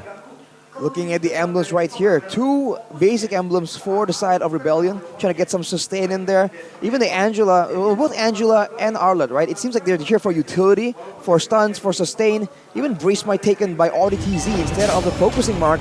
We'll see if that harms their pick of potential. For the side of Geek Fam, it's all the assassin emblems. They're trying to get aggressive right here, but the mid lane Arlott, we'll see how effective this is at stating of aggression. Look at Suelo though. He got airborne, will be taken out in the backside though. Oh, what is going on? Nile with the steal! Vincent wasn't able to find the retry. Cars very low, trying to survive, and he will, question mark? Oh my god, Luke. No way. Oh, too deep. Cars! No way! With the outplay, first of blood falls, but it will be traded back. But what a play from Cars. What a play for Cars, but it's still Geek Fam securing the advantage here in the early stage of the game. Being able to pick up that turtle is huge, as it's a Papulung versus everybody situation in the talents prediction, as he was the only one who sees the potential from Geek Fam's composition. Wow. Transformation is always so random these days, but seems like the overwhelming majority of Rebellion of the talents are picking Rebellion Zion.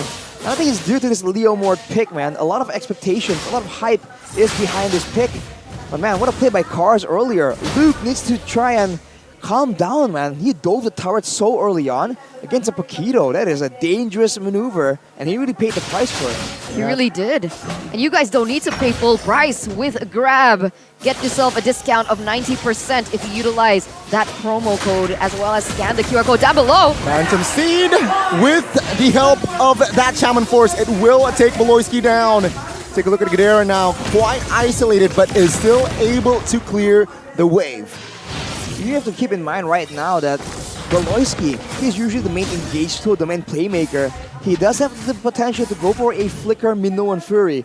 But at the same time, it's not the same kind of engage like a Kufra, like a Natalia. Cars the 1v2. Let's say he pops the sprints as well to ensure his safety.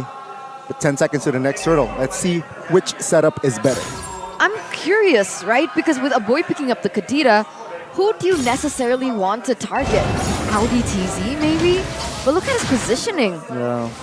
Barely shows in the map. Cars now trying to distract. Hard guard popped. A boy caught in Suelo's hands. Knocked up though. He gets taken down. Oh! There you go, Niles. What? Suelo almost gets the outplay. But it seems like Rebellion will not have enough space to comfortably take the turtle loop now. Soaking damage. Take a look at Cars. He's low. He will not be joining the fight, which shows that Geek Fam will win this next turtle. He went under turret for that, Suelo.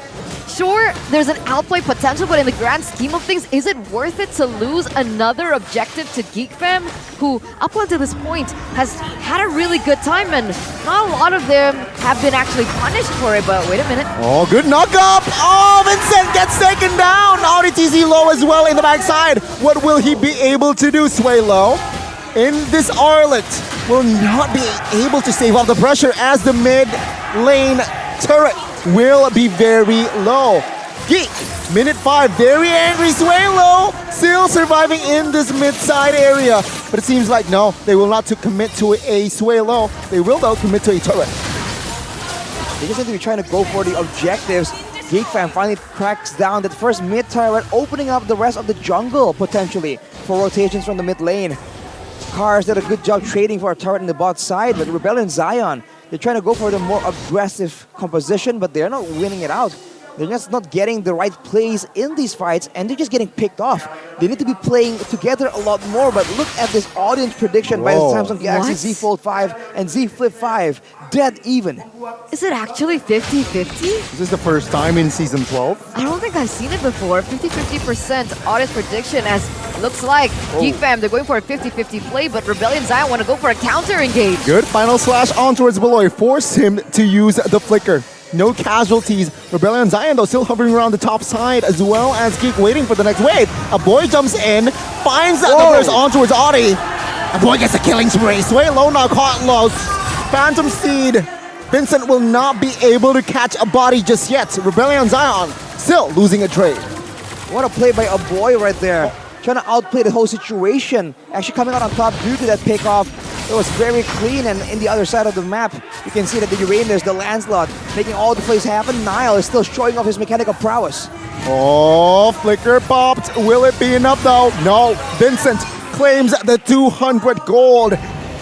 That is what he desperately needs. He does. He needs to stack these kills, even from that early game, but so far they haven't been able to do that. GeekFam have been holding the pressure from the first minute of the game with a 2,000 gold lead already. Let's take a look at their chances here for the Turtle. Vincent, level 10, Nile, level 11. Does Rebellion Zion really want to go for a contest? The big problem here for Rebellion Zion is the fact that they are full dive comp and they're up against a Minotaur. If they engage carelessly, that's everyone getting knocked up 3 times again and again. That is dangerous against a team with so much follow-up, like the Beatrix, like the Kadita as well. So they're trying to go and play it a bit more pick-off style. They might succeed here. Oh, Ropeways was forced to escape. With the passive, it will bring back the HP, but Nile finds the last hurdle. Take a look at the fight. It collapsed as Vincent wasn't able to catch his Barbiel. He will be taken down. Sway Low forced to use the flicker. Quite low highs, trying to cover. That was a huge fight, a huge dub for the Geeks. For sure, 3,000 gold lead. Do you see how much damage Shadera is also dealing onto Rebellion Zion members? I think he has that BOD already. Not sure if he has the Malefic Roar yet, but highs. Not low. Cars trying to flank. A boy is able to escape. But take a look at Swilo on the backside. Soaking damage is still able to survive. But GeekFam, they're still in full control. You just have a lot more survivability, man. Look with the regen. A boy with the thalassophobia. The blessing of the ocean. Regenning his health. And Beloyski, of course, with the heals. And an AoE heal on that note. It's going to be so difficult. But Vincent actually secures his purple buff still. This Leomord pick hasn't been showing its full value, but it does scale really well into the late game. We'll see if later on he'll be able to just run down Kadera, the man who is known to have 0 deaths with the cleanest execution. And we do actually have a fun fact surrounding the Leomord pick here by Grab. The fact that the last time it was used was Season 8, played by Adam from GeekFam, when they were against Rebellion Zion, where Geek were able to win it. So it feels like kind of a deja vu / revenge story / compensation / just this entire arc happening. Very poetic. Yes. Thank you for that fun fact, Grab, as well as production team. But so far, it doesn't look like it's headed to success the way that GeekFam were able to do that in Season 8. Cars tries to go for a pickoff right there, but Beloyski is pushing everyone away. See that now Highs is just out of the fight. Too far to have impact in this big fight on the other side of the map all the way. Oh, so Swalo, soaking damage. But it seems like Nile here isn't able to find the opening that he wants there, doesn't really commit on towards a fight. Plus, they realize that the Lord is up. Let's not commit on towards a unnecessary fight. I feel like for Rebellion Zion, they're countered essentially by the Minotaur, so they should be going for very weird flanks right here, trying to spread apart the members of Geek Fam and try and make use of cars on the Paquito, man. If he can just split push, if he can just apply more pressure far away from the fight, he might be able to get enough value to make this Paquito pick just so much more valuable. I think that makes sense, and I think that's what they're trying to do here. You can see Cars just trying to look for a split there in that mid side, trying to put some pressure, forcing Luke in that area. But again, they're clumping as 5. This is scary. Flicker, final slash. Barbeal is called. Suelo, though, taken down, and Nile still 100% on a neutral objective. Vincent, though, will be caught dead. Auditiz is next in the chopping block, and Skadera finds the kill. And this is Geek Fam here, proving the haters wrong. This is literally 4 men down here for Rebellion Zion. Only the EXP laner is left. Only Cars is left. Suelo is going to be coming back in just a few seconds, but will it be enough time to hold back the Geeks? Let's see. Suelo jumps in, trying to clear the wave as their prio. Luke hovering in the front area. It seems like Rebellion, they will have the 5 members to defend this first Lord. Will they lose another baser is the question. Let's see. Beloyski has the flicker. No, he hasn't. Shaman Force. Oh! Heis gets taken down in the front side as well. Luke trying to soak in the damage. Suelo desperately trying to escape as Nile looks for that kill. Take a look at the Lord. Oh, good knockup. Nile, though, will be taken down as Vincent isn't able to survive as well. Beloyski, Kadera trying to stay in pressure. Waze quite exposed. Minis is already there with the SMG. It seems like they will be able to find the first game. In 11 minutes. Quite similar to what Onyx have been able to do here this season. That was the first Lord, and they were able to win it in such a fast-paced fashion. That is the beauty of composition. Just like Arashi mentioned earlier, the fact that they were clumping up, they were able to get the full value from that Minotaur lockup. That Minotaur Fury, man, just threw a whole lot of problems for Rebellion Zion, and they just seem to shatter into shambles whenever things don't go their way. Initially, when they were trying to go for these turtle fights, they don't come out on top. They just start getting confused on what to do. Instead of making use of the advantage they have, which is the mobility of the Paquito, they just kept going again and again for those big fights instead of going for trades. We already mentioned this earlier in match number 1, man. It's important to get a turtle, but if you cannot win the fights, maybe going for other things could be an option. Unfortunate for them, they were just way too behind. And against a composition like Geek with so much sustain built in from the Uranus, from the healing of the Minotaur, Rebellion just did not have enough damage because they don't have a marksman either. They have a casting spell marksman in the Harith. That's really unfortunate, but that's a great showing from Geek Fam.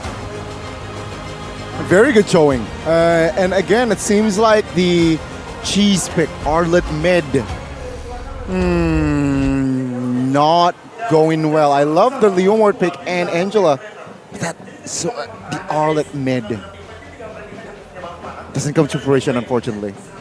Well, you see moments where it actually has value, right? Good clear, good sustain. He was able to hold off the pressure in the mid lane for the longest time.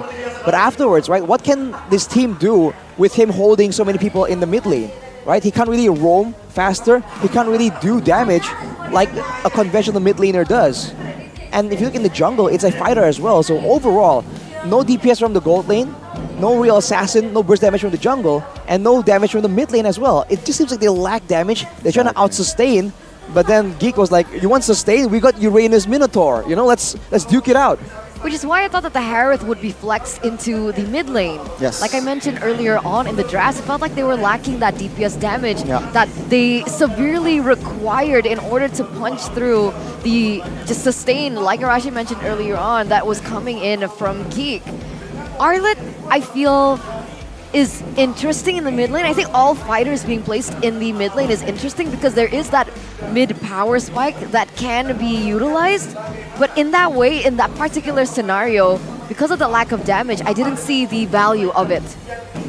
And you see a bit of miscoordination again and again as well, where Cars goes in and then his team wasn't really there to back him up. He got caught out several times without any trades happening. And you also see that Vincent, again and again, tries to make a play happen, but then the hard guard doesn't get into him fast enough, and he ends up getting picked off, and the hard guard just wasn't utilized to its full potential. And we already talked about the emblem choice, the Brave Smite.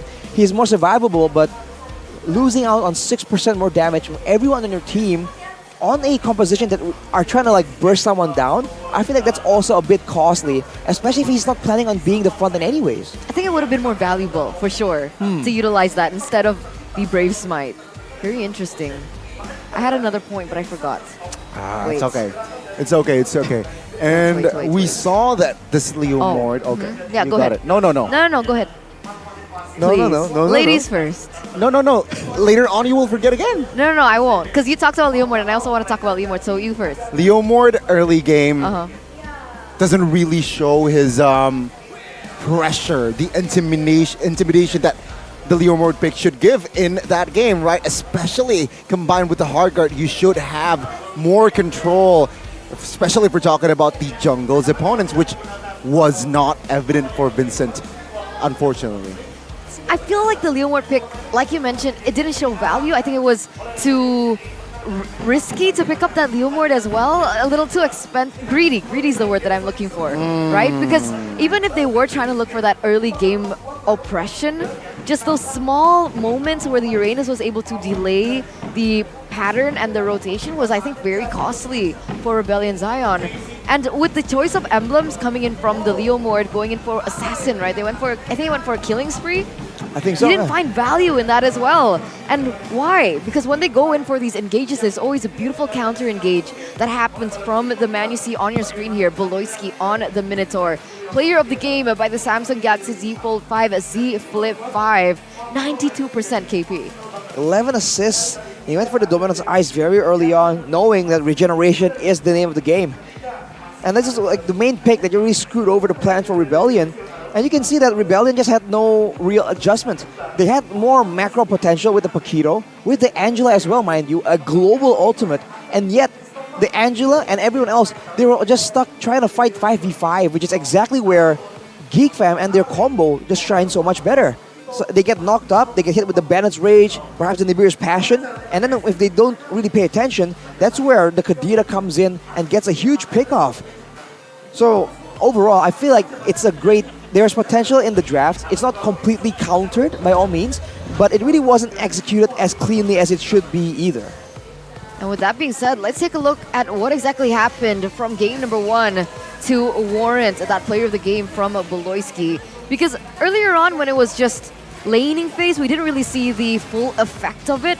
But as we go into the later stage of the game, when these teams go for 5-man team fights, these clump ups, that's when we start to see the full value of the Minuan Fury, like we saw earlier on over there.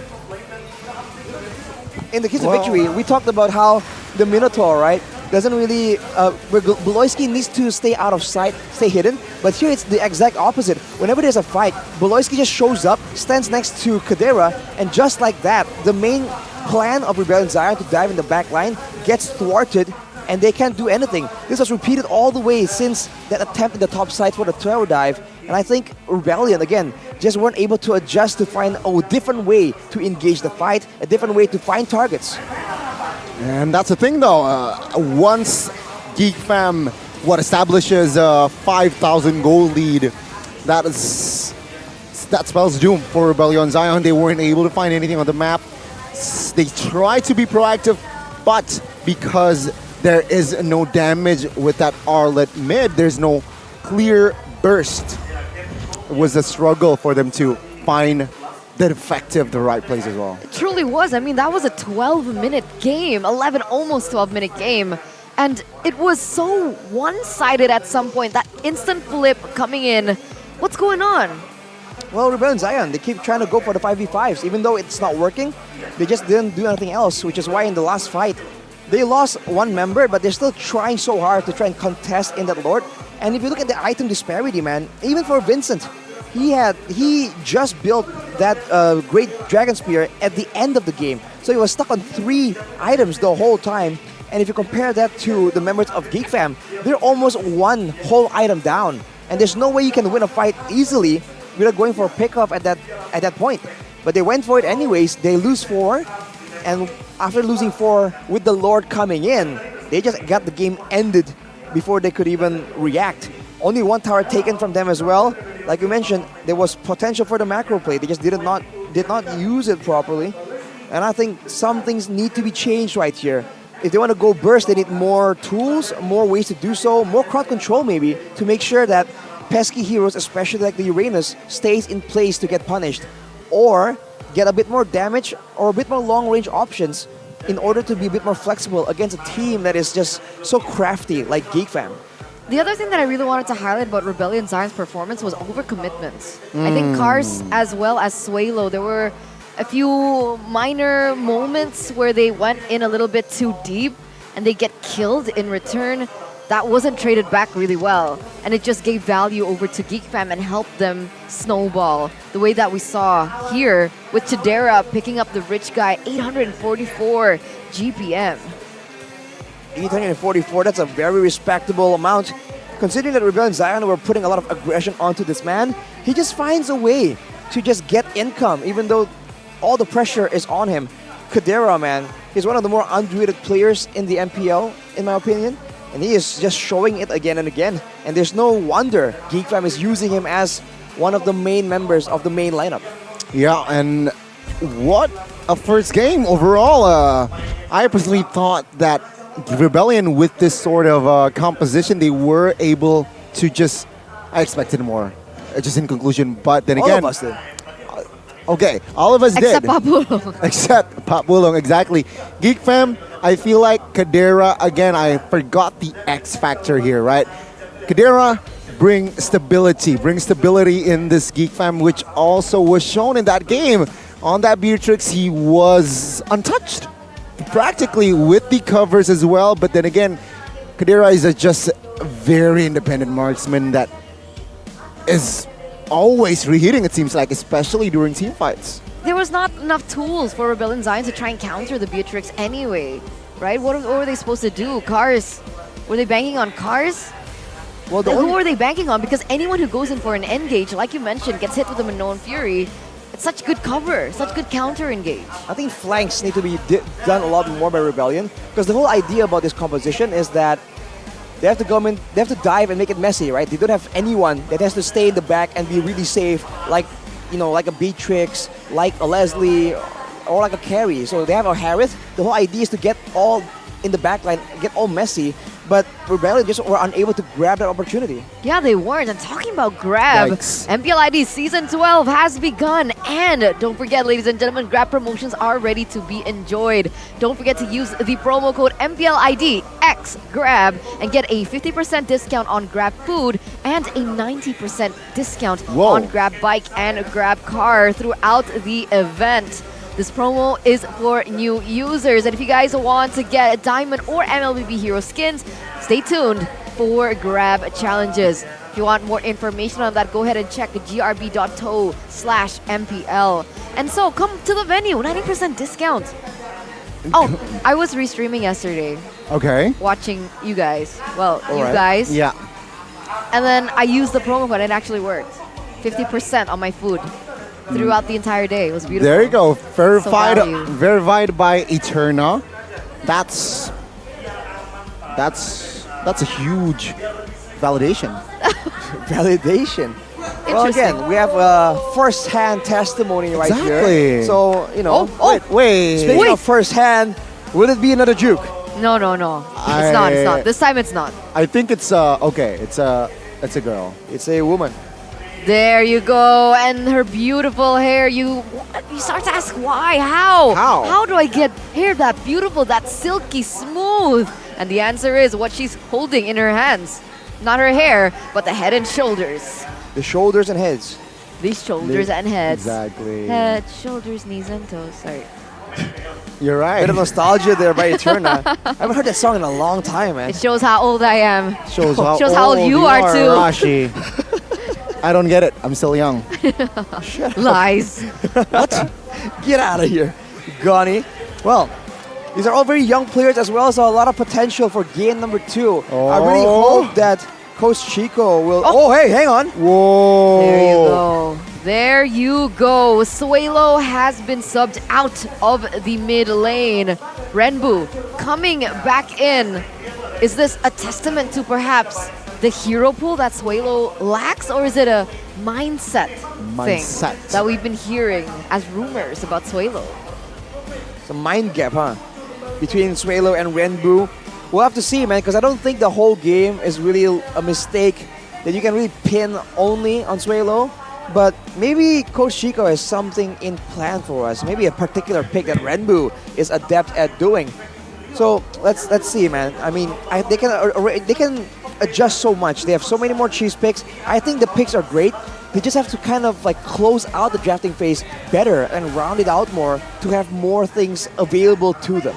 Let's hope they do that as we are entering the drafting phase for game number 2. Geek and Rebellion Zion still opting for the same sides. With Yves, Franco taken out, Natalia still, so literally the exact same bands coming through. I guess there's no reason to change it, especially for Geek fam.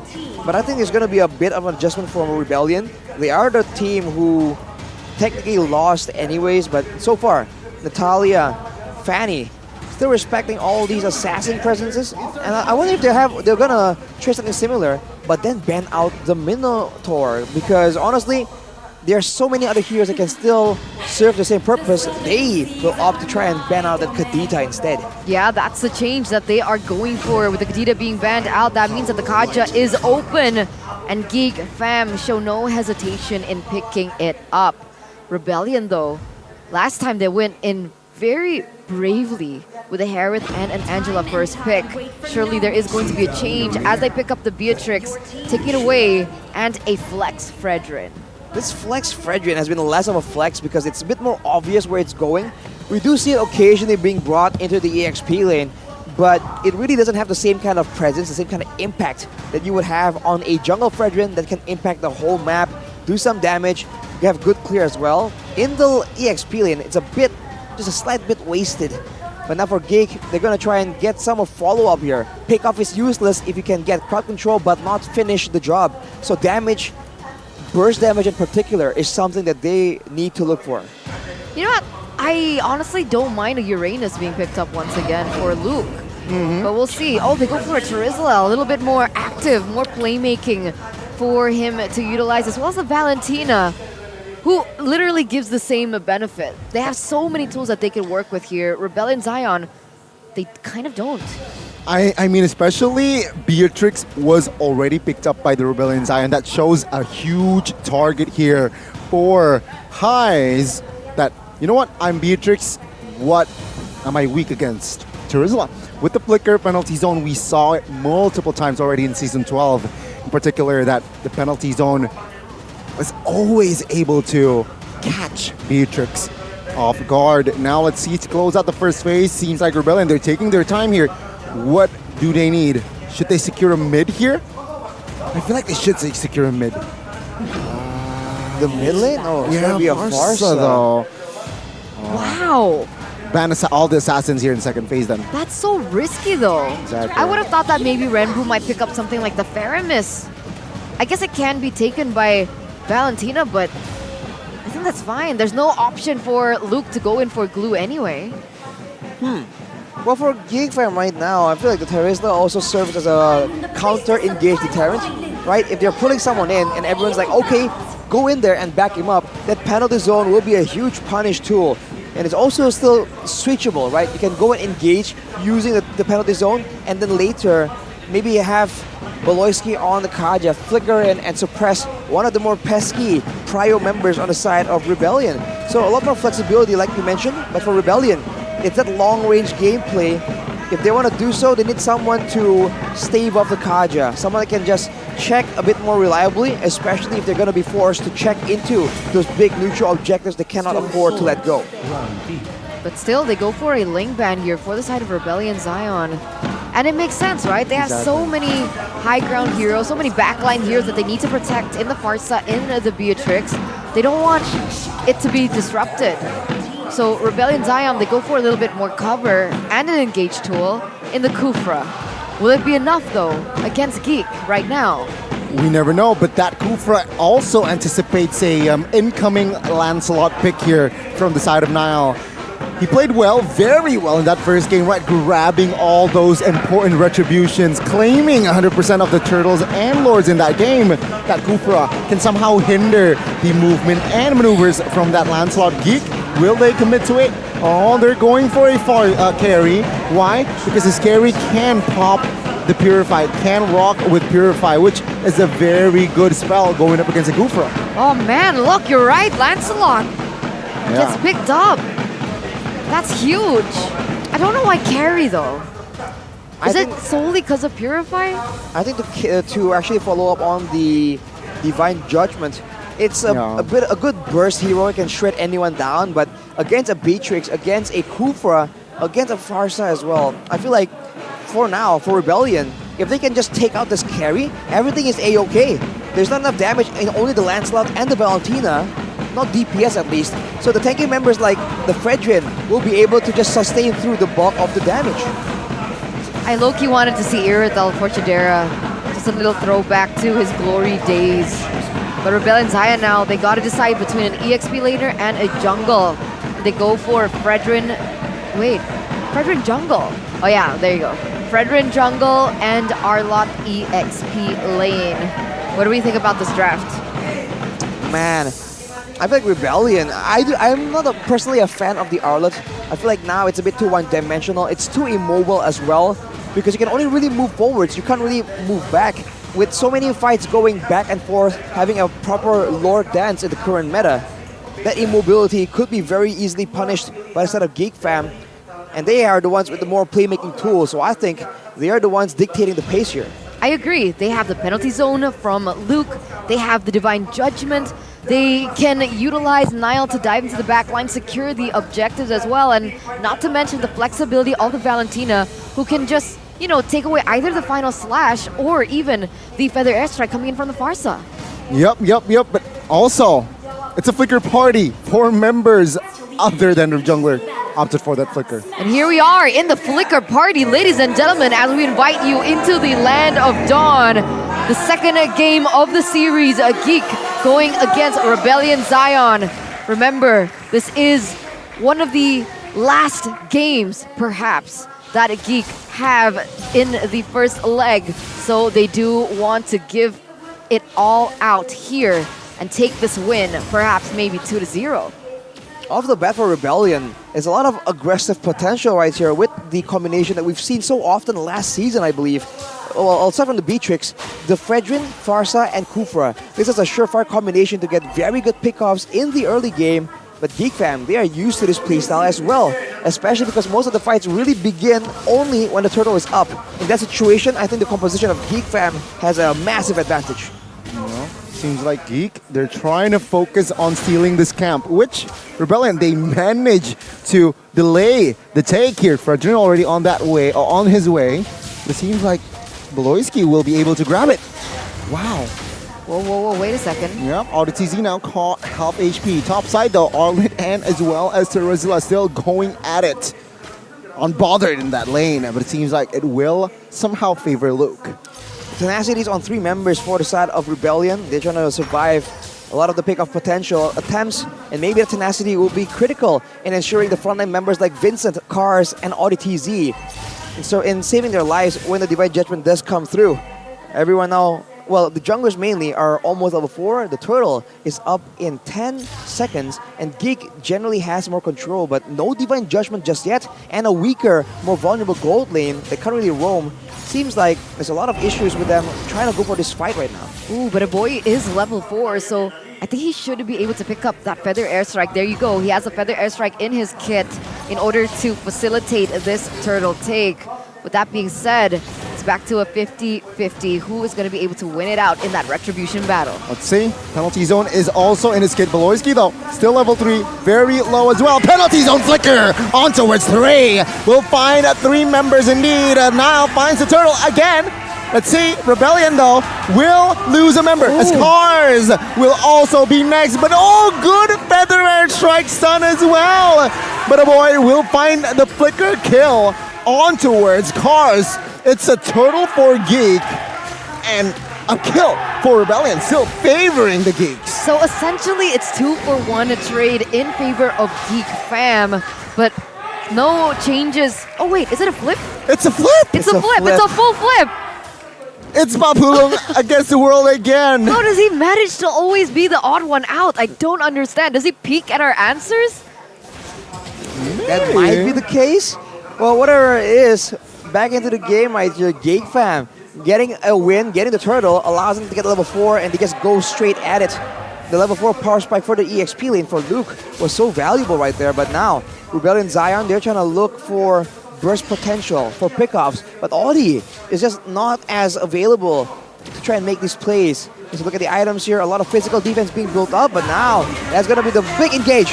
Good catch. No possible way for a boy to escape that one. A lot of crowd control was given towards him, and mind you, he has no flicker. As Arashi mentioned, a little bit of a caster curse going down there, or caster bless.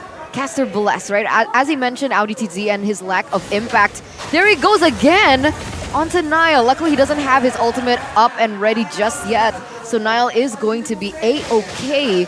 But up until this point, even though Rebellion Zion were able to get that one pick, Geek Fam still controlling. And it looks like they're looking for the next neutral objective in that turtle. By default, Geek Fam will be controlling it for sure because they have the better pick-off potential. Rebellion, even if they have Audi TZ, I think the best bet right now is to send Vincent and Cars in the front line and leave Audi available to just roam around on the sides, looking for a chance to just land that massive Tyrant's Rage, Tyrant's Revenge combo onto the back line. Let's see, 100% turtle take game 1 and 2. Will Vincent be able to find his first turtle? And it seems like, oh, good divine judgment! Retribution on towards Niall again. Feather Airstrike was popped, no casualties though, as Geek Fam, they do not want business because Carry, take a look, free topside. So clean, so calm, and so collected. Good Revenge and Rage. Niall will be able to come there in time to clear the wave, but it seems like this wave will not be able to be defended as Luke will lose his life as well. Rebellion Zion finding compensation, small compensation. They lost the top, but they win the bottom. Finally, right? Because even if Rebellion Zion wanted to go for a contest, even if Vincent wasn't targeted by Beloyski with that Divine Judgment, oh my god, it got stolen by Niall. That's Grand Theft Orange. But back to my point, Vincent is and was 2 levels and still is behind Niall. Yo, Feather Airstrike battle, but Vincent, cheeky angle there, trying and forcing that flicker from Farsa, from a boy rather, Valentina.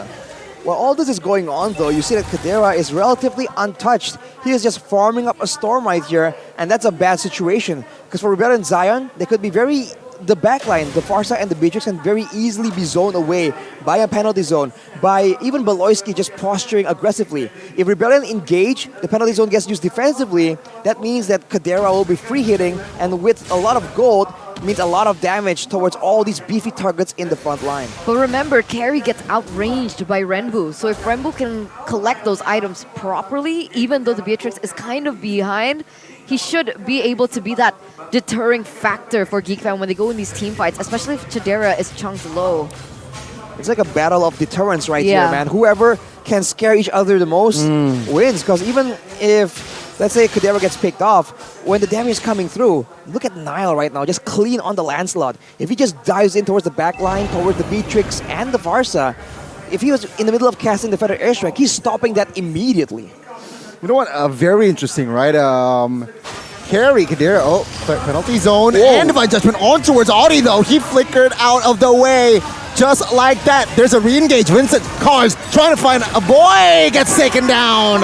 But Renbu will claim that kill, as that was a very interesting approach. Now Niall, perfect turtle, no more. Vincent claims his first neutral objective take in this series, and seems like he wants more. That purple, even though he has no retry, he also knows that Nile has no retry. Seems like it's a 1v2 for now. Let's see who grabs it.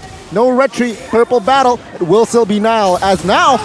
Good engage, but no clear follow-up. Now Nile jumps in towards the backside, trying to find Renbu with the wings. By wings is able to juke out, but RTZ gets taken down.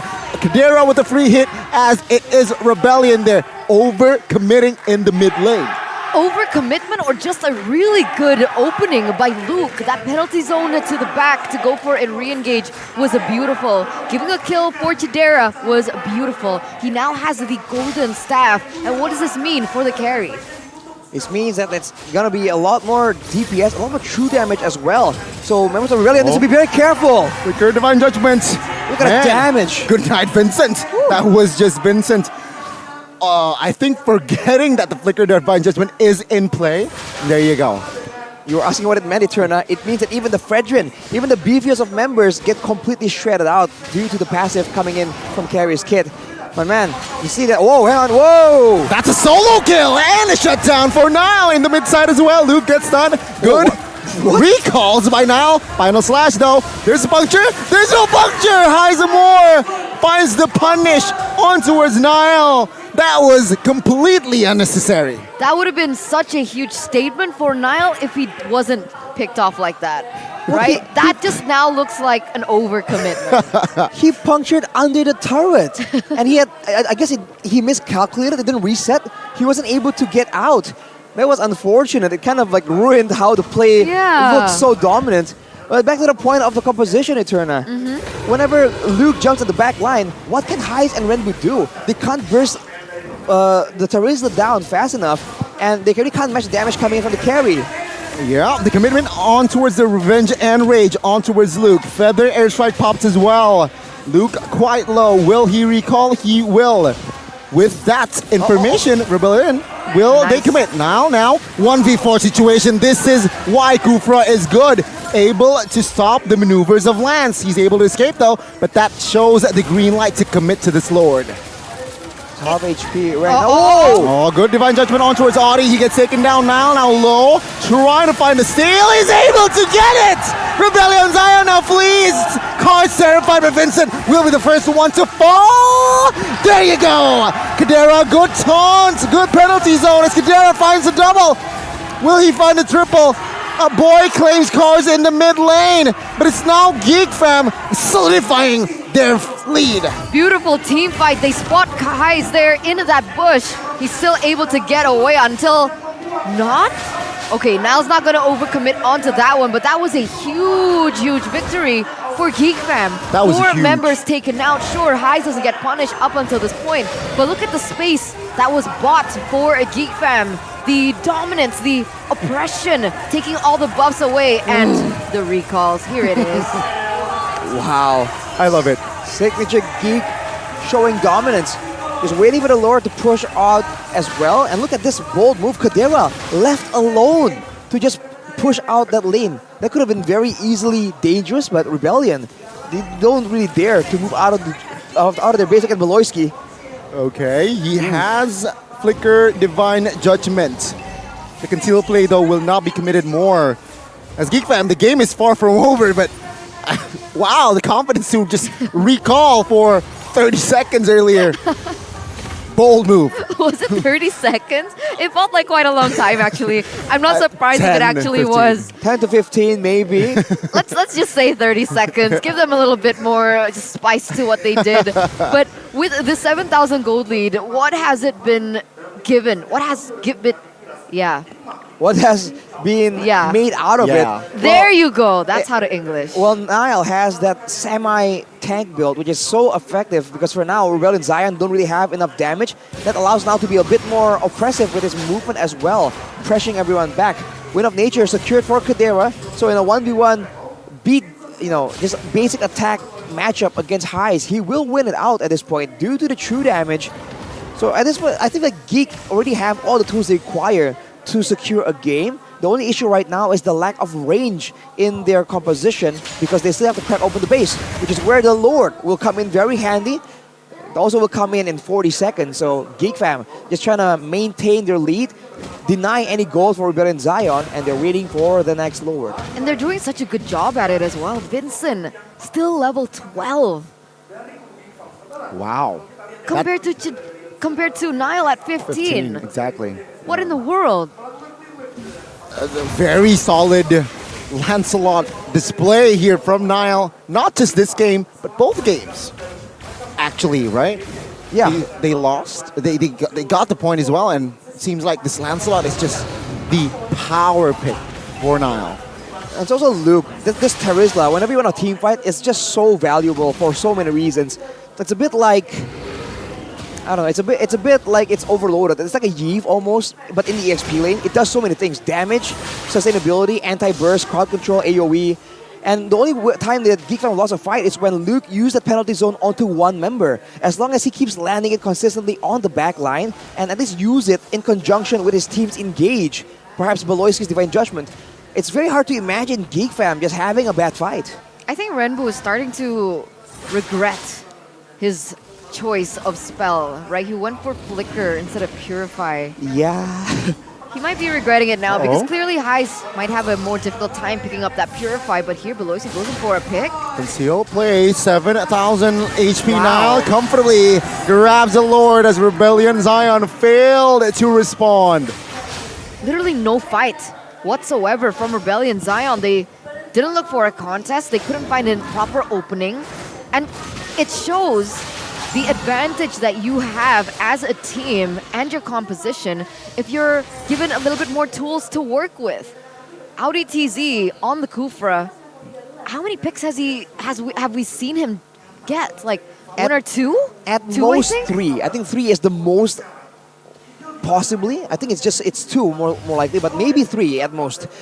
Well, he just can't really find an opening. There's no space in the jungle, and there's no follow-up. If he lands a big combo onto one member, you can bet that Luke will zone the rest of his team around. He gets bursted down by Kadera, and that will be the end of it. Unless he actually lands the combo on Kadera, but we already know this man does not allow for that kind of error. With the Lord coming back in, this is going to be Geek Fam making the play for the base. Lord charging in the mid base turret. Oh, now almost gets a solo kill there. On towards Renbu Audi, quite low. Lord needs to be taken care of here by Heiz, Amor, and friends. But it seems like the mid base search is just a casualty from that Lord charge. Very interesting choice of Divine Judgment target from Beloyski. He goes in for Audi TZ among all the other priority heroes from Rebellion Zion. Well, if he gets Audi TZ, it means that there's no way Rebellion Zion can get a clean engage. Even if Cars goes in with the final slash, with the change to the animation, it's more visible now, it's more outplayable.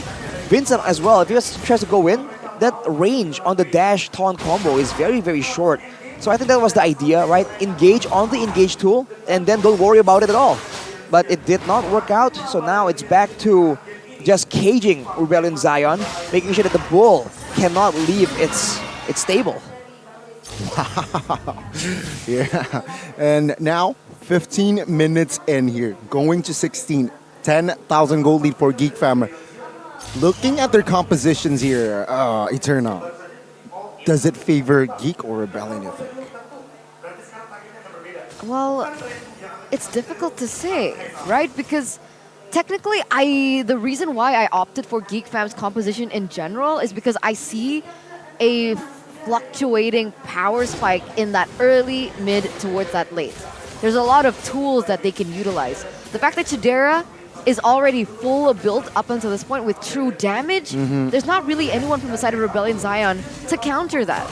Sure, there's damage coming in from the Farsa, but as of now, up till this point, even though that the Farsa on Renbu has the highest, most damage dealt, we can see that Chidera has such a fine time of jumping in and out of it, just evading it because of the lack of pressure coming in from the members of Rebellion Zion. So if you ask me that question, I still say Geek Fam. Looking at the items for Kadera as well, he has the Rose Gold Meteor but no Athena, so not really respecting the potential for Renbu to deal that much damage. He is the only magic damage that Kadera needs to be fearful of. And now once again, Geek Fam, they can just wait it out. They can go for the more guaranteed play, but no, Beloyski once again being proactive. Flicker can still canceled out. We'll see the collapse. Beloyski gets insta-bursted. In the backside though, Heisemore half HP. Needs to be careful. Oh, Luke has the Flicker penalty zone. Waiting for it to be popped. It seems like he's still holding on towards it, but the Lord now will be the main target. Flicker, penalty zone, finds the target. Cars in the backside, forced to use the Flicker. RTZ flickers away as well. The Lord, though, will be taking care of Geek Fam. And it seems like Rebellion Zion, they lost the fight and the Lord. But that premonition coming in from Audi TZ was beautiful to cancel that engage. Oh, Niall still going to be able to get out of that damage from the Feather Airstrike. Luckily enough, but man, that was a good move by Audi TZ. Unfortunately, it didn't really work to their favor. They still lost. Oh, they got the Lord, actually. Yeah, I thought Geek Fam got the Lord, but no, Rebellion Zion got the Lord. I missed to see it, but seems like no problem whatsoever. Yeah, I could have sworn that I thought Rebellion Zion got the Lord. So Geek Fam got the Lord. Maybe we'll see a replay here, but for Geek Fam, they went to try and finish off the death timers instead of going for the Lord, which is a smart move, but hang on. Okay, Luke walks away. While everyone was just diving, you saw that Vincent actually left the whole fight, abandoned his team essentially to focus on the Lord. It got a bit too low and he was able to finish it. So that was a miscalculation for Geek Fam. And now they lost the chance to use that Lord, and past the 15-minute mark, this is where the power spikes start getting equal. Let's take a look again, once again here. Penalty zone all the back. Everyone dives in. Vincent left alone in the back. If it worked, right, Geek Fam would have 3 members down, and at 17 minutes, that's enough time for them to push the waves out and actually get an end off it. But now, turntables, man. Yeah, no, the map is 60%. Somehow, Rebellion Zion's map here. Even though they lost the base turret, but take a look at the control. Pressure slowly building towards Geek Fam's side. The empowered waves is what allows Rebellion Zion to make use of it, but ultimately still 2 more second-tier turrets for Geek Fam. They can still use their advantage, but like we said, past 15 minutes, it's already gonna be swinging a bit more in Rebellion Zion's favor. The gold lead is impressive at 9k still, but the longer this game goes, the more it will be obsolete. It's only gonna be used for item trades, and at this point, not a lot of items can really save or make or break the game. I mean, hopefully what can make or break the game is the predictability from Beloyski. I think things would have gone a little bit differently if Rebellion Zion didn't already read the pattern from Beloy. The fact that he's going to go for a Divine Judgment on its Audi TZ and the way that it was countered. So it really comes back down to the creativity of Geek Fam and the creativity of Beloyski in particular, which we all know that he does have. Let's see him try to utilize it a little bit better in the next few minutes of the game, because as you can see, ladies and gentlemen, on your timer in the top of your screen, we're hitting that 20-minute mark, which means that death timer is ever more important.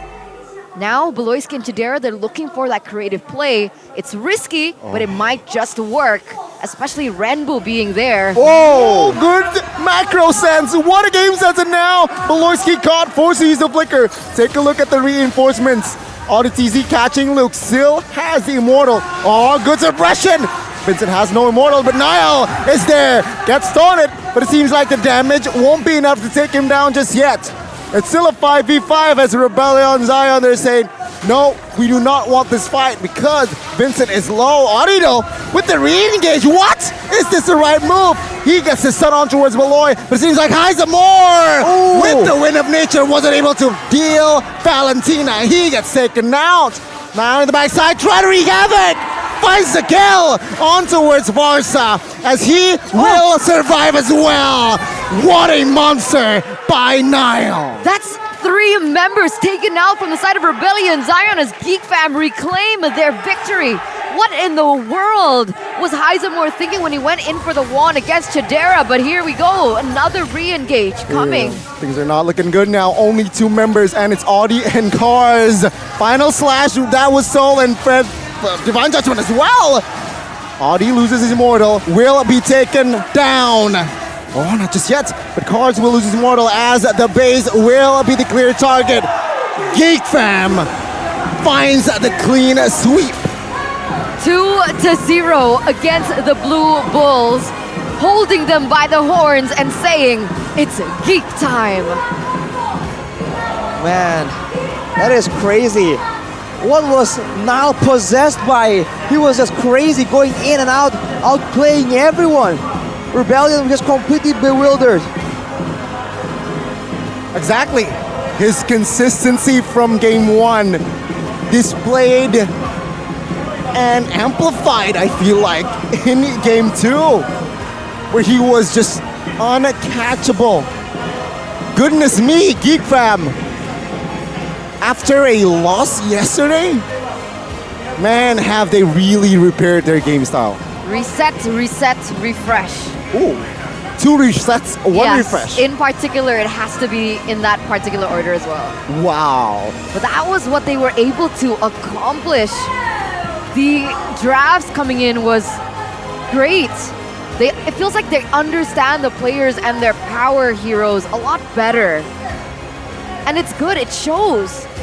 Everyone was so comfortable, right? Terizla Luke, that impact that he had, Beloyski, Lancelot as well for Nile. Scary. Everyone was just playing really well, even Carey and Chidera. But Kadera just doing Kadera things, but honestly, that last fight was such a good back and forth. It just seems like Geek Fam has the more rounded out composition, unfortunately for Rebellion. They put everything almost right, but that re-engage was iffy at best. But I guess they were trying to capitalize on the usage of the ultimates from Geek Fam.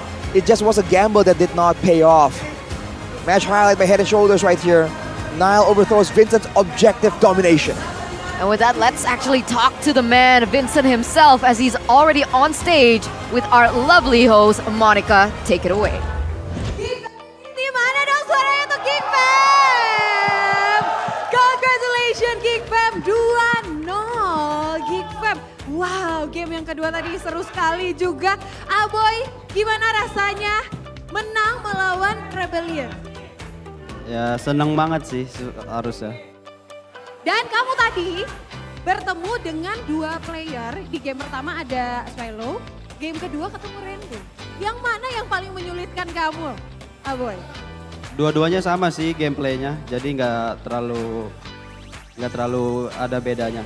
Gak terlalu ada bedanya, yang penting menang ya kan, Aboy ya. Anyway, tadi Kadera akhirnya menang menggunakan hero selain Beatrix. Wah, gimana Kadera? Kenapa kamu kemarin-kemarin tuh menangnya selalu pakai Beatrix sih? Kuat banget ya Beatrix kamu? Karena Beatrix punya banyak senjata. Oh, padahal rindu loh, kangen loh ngelihat Valentina dipakai Kadera. Kangen loh ngelihat Valentina dipakai Kadera. Lihat next match aja.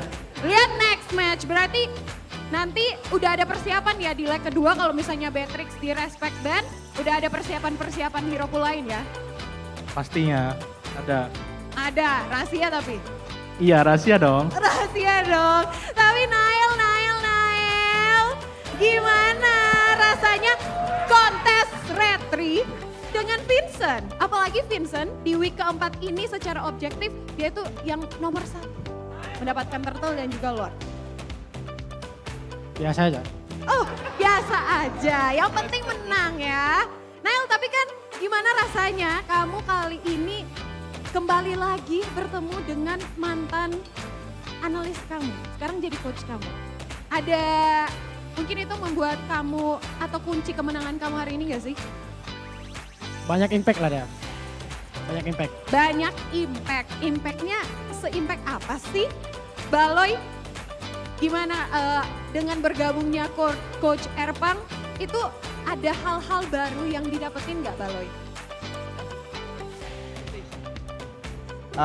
Sorry. Apa? Since Coach Erpang joined the Geek Fam, is it really impactful for you? Yeah, very impactful. He is very hardworking. Sangat-sangat kerja keras ya Coach Erpang ya. How hardworking? Like examples of that. Until 4 AM, still working. 4 AM. Oh, jadi kerja keras banget ya. Dan tentunya look posisi Geek saat ini walaupun menang ya di match kali ini, tapi kayaknya belum terlalu aman look untuk masuk ke playoff. Ada persiapan-persiapan khusus nggak atau udah atur strategi nih biar di leg kedua bisa balas dendam, bisa lolos playoff? Bisa ya. Nah, gimana kalau kata lu, kata Geek Community bisa. Kata lu gimana? Masih bisa sih kalau playoff. Tapi kalau harus menang terus sih. Harus menang terus ya. Tapi pede? Pede. Pede banget ya. Anyway, di week keempat ini ada patch baru di MLBB. Itu nggak terlalu ngaruh ya buat kalian? Patch baru nggak terlalu ngaruh ya buat kalian? Kemarin ngaruh sih yang soalnya kan nggak bisa 4 kan romer kan. Buat yang lain? The new patch, is it Yeah, impactful for still you adjusting, but today is better than yesterday. Jadi masih menyesuaikan. Dan kira-kira player of the match kali ini siapa ya? Kalau tadi di MVP di game yang pertama MVP-nya Baloy. Kira-kira kalau player of the match-nya masih sama Baloy nggak ya? Setuju nggak? Setuju? Atau ada nama lain? Mahal banget. Siapa aja boleh ya? Langsung aja kita lihat siapakah player of the match kali ini adalah Nael. Nael gimana? Rasanya jadi player of the match? Alhamdulillah. Alhamdulillah. Ini jadi dorongan buat kamu dan juga Geek Fam ke depannya menjadi lebih baik? Pasti. Pasti ya.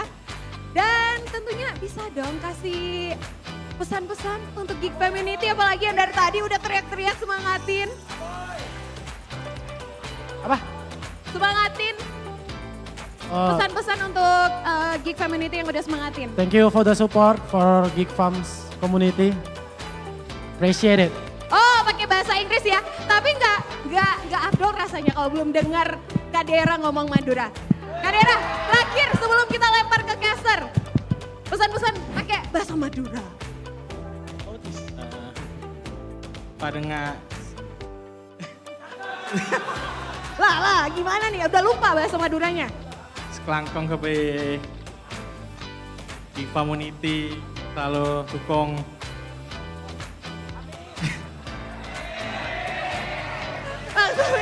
Langsung aja ya. Kita berikan tepuk tangan untuk Geek Fam. Dan untuk mengupas lebih lanjut lagi bagaimana kemenangan dari Geek Fam, kita tanyakan kepada para caster yang udah siap di sana. Silakan casters.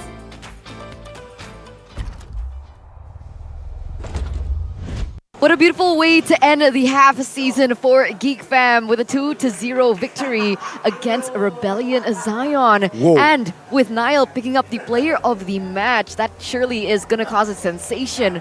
Realizing that a lot of people have said Vincent holds the best retribution statistically, data-wise in MPL ID Season 12 right now. And the fact was, Niall was able to get most of those retributions away from Vincent. Only one turtle was secured in both games by Vincent. That shows depth. Again, Indonesia, a lot of good young junglers are starting to show here in this region.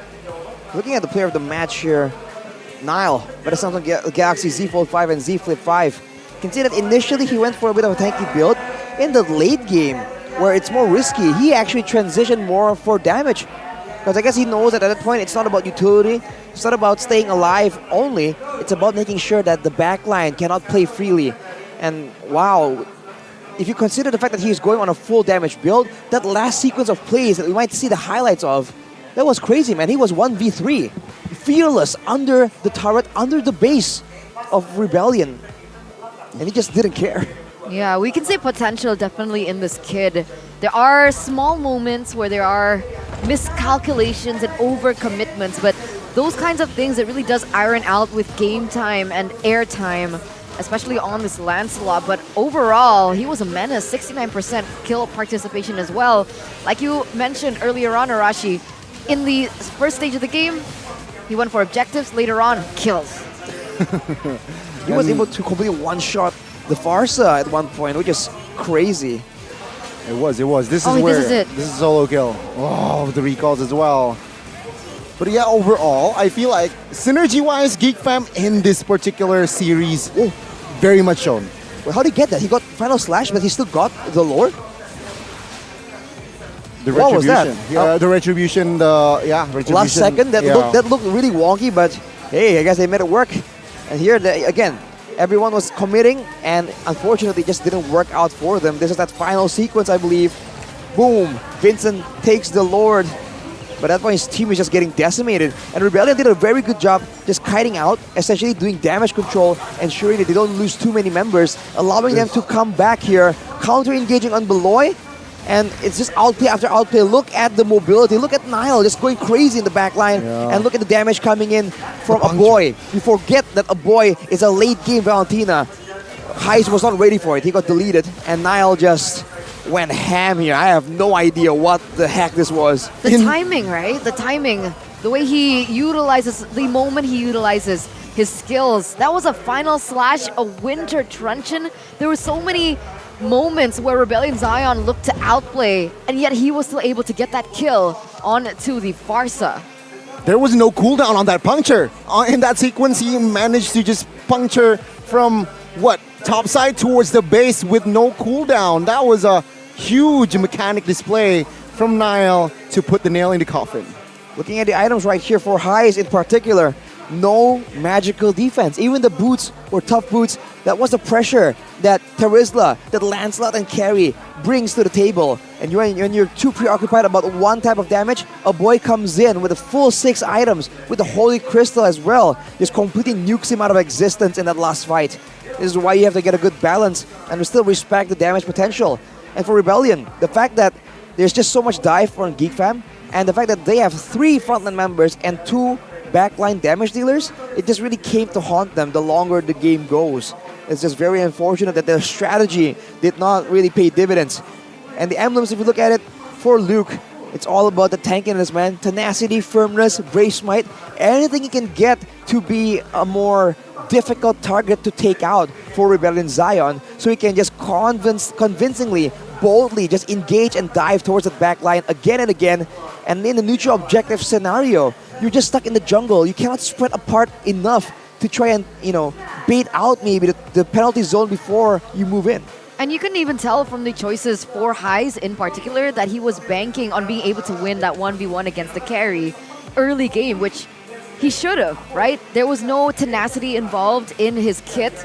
But in the later stage of the game, when the dual damage, the hybrid damage from both physical and magic became a big issue, Heist didn't really have an answer towards it other than his quote-unquote sustain from the Haas claws. I don't know, I'm still somehow in shock seeing Geek Fam's overall performance, right? This is the synergy that we expect from Geek Fam from week 1, which wasn't shown. Finally here, week 4. Kadira brings stability, but I feel like now he has more sharpness in his playstyle. That's the one thing that I feel like Rebellion Zion has over... No, the one thing that Geek Fam has over Rebellion Zion, the fact that they're finally, committed onto this 5-man roster. Now they're going to work with this, with Chidera coming into the gold lane, no longer Marky. But for Rebellion Zion, even mid-series, swapping out your mid laner? Yeah, I guess there was a particular reason for that we have no idea about. But for now, let's talk about the key to success here. Nail on those junglers, on those assassins, just a menace mechanically, contesting objectives, solid retributions, and of course, the very intelligent drafting, man. The engage with the Divine Judgment, and when you're trying to counter it, penalty zone. This double layer of engage that Geek Fam could bring to the table makes it very difficult for Rebellion to contest ground, especially when the game now revolves so heavily around the neutral objectives. Don't cry. Don't cry, Arashi. This is not an tissue? RRQ match. Got something in my eye, bro. Let's get him tissue here. There Thanks, you go. man. You okay? It's not even his team. I'm so Exactly, confused. Arashi. Maybe he's Calm down. crying of happiness for Sheffin? Oh, you're right, Right? Geek Fam 2-0? Sheffin must be screaming Without right now. the- How is he screaming? With the S. With the S. And cream. That reminds me of something that I need to buy soon. Whoa. I forgot to buy cream for my coffee, and I just remembered I can actually use my Indomar Point Cool member app. Because Do you guys know about it? Do you guys know about it? So all you need to do is create a membership for Indomart Poinku, and then you stack with points. And these points can be utilized to get discounts, special member-only gifts, as well as free products. So just value all around. And special for our studio audiences, you guys got to visit the Indomart Poinku booth because there's free 37 diamonds waiting for new members that register today. So that's what you need. All you need to do to start the app membership, just download it. It's super easy in order for you to become legendary, like what we see on your screen. Wow, Rashi. That's a lot of options to... You know what? I want coffee right now. No problem. Arashi, he's holding it, right? Point Coffee. You guys can get a 30% discount with that promo code Ada Diskon Kopi because Point Coffee is a fresh quality coffee made with 100% Indonesian coffee made by a professional barista with international standard brewing machines. And so you just get the best of both worlds, and you can even see on your screen, if you can't drink coffee like me, you guys can enjoy the non-coffee options. There's the matcha, there's the lemon tea, there's the lychee tea. What's your favorite? That's what I got. Exactly, that's what Arashi got. What do you got? Oh, mine's finished. Mine was the matcha. What you got? Lychee tea. Lychee tea. I'm a tea kind of guy.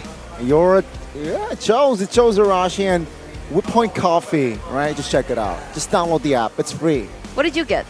What I get? Pandan latte. It's good. Pandan latte? Pandan I'm latte. so sad I can't enjoy coffee because the pandan latte is actually really good. Well, it is what it is, Eterna. It is what it is. You can't win like all for the Rebellion things. Zion, man. Oh. 0-2. It's not looking good for them. Definitely for the standings. I'm actually quite curious to see that.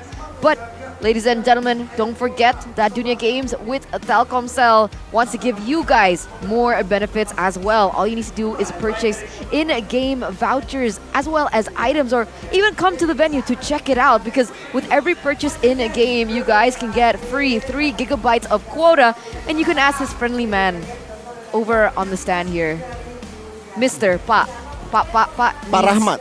Pa Rahmat. He seems very What are the friendly. benefits? Benefits? No, you ask Mr. Rahmat, Pa Rahmat over there. You're right. He knows all the info. He knows all the updates regarding Dunia Games / Telkomsel. So check it out. Check it out. Check it out. And if you guys can't make it over to the venue, don't worry. You guys can check it out on the app or go to duniagames.co.id. Or you can come again and meet Pa Rahmat. Exactly. It's really nice. He's very nice. You gotta check him out in person, man. I mean, it's different. If you come to the venue, it's a whole different feel from seeing it on the screen, man. You can see us, right? We're actually behind the audience. You can just look back and see us, doing weird stuff on the desk. You can see the players live too, and you can feel the crowd atmosphere, man. Don't miss out. MPL ID is special. Our crowd is absolutely passionate. We are very proud of it.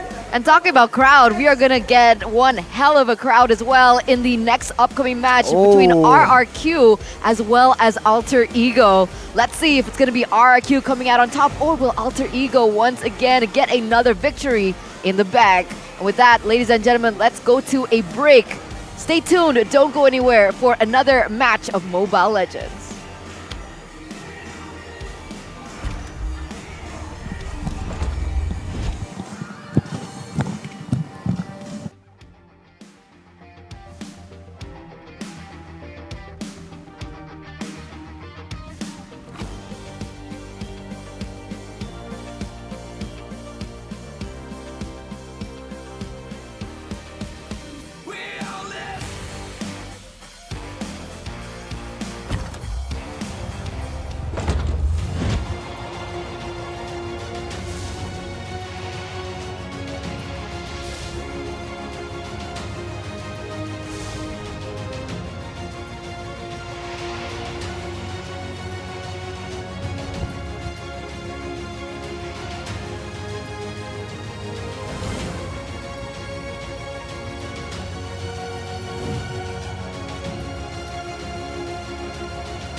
fun like this. Don't you wish your phone looked more like this?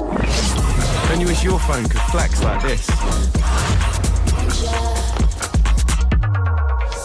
Don't you wish your phone could fit in here? Don't ya? Samsung Galaxy Z Fold 5 and Z Flip 5. Pre-order now.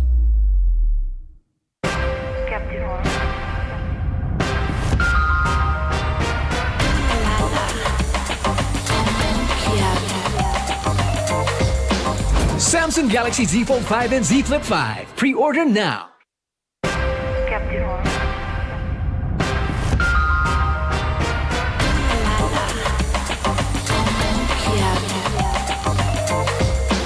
Samsung Galaxy Z Fold 5 and Z Flip 5. Pre-order now. Look who finally showed up. Unload your weapon and return the goods. And if you ask nicely, I just might let it go.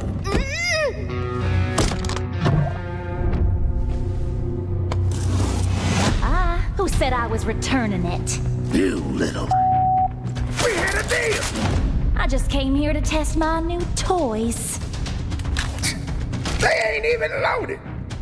Staring down the barrel and you're still daydreaming about being an inventor? Huh?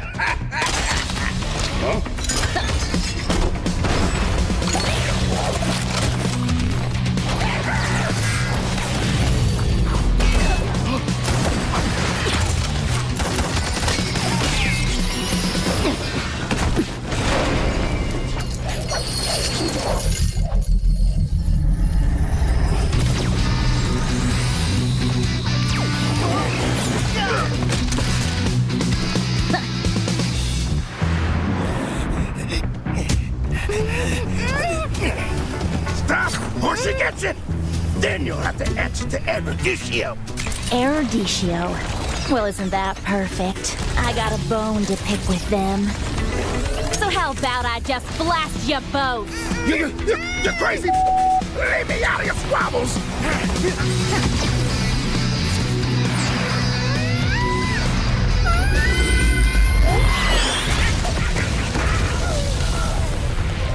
That was dirty! Haven't you heard? I do things my way. I really don't like being used as bait, you know. Anyway, let's return that to Eruditio. Oh, I have something special in store for them down the road. So I'll take this as payment.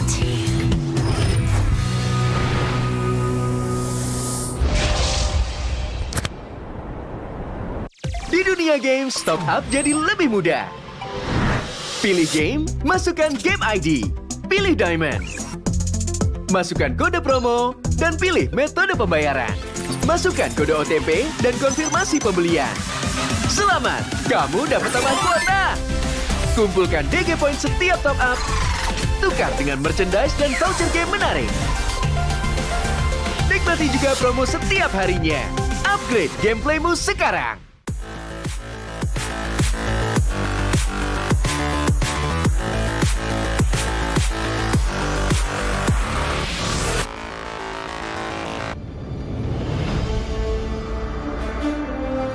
In the previous guide, we learned the basics of the new emblem system. This time, we will take a closer look at the core talents from the Mage, Assassin, Marksman, and Support emblems.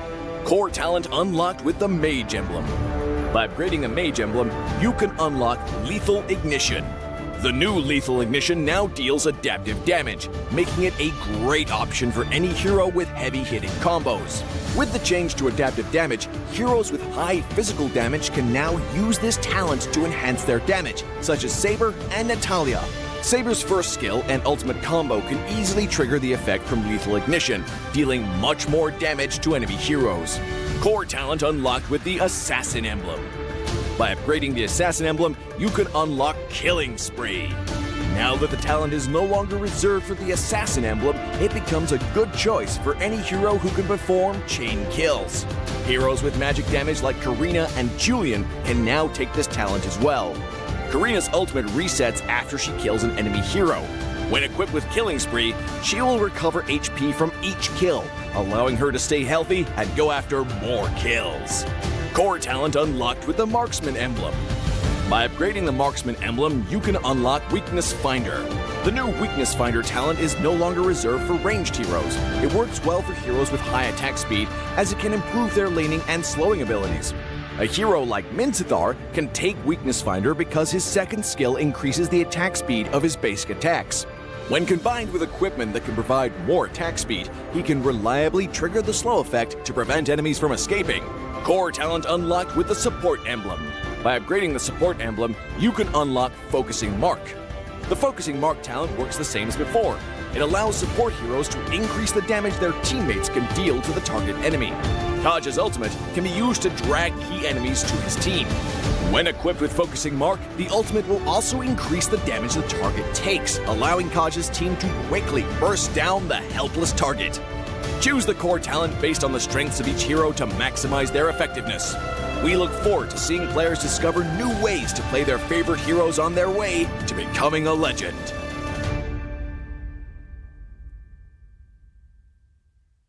Tahu nggak, Awesome Generation itu punya rules sendiri, kayak aku.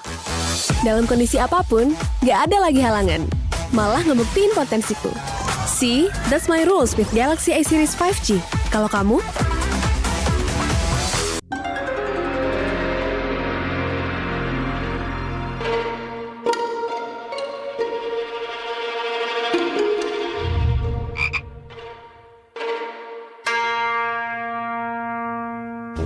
Pus.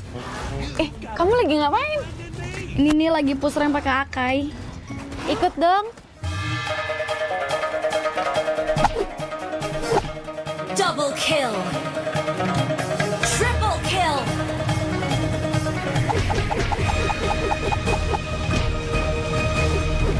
Savage. Itu keren banget loh itu. Ya dong, top gue Bami.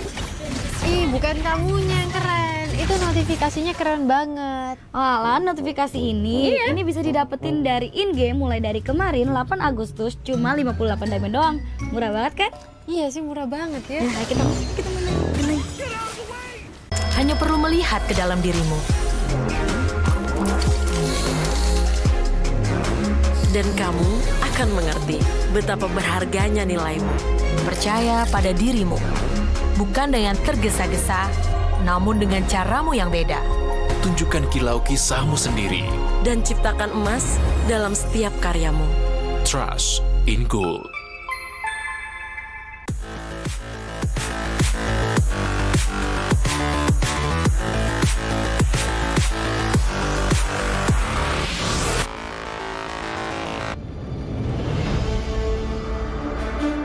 In the previous guide, we learned the basics of the new emblem system.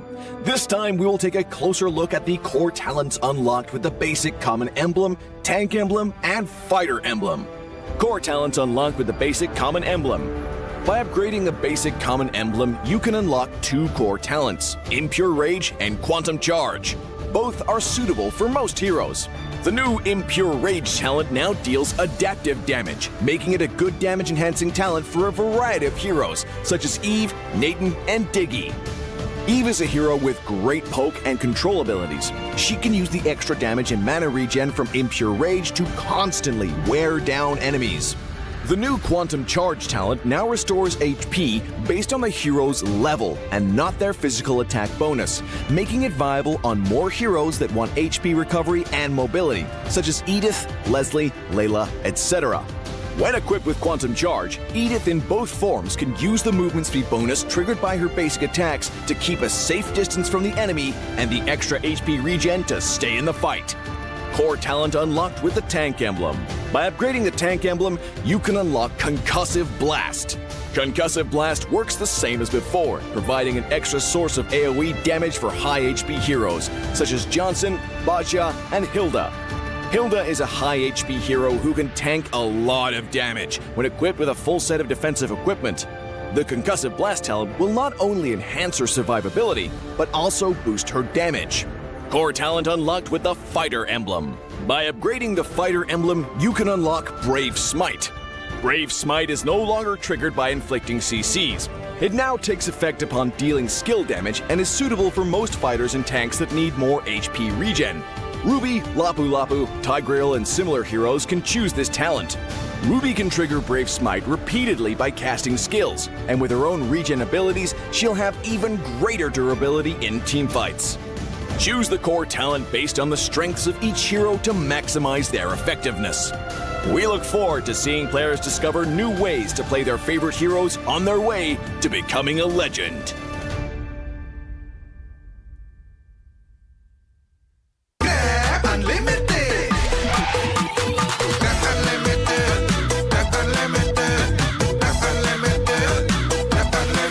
Modal gratis, untung berkali-kali.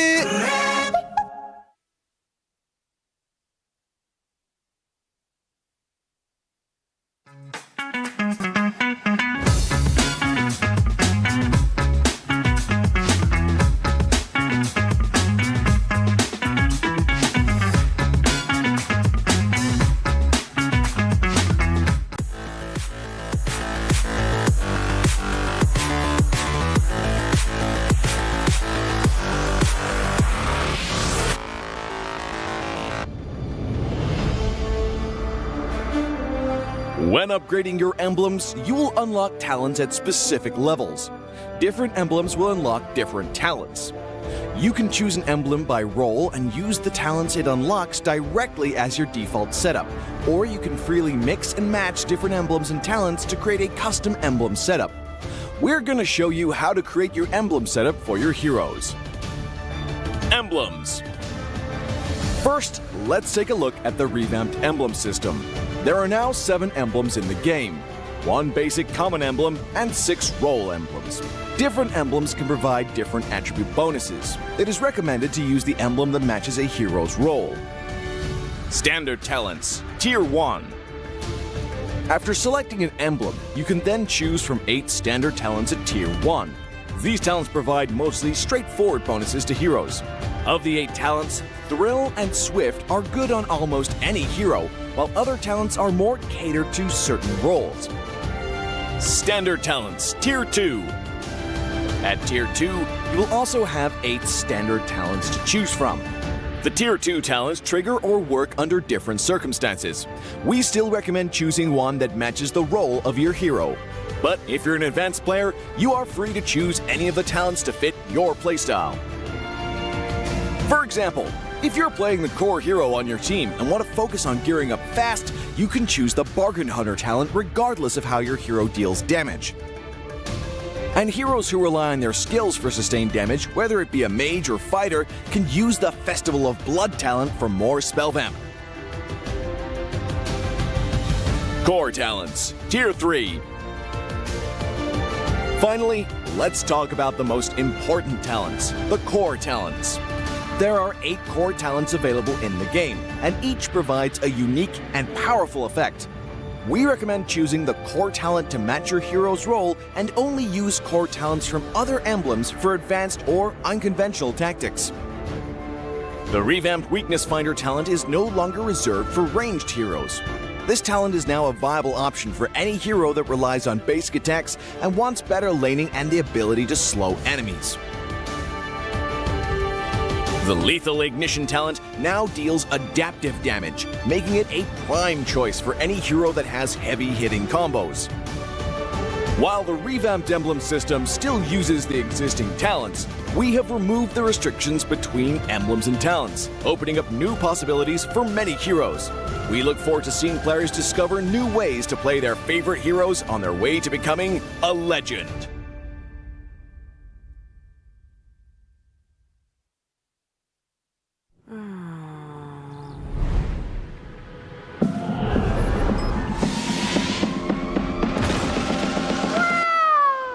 It's only you who rocks my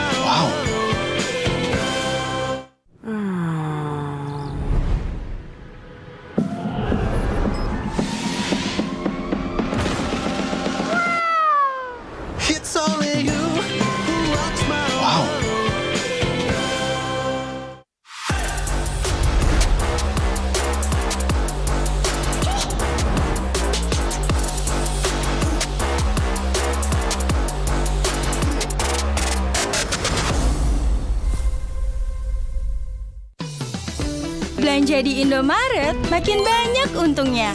Kumpulkan cashback poin, jadi untung terus. Makin sering belanja, makin banyak poin yang kamu dapatkan. Dapat diskon, jadi untung terus. Bayar belanjaanmu dengan poin yang kamu punya. Belanja jadi gratis, jadi untung terus. Dan untung terus dapat banyak promo.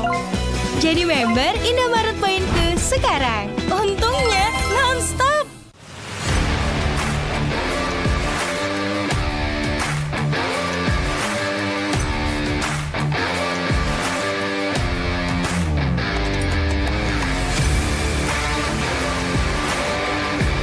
Di dunia games, top up jadi lebih mudah. Pilih game, masukkan game ID. Pilih Diamond. Masukkan kode promo, dan pilih metode pembayaran. Masukkan kode OTP dan konfirmasi pembelian. Selamat, kamu dapat tambahan kuota. Kumpulkan DG Point setiap top up. Tukar dengan merchandise dan voucher game menarik. Nikmati juga promo setiap harinya. Upgrade gameplaymu sekarang.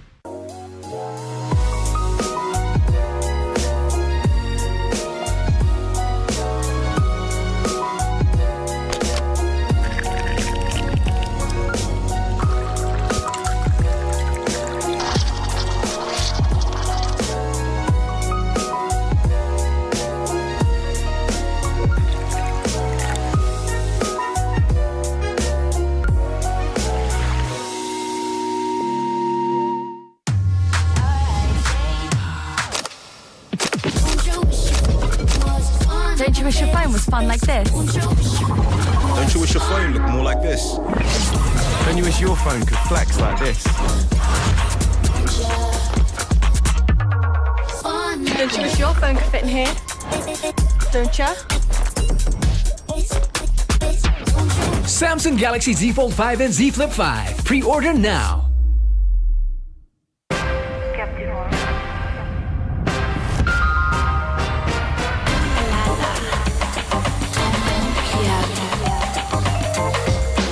Samsung Galaxy Z Fold 5 and Z Flip 5. Pre-order now.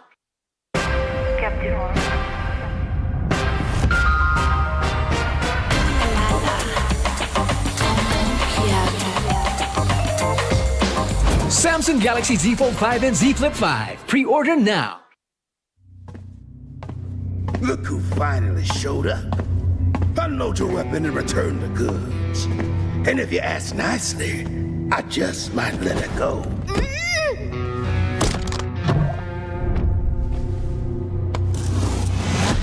Who said I was returning it? You little... We had a deal! I just came here to test my new toys. They ain't even loaded. Staring down the barrel and you're still daydreaming about being an inventor? Huh?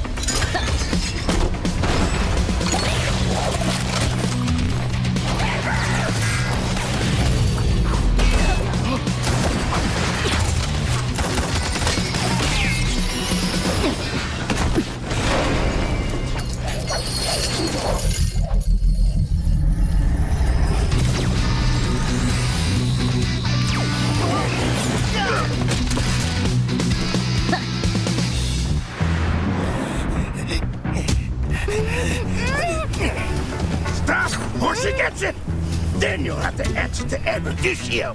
Eruditio? Well, isn't that perfect? I got a bone to pick with them. So how about I just blast you both? You're crazy! Leave me out of your squabbles!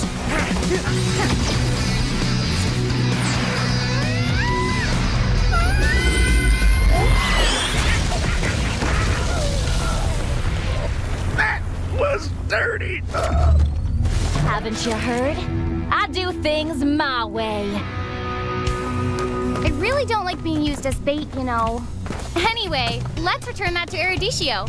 Oh, I have something special in store for them down the road. So I'll take this as payment.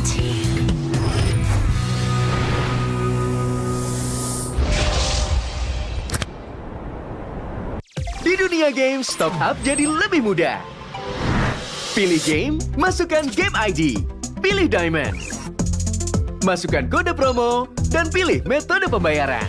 Masukkan kode OTP dan konfirmasi pembelian. Selamat, kamu dapat tambahan kuota. Kumpulkan DG Point setiap top up. Tukar dengan merchandise dan voucher game menarik. Nikmati juga promo setiap harinya. Upgrade gameplaymu sekarang.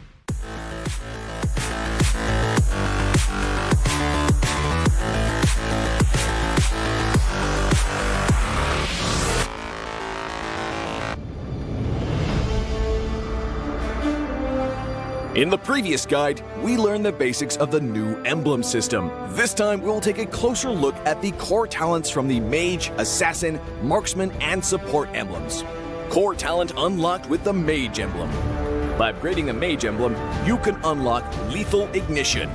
The new Lethal Ignition now deals adaptive damage, making it a great option for any hero with heavy-hitting combos. With the change to adaptive damage, heroes with high physical damage can now use this talent to enhance their damage, such as Saber and Natalia. Saber's first skill and ultimate combo can easily trigger the effect from Lethal Ignition, dealing much more damage to enemy heroes. Core talent unlocked with the Assassin emblem. By upgrading the Assassin emblem, you can unlock Killing Spree. Now that the talent is no longer reserved for the Assassin emblem, it becomes a good choice for any hero who can perform chain kills. Heroes with magic damage like Karina and Julian can now take this talent as well. Karina's ultimate resets after she kills an enemy hero. When equipped with Killing Spree, she will recover HP from each kill, allowing her to stay healthy and go after more kills. Core talent unlocked with the Marksman emblem. By upgrading the Marksman emblem, you can unlock Weakness Finder. The new Weakness Finder talent is no longer reserved for ranged heroes. It works well for heroes with high attack speed, as it can improve their laning and slowing abilities. A hero like Minzathar can take Weakness Finder because his second skill increases the attack speed of his basic attacks. When combined with equipment that can provide more attack speed, he can reliably trigger the slow effect to prevent enemies from escaping. Core talent unlocked with the Support emblem. By upgrading the Support emblem, you can unlock Focusing Mark. The Focusing Mark talent works the same as before. It allows support heroes to increase the damage their teammates can deal to the target enemy. Kaj's ultimate can be used to drag key enemies to his team. When equipped with Focusing Mark, the ultimate will also increase the damage the target takes, allowing Kaj's team to quickly burst down the helpless target. Choose the core talent based on the strengths of each hero to maximize their effectiveness. We look forward to seeing players discover new ways to play their favorite heroes on their way to becoming a legend.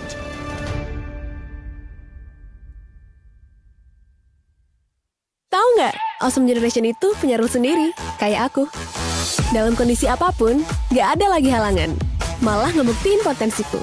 See, that's my rules with Galaxy A Series 5G. Kalau kamu?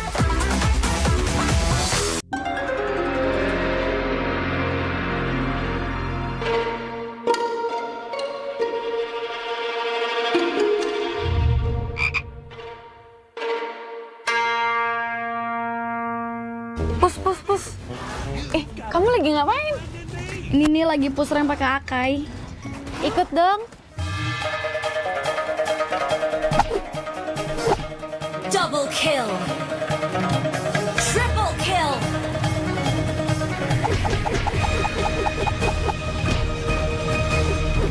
Savage. Itu keren banget loh itu. Ya dong, top global Mi. Bukan kamunya yang keren. Itu notifikasinya keren banget. Alah, notifikasi ini bisa didapetin dari in-game mulai dari kemarin 8 Agustus cuma 58 diamond doang. Murah banget kan? Iya sih, murah banget ya. Nah, kita menang. Hanya perlu melihat ke dalam dirimu. Dan kamu akan mengerti betapa berharganya nilaimu. Percaya pada dirimu. Bukan dengan tergesa-gesa, namun dengan caramu yang beda. Tunjukkan kilau kisahmu sendiri. Dan ciptakan emas dalam setiap karyamu. Trust in Gold.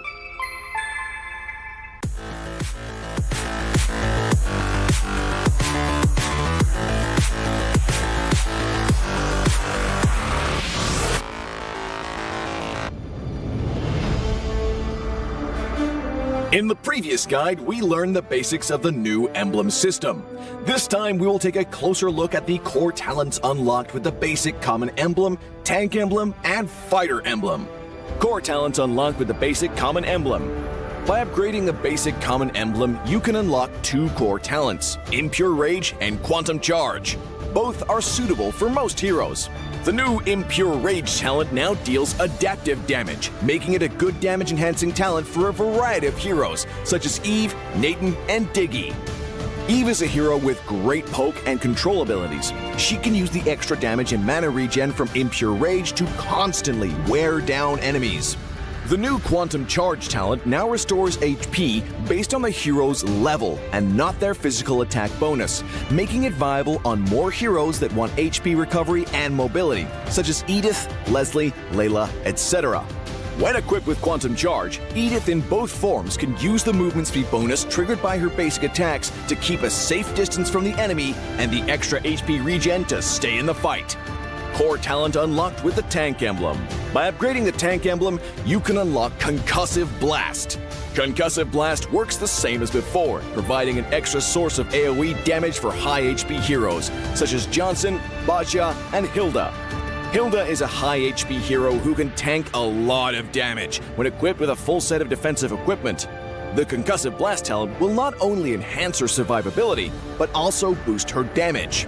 Core talent unlocked with the Fighter Emblem. By upgrading the Fighter Emblem, you can unlock Brave Smite. Brave Smite is no longer triggered by inflicting CCs. It now takes effect upon dealing skill damage and is suitable for most fighters and tanks that need more HP regen. Ruby, Lapu Lapu, Tigreal, and similar heroes can choose this talent. Ruby can trigger Brave Smite repeatedly by casting skills, and with her own regen abilities, she'll have even greater durability in teamfights. Choose the core talent based on the strengths of each hero to maximize their effectiveness. We look forward to seeing...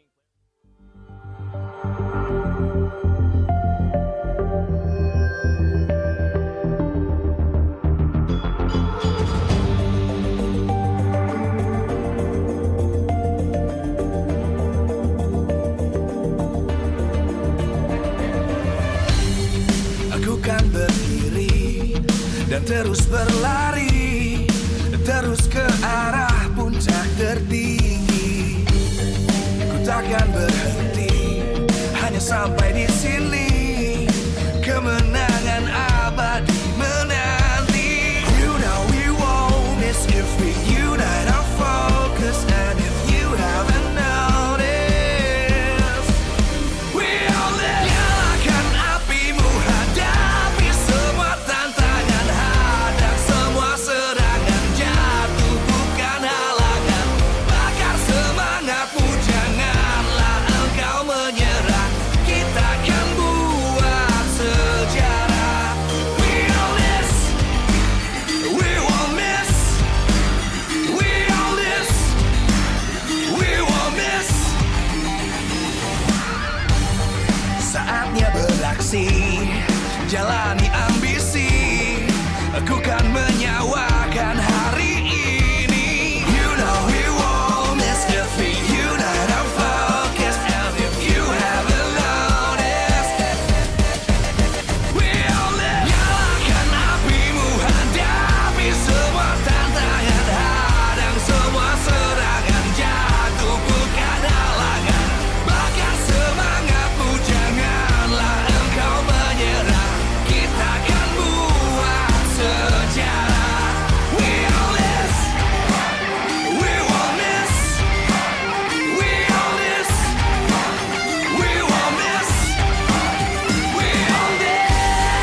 terus berlari, terus ke arah puncak tertinggi.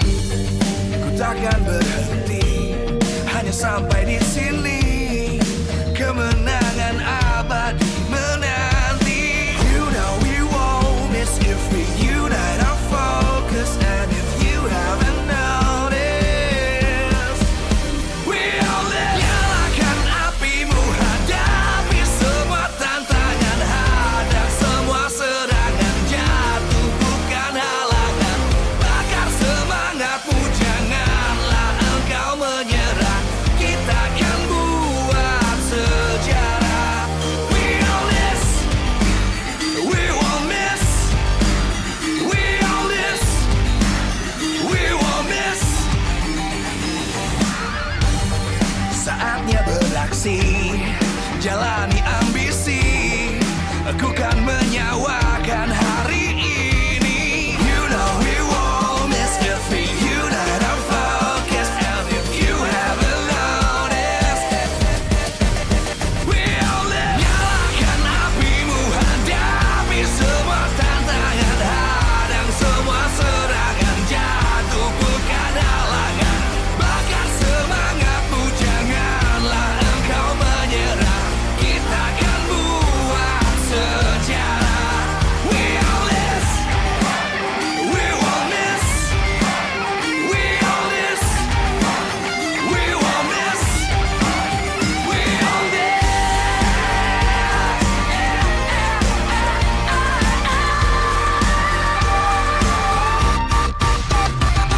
Nyalakan apimu, hadapi semua tantangan, hadang semua serangan, jatuh bukan halangan.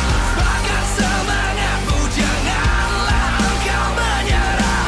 Kita akan buat sejarah. We all this.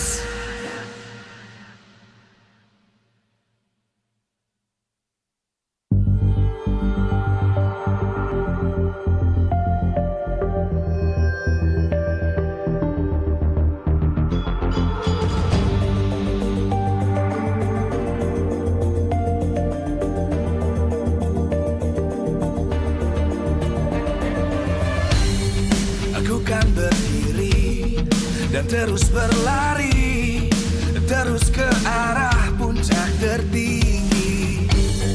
Ku takkan berhenti, hanya sampai di sini. Kemenangan abadi menanti. You know we won't miss if we unite our focus. And if you haven't noticed, we all live. Nyalakan apimu, hadapi semua tantangan, hadang semua serangan, jatuh bukan halangan. Bakar semangatmu, janganlah engkau menyerah. Kita akan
Live from MPL Arena Jakarta, MPL Season 12, powered by Moonton.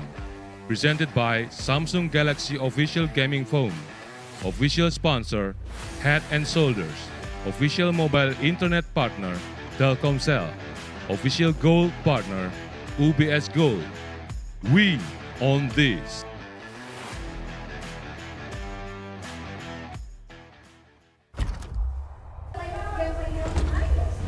Two teams on the opposite side of the spectrum. It's RRQ going against Alter Ego as they go head-to-head against one another in the last match of today here at MPL ID Season 12. On the caster desk, it's me, Eternal, alongside with Gani as well as Arashi once again. And with this next matchup coming for us in full volume and full just passion, what are we expecting?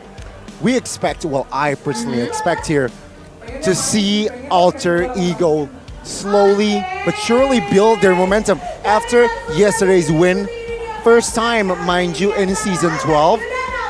Will they be able to, again, find that rhythm on the other side? RRQ, though, very different story. They just took their first loss. That's definitely the question there. Let's talk about it a little bit after we thank our sponsors, because MPL ID Season 12 is powered by Moonton, presented to you by the Samsung Galaxy Official Gaming Phone, our official sponsor, Head and Shoulders, official mobile internet partner, Telkomsel, our official gold partner, UBS Gold. We have our partners in esports, Blibli, Dunia Game, Grab, Ovo, as well as YouTube. Our official broadcast is Maxstream, Tepuri Sport, and Video. We also have our suppliers, Innomart, Point Coffee, Mineski, as well as Samsung. And of course, MPL ID Season 12 is supported by PBSE. Now, touching back onto that topic, I like it, right? Alter Ego on a particular momentum. It's no longer a patch curse, it's a patch bless. Something that we've seen for the past 2 seasons. A bit of a reverse situation for Alter Ego, man. When everyone thinks it's over, right? It turns out that this is the new kind of situation for Alter Ego. The patch just seems to be more supportive of them, if anything. But in this particular matchup, the same can be said for RRQ. Both these teams are known, at least back then, to be very aggressive, to go all the way in, full commit, all these big fights, and they are never afraid to just trade blows again and again. So a lot of people are expecting an absolute firework, an absolute slugfest between the Kingdom and Alter Ego. Definitely, and in particular, you could say that it's a slugfest between both gold laners, right? Nino, on the other hand, I'm actually wondering if Zin is going to be playing, because there's certain just history between both of these players. I mean, there was that interview that we saw, it's probably on the Indonesian broadcast, but they actually brought out Sin and Nino to try and talk about this quite a bit. Nino was still saying he really wants that matchup, he wants to try and right the wrong, but we'll have to see if that actually comes to fruition. For now, if it does happen, Sin does have the, he quit while he was ahead, technically, so I think that's going to be a bit of a thorn in Nino's side. Yeah, hopefully we get to see Zin play in Season 12. We have yet to see him play though, right? So it seems like they're still somehow relying on Skylar in that gold lane position, which I feel like on paper Skylar is stronger than Zin now.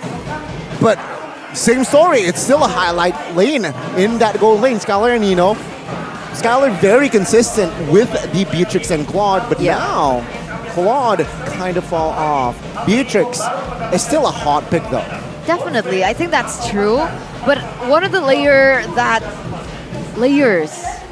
Skylar can't give for RRQ is that flexibility in that hero pool, right? You touched on that just a little bit, but Zin can. We saw him pick up the Esmeralda in the gold lane, just really wacky picks, unorthodox picks that might actually work, especially after the patch that we saw. Well, Big Man Zin is on the camera right here. We are yet to see if he actually makes it into the Land of Dawn. But speaking of that flexibility, Skylar used to play quite a decent amount of Irithel. That was a long, long time ago though.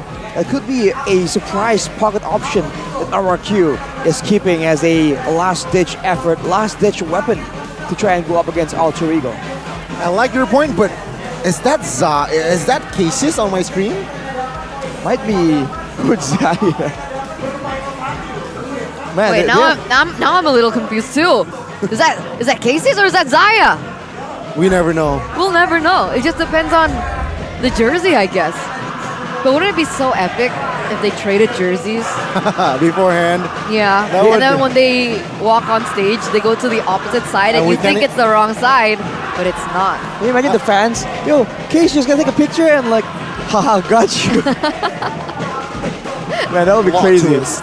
It really is. It really is. And, you know, talking about them, it's actually quite interesting because these two players, these two coaches. Oh, wait a minute. It's not Zin. Oh, it's still Skylar, and let's welcome the Kings of Kings. It's Rex Regim Kaon. With Skylar coming in once again, still the main five that we see on your screen. You can see that it going to be a very interesting matchup, especially with Captain Clay at the helms. I'm wondering what kind of surprise picks, surprise aggression that we will see and witness from the Kingdom today. I think there's a lot of potential, especially in the roaming position for Naomi. On the other side though, Udil Pai, Nino, Sunny Boy. You're gonna see what the mass can bring to the table. Let's welcome the uncrowned kings. It's Alter Ego Esports. Alter Ego Esports. Man, you'd write this team off over and over and over again, and they prove otherwise. I think a similar journey was just happened for them last season, and it seems like it's going on again today. This really is the proving ground for Alter Ego. If it really is the beginning of a good start to them, especially this season. But looking at this is, again, which one is which? Which is which? Some doppelganger action we have right here with the coaching staff. Hey! Whoa, whoa, whoa, hey, hey! Oh! See, I told you! Oh my god, they switched! That's so funny! You don't know, man. Cassius and Zaya, Nafari and Rave. We'll see what they bring to the table in the drafting phase tonight. It's kind of crazy, man. The teams are fighting against each other. The coaches are going toe-to-toe when it comes to the drafting. And even the fan base. If you're in the stadium today, if you're in the arena, you can see the Kingdom going up against the Alder champs. They're just trying to out-cheer each other, and it's absolutely massive. We can hear it through our mics. Can I say something before we get into the tidbits? These are two teams with such similar coaches once again. Look at this. But again, different spectrum. Why different spectrum? I think it's just the meta, the adjustment period as well. I think for Alter Ego, it's just been a very tough learning curve. And now with the change from the very hesitant pick of meta to the aggressive meta, it's just a lot more in line with what Alter Ego really likes. So we'll see if RRQ can find the same kind of success. And when you see this this combination picture, you really start to see the resemblance, man. It's kind of uncanny. That and the record, Arashi. The record, 5 wins, 1 loss for RQ. But on the other side, it's 1 win and 5 loss. And fun fact, if they do end the series, it will also be the same. It's either 5-2 RQ or 6-2. You know, it's going to be the same after this match. Yeah, Wow. that's it. That's the spectrum. Right? That's the mirror. That is so interesting about both of these teams. With such similar looking coaches, their fates could not have been more different. Yeah. So we're all banking, hoping that perhaps Alter Ego might once again look for success. But on the other side, we do want to see RRQ back in their dominant state as we take a look at the keys to victory by the Samsung Galaxy Z Series. Skylar plays actively with alternatives beside the Beatrix. We talked about the Irithel, we talked about some other options. Will we see something even crazier? Back then there was a pop on Koopa in the gold lane. We haven't seen that for a long time, but maybe with Assassins coming back into the meta, you can never really count some of these heroes out. Win the matchup against Alter Ego's mid-duo, if they can do that, that just smoothens out the rotation pattern for both Clay and Naomi. Both players who are so active, so aggressive, and trying to influence the other lanes, including the jungle. So that matchup is definitely something that RRQ will try and get all the way in the drafting phase. But on the other hand, here's the victory by the Samsung Galaxy Z Fold 5. Z Fold 5 for Alter Ego. Punish Fairstick's overextending habits. We saw this in their last defeat for RRQ. Fairstick has been just very aggressively overextending, and he's been punished a lot for it. if Alter Ego can exploit that, that is indirectly more guaranteed towards their neutral objective control, where Sully Boy is actually doing really, really well right now. Rassi's hero exploration with more flexible drafts, that's also something that Alter Ego can use. Now that he can actually go defensive and aggressive, they can use that to try and outmaneuver, outsmart RRQ in the drafting phase. Yeah, I feel like Rossi now coming into the fray, not wrecked, has bring a new breath of fresh air, just like he did back in Season 11. It was Alter Ego struggling, right, in that first half of the season, but slowly but surely rebuild their quote-unquote momentum, and it might happen again this season. Hopefully. I think a lot of Alter champs out there are just hoping for that, right? After such a tough early start to the season, you finally get to break that lose streak, and then of course you're hungry for more. At least so Alter Ego can make it to the playoffs, because if they don't make it this season, that's... Yikes. First time in 4 seasons. Exactly. So with that being said, ladies and gentlemen, let's welcome you into the drafting phase here for both of these teams. Alter Ego on the blue side, RRQ on the red side. And despite all the changes and all the change in opinion on the Claude, it is still going to be respected away from Skylar. Fun fact right here, we were looking at a bit of the stats earlier, and actually for RRQ, their winning rate when they are first pick is 25%. On second pick, it's about 90. It's a huge disparity, and now that RRQ is on the second pick, it's a bit of a scary situation for Alter Ego, but they are focusing all their attention on the gold laners, whereas for RRQ, same old, always these assassins in the jungle. Yeah, very two different approaches, but very committed, right? With the Claude and Beatrix Man, it's just targeted heavily towards Skylar, but there you go, the Paquito ban saying, you know what, we also respect the potential coming from Banana in that EXP, but no, different. RRQ, all 3 bans, somehow regarding towards the jungler. All very fast first pick. It's gonna be Kadita. Already a very different change and playstyle coming from Alter Ego, picking up the Kadita first. It should fall into the hands of Rossi, but it still can be flexed onto Udil, taking a look at their history this season. Wow. But for RRQ, this is it. It's so typical RRQ, picking up the Fredrin. We know how RRQ, how much they love the Fredrin, but this is it. Irithel, finally, we're gonna see it in the hands of Skylar. That's so early though, what? First pick gold lane. We don't see this too often, but RRQ, their gold laner generally just performs.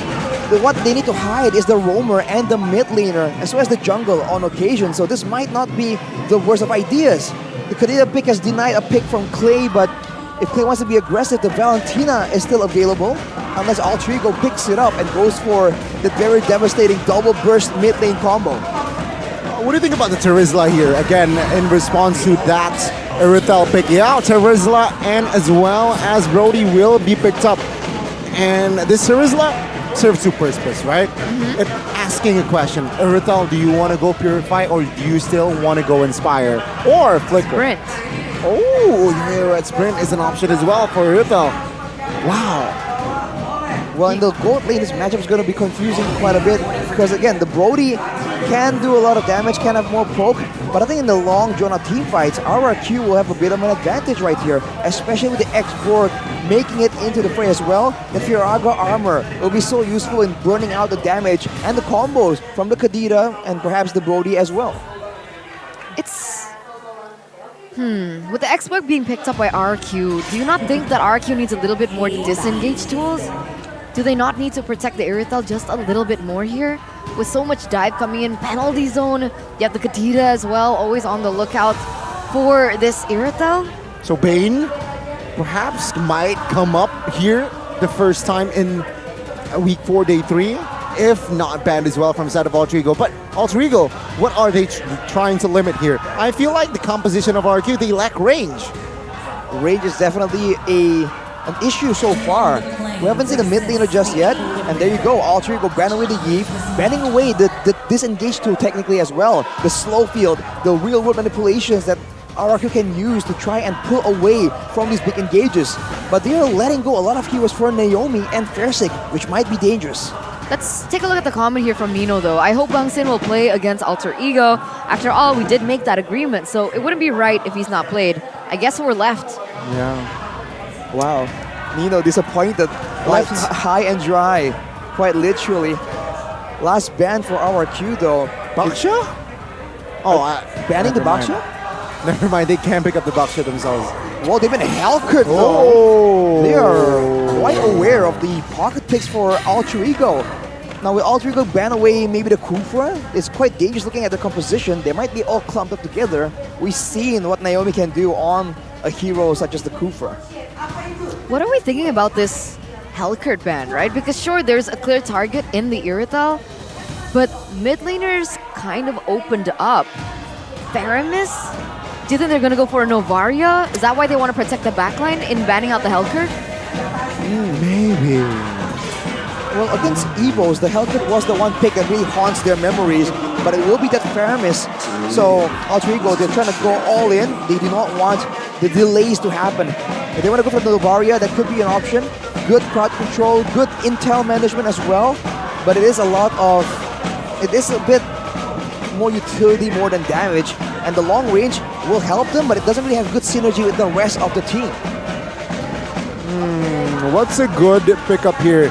The mid or the roam here? I feel like they can pick up the mid, just wait for that last pick for the roam to give Edith hero towards Naomi. Edith?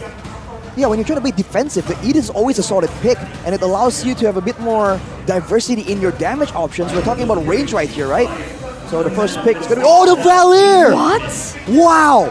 All right, the debut of Valier ever at MPL ID Season 12. It finally makes an appearance in the hands of RRQ. You said you want disengage, Eterna. Well, this is it? Exactly. Against the dive comp.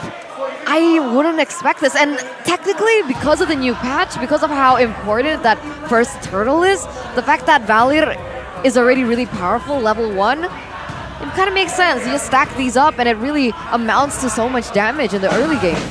He can remove crowd control as well with his ultimate and providing a lot of crowd control in those long clumped up team fights. When we're talking about potential heroes, I mentioned Valier, but I wasn't expecting it to make an appearance right here.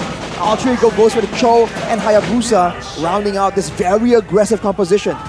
Practically all 5 heroes from Alter Ego can dive, right? Brody even with the smooch, Cho, Haya, every very divey composition.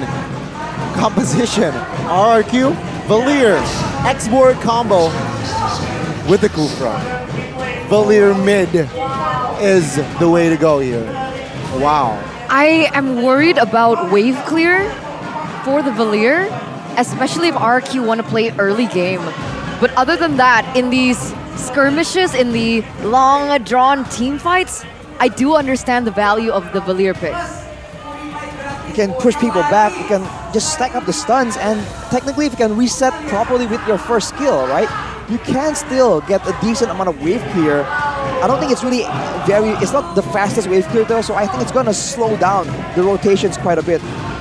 I'm excited though. I had a feeling that we would see crazy picks maybe from the match before, but for RRQ with Clay picking up the Valier, I never pegged him as a creative pocket strat, pocket pick type of person, but I like it. Yes. Ooh, he is relying. Oh, hang on, he has a season hunter. What is going on right here? Agility, season hunter, and the Impure Rage. Is that for wave clear? Wild. This is wild. And with that, ladies and gentlemen, let's take you into the land of dawn. And here we go, the first match of the series, Alter Ego against RRQ with a surprise Valier pick for RRQ. Will it work out? Will it not? But before we even see the results and the outcome, we do appreciate and respect that level of experiment. Looking at the matchup right here, you can see that Clay opts to not go for the Purify. He has the Vengeance Flame to cleanse off any crowd control. And look at the early game, man. If you're not careful, you're going to take a lot of punishment, especially against this Valier. But if he misses these, if he misses the burst fireballs, it might be quite difficult for him to actually get a lot of value. So it's a very hit or miss hero. On top of that, Skylar also goes for the sprint. Yep. So that's the spell that he goes for, but here we go. Sully Boy caught low. Rossi trying to zone out the back lines, Fredrin and Clay. Sully Boy is still survives, but he is rather low. So very, very good trade by the side of RQ. So that choice of talent coming in from Clay, but wait a minute. Okay, some damage being traded off by both of these teams in this mid side. Does Sully Boy want to go for it? Oh, he has a shadow kill. First blood will fall. Oh, good catch by Naomi. Under the turret as well. That's practically a solo kill by Naomi. Oh, the outplay. That was crazy. Wow, Naomi just salvaging the situation kind of, but losing your mid laner so early on, this is definitely not ideal for RRQ, and even the gold lane. You can see that Skylar is struggling quite a bit. In the EXP lane, the X-Broke though is working quite well. Here's the update on the patch notes though. Aerithel with the cooldown decreased, but the duration decreased as well for the ultimate. This is why she has a bit of synergy with the Dragon Spear. In the early game, I guess that early game pressure will be enough to allow RRQ to get an uncontested turtle. Take a look at this pressure though, Skylar. Already level 4, but seems like the torn apart memory was not enough to take him down. As the reinforcements, Clay and Naomi will be able to cover him. Yeah, they completely turned that around. Looking at the talent's prediction, it is going to be a split 3 versus 3. But back to the Aerithel point, the fact that her skills were adjusted in terms of damage and duration, it really just highlights the fact, no way, right? Okay. It really highlights the fact that trigger discipline is so important on the Aerithel. You need to be able to maximize the moment you decide to go for the ultimate because of how quickly the duration goes for, and it's too expensive if it gets wasted. Rossi, Wave Dragon, good Petrify as well. The combo just comes in, and Freshsick will be taken out. Naomi now will not be able to find the kill as Udil finds the double. That's a good catch. Alter Ego, they managed to equalize now. Will he get out though, right? Udil suicide. Gonna go for a kill. Okay, a suicide, but it does hand over the kill towards Clay. Overall, that's not that bad of a deal. Clay though, he was trying to take down Rossi and Udil at the same time, sort of. And unfortunately, when your opponents split apart like that, Valir does struggle to output that damage. Only in proper front to backs does he really find full value. Freshsick will be able to take that gold buff. So retribution-wise, we'll have to see once the 50-50s do roll around who comes out on top. There's a certain layer of advantage that Fredrin has when they go for the contest. But the problem is here, Sully Boy is a level ahead. Meanwhile, man, Banana and Pai, they're just going back and forth with this exchange. But look at the damage onto Pai. It's a brawl lane, technically, right? No Viraga armor. He forced to use the flicker, but the quad shadow connects. A Sully Boy will take him down without the shadow kill. Wow, Alter Ego, man, these aggressive maneuvers, rotations around the map, they're really working out, catching RRQ off guard again and again, and the timing could not be worse for RRQ. It's a 4v4. Oh, Naomi insta-bursted down by the 4 members standing from Alter Ego. But it seems like Alter Ego, they're not too hasty on getting the turtle. It seems like Freshsick, who is more aggressive, even though he has no purple yet. Yeah, it looks like he's going back though. And meanwhile, Sully Boy already has it. He has a level advantage as well, so it really depends. Does Clay want to commit onto this? Freshsick? No, they don't. They don't try and contest for this. It's a bit of a wise choice. They are outnumbered in the top side. Banana finally makes it back to the lane, so he'll be able to push quite a bit more, but contesting with Amanda's advantage, when you are still behind on gold, that could be a recipe for disaster. Let's take a look at the fun fact here by Grab on Valir though. The last time Valir was used in MPL ID Season 9, played what? Skylar gets taken out? Yeah, Shadow Kill was used and he got taken down. Rossi now does not care. But back to that fun fact here. The last time it was played, it was a Bionic in Season 9. I think it was against the Hylos, or was it with the Hylos? Ooh, I forgot. With Hylos. It was like a cheese strat that Onyx really wanted to utilize. And of course, who's behind this cheese strat? Aldo. There you go. They didn't manage to win though in that particular game, unfortunately, forced out of Onyx. So right now, Valir is still sitting at a 0% win rate. Let's see if RQ can make it a 50 as we take a look at the in-game equipment here in the first 6 minutes of the game. Clay itemizing for a Dreadnought armor early on. This is going to be a full tank utility Valier. We have such a small sample size, we can't really say definitely which build would do well, but he is going to be lacking damage, and now Rasi makes a play. Yeah, we're dragging onto it, Skylar, and there you go! Udil follows it up perfectly! First Sick now trying to soak in damage. Appraiser's Wrath pops as well. But that was a good setup by none other than Rasi.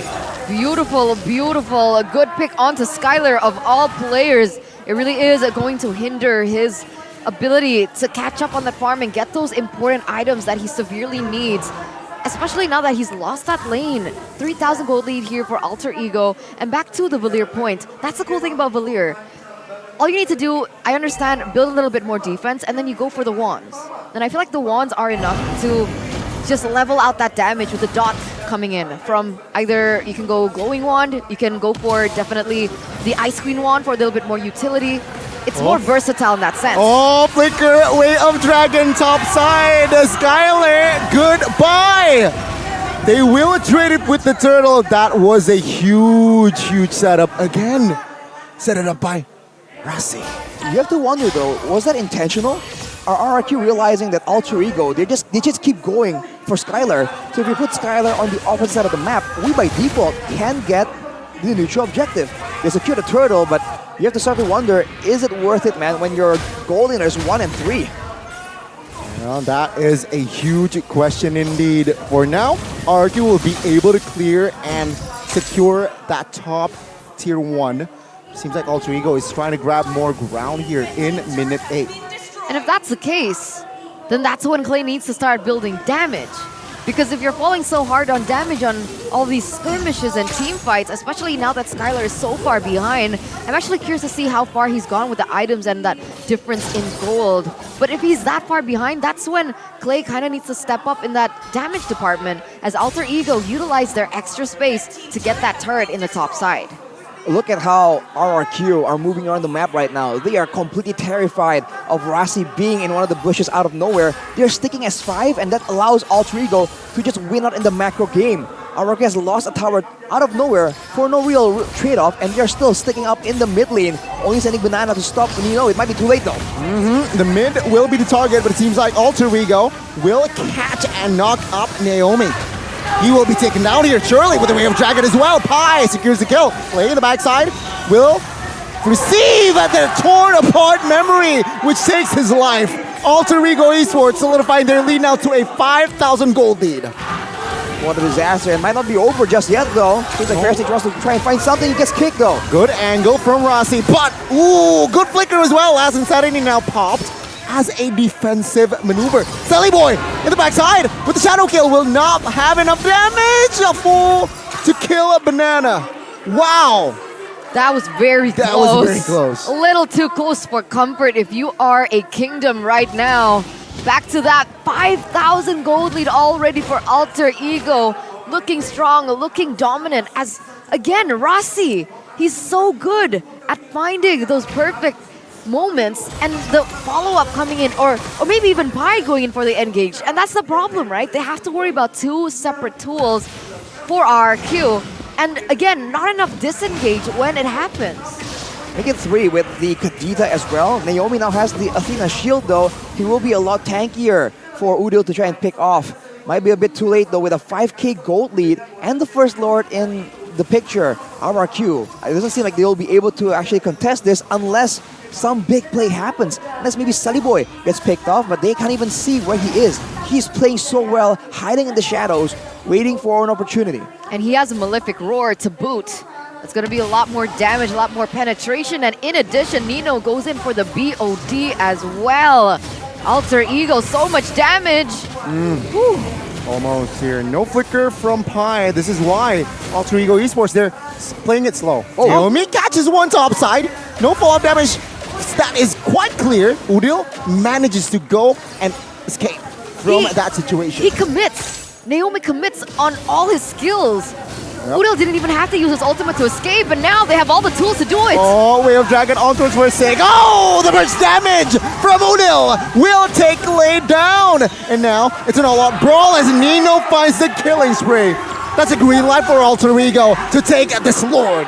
Alter Ego snowballing out of control. Sally Boy, Udil, Nino, all the main damage dealers from Alter Ego. They're just doing an insane amount of damage right now, and RRQ cannot deal with it. Even Clay, I mean, with the Antique Cuirass kind of built up, with Versik already having a full Antique Cuirass, they're still getting completely bursted down. We finally have a chance to look at the items and look at the gold disparity, man. Whoa. 4,000 for the jungle, 2,500 for the gold lane. RRQ can still kind of defend, but looking at the items, it's all defensive. And look at that mechanical outplay, Sally Boy. Oh, indeed. Banana will not be able to defend this mid-tier 2.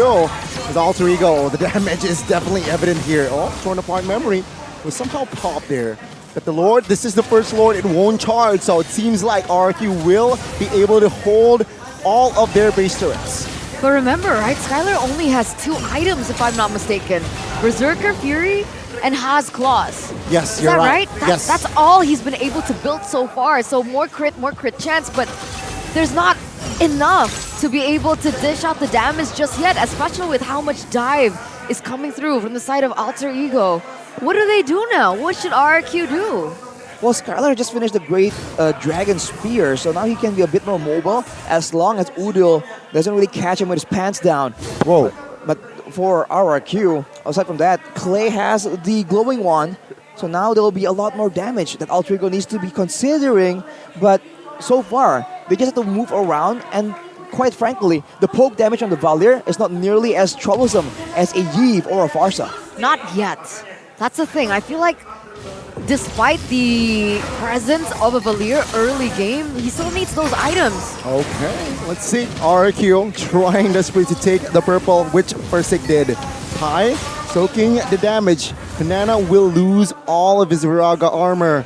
It seems like Alter Ego playing it very, very slow. 16 minutes, a minute towards the next Lord. Does Pi have magic resist? Magic damage resist? Pi radiant armor. Oh, so there you go. That's why it's so difficult for the Valir at this point because of how far behind he is. He needs something of a, I don't know, Divine Glaive, glowing Genius Wand is what I meant. Maybe to stack that damage in and glowing wand to boot. Well, the glowing wand is great enough because it does percentage HP damage, right? But like you mentioned, with the resistance that's built up from Pi, if he goes for a Genius Wand, that's great, but there's no real synergy with the rest of his team. So I think if he wants some more damage, Divine Glaive is the way to go, or just go with flat out more damage, and hopefully one of your fireballs will nick the other members from Alter Ego. But look at this, everyone gathering on the bottom side, trying to clear the wave before the Lord is up. But now they have a treacherous path to try and figure out if the Lord is going to be a death trap by Alter Ego. Oh, Sally Boy needs to be careful. It looks like he wants to clear down that bottom lane. But they might just let it go at this point. Yeah. RQ, it seems like you're trying to find compensation, trying to find the tier 2 in the bot's side, which I feel like they will. And they will trade it for the Lord here, so is it worth it? Ooh. If they are so confident that they will not be able to actually win in the fight, I guess that's better than nothing. Now there's more pressure in that bot side. Any minions pushing will be a lot more of a serious risk because it will be going directly to the base turret. And now with this Lord having a bit of a charge, you can bet that Alter Ego will be looking for a chance and opportunity. Banana has finished the Ice Queen's wand, so there's going to be a lot more utility, a lot more slows for Alter Ego to trudge through. And Skylar has the Wind of Nature, so he will be a bit more immune to the burst damage, and this is where the Hayabusa generally falls off. But with how on point Sally Boy has been, there's a chance he'll be able to bait that out and still make a big play with the Shadow Kill. I agree. There's only one wand, and there's also a turn apart memory that he needs to be worried about. All they need to do is just bait that out in order to deal that damage onto Skylar. But looking at this, it looks like they're actually clearing out really well. RQ, they're defending. Good defense. They will lose the base turret in the mid lane though. But Banana manages to just hold that Lord to not charge in base turret top side. That is a very small but crucial move. It's a dangerous situation for RRQ because with the Brody available for Alter Ego, that's a lot of siege potential because you can move around and move away while still channeling your basic attack, and it comes in big chunks. which is amazing to try and blow down those turrets one by one. RRQ now will be trying to stabilize, trying to secure the buffs as much as possible. 11,000 gold lead for Alter Ego. If they play this disciplinedly, there's only Naomi to rely on to make some kind of play happen. But I think Alter Ego already have that as part of their expectations. Oh my goodness. Man, MPL ID is really milking this. Look at the bottom screen. It's just been the comparison between both of these coaches for the longest of time. I think left is Zaya. Cassius, maybe? Is it Casey? I think so. Maybe though. I'm not sure. Aren't they pretty much like interchangeable? Exactly. So we don't even know until this point. But back into the game, still a 10,000 gold lead here for Alter Ego. And they really are just trying to bank on the fact that RQ can look for a snowball coming in from Skylar. At least get him where he's online. With this pick-off strategy that it seems like Naomi is looking for, they might just get it. Or will Rasi look for a counter-engage? Oh, good bait now. Banana caught isolated, forced to use the flicker. But now he is still in the fight. Rasi, though, will soak the damage and is okay. He has the Immortal as well. But he wasted a flicker. A flicker and his Way of Dragon. That's info. That is. Without the Way of the Dragon, the pick-off chance is a bit lower. But Rasi has been a lot more aggressive, and where it's most dangerous is when the neutral objectives are in contest. Right now, with the wave pushing on the bot side, it's very beneficial for Alter Ego, but Skylar, wow, pops his ultimate, just shoots out some more bots, and they're going to be making their move first to the Lord, and Udo makes a play alone. Yeah, it seems like he wants to poke the Viraga armor down, which he succeeds. Before the Lord, let's see here, Banana needs to charge the batteries to pop that last insanity. Seems like Versick, unbothered. He's still the first to be in the vicinity. And he's finally level 15. It took him so long to get to that point because of how suffocating Alter Ego have been playing. Finally at level 15, a little bit more say in these neutral objective takes, if not a little bit more than Silly Boy on the Hayabusa, depending on how these roamers look for, I would say, just an engage on either one of the junglers. So it really depends on setup here, and that resource allocation is more important than ever. Now blink and you'll miss it. Look at Rasi already trying to be a bit more elusive, looking for an opportunity here. He knows that a front to back is exactly what RRQ needs to win this fight at level 15. Will RRQ react in time when they see him? He might conceal to make it even more surprising as well. Alter Ego already in position to follow up on the play. Yeah, the conceal play will emerge. No flicker though. Rasi canceling the charge. Pi half HP gets stunned.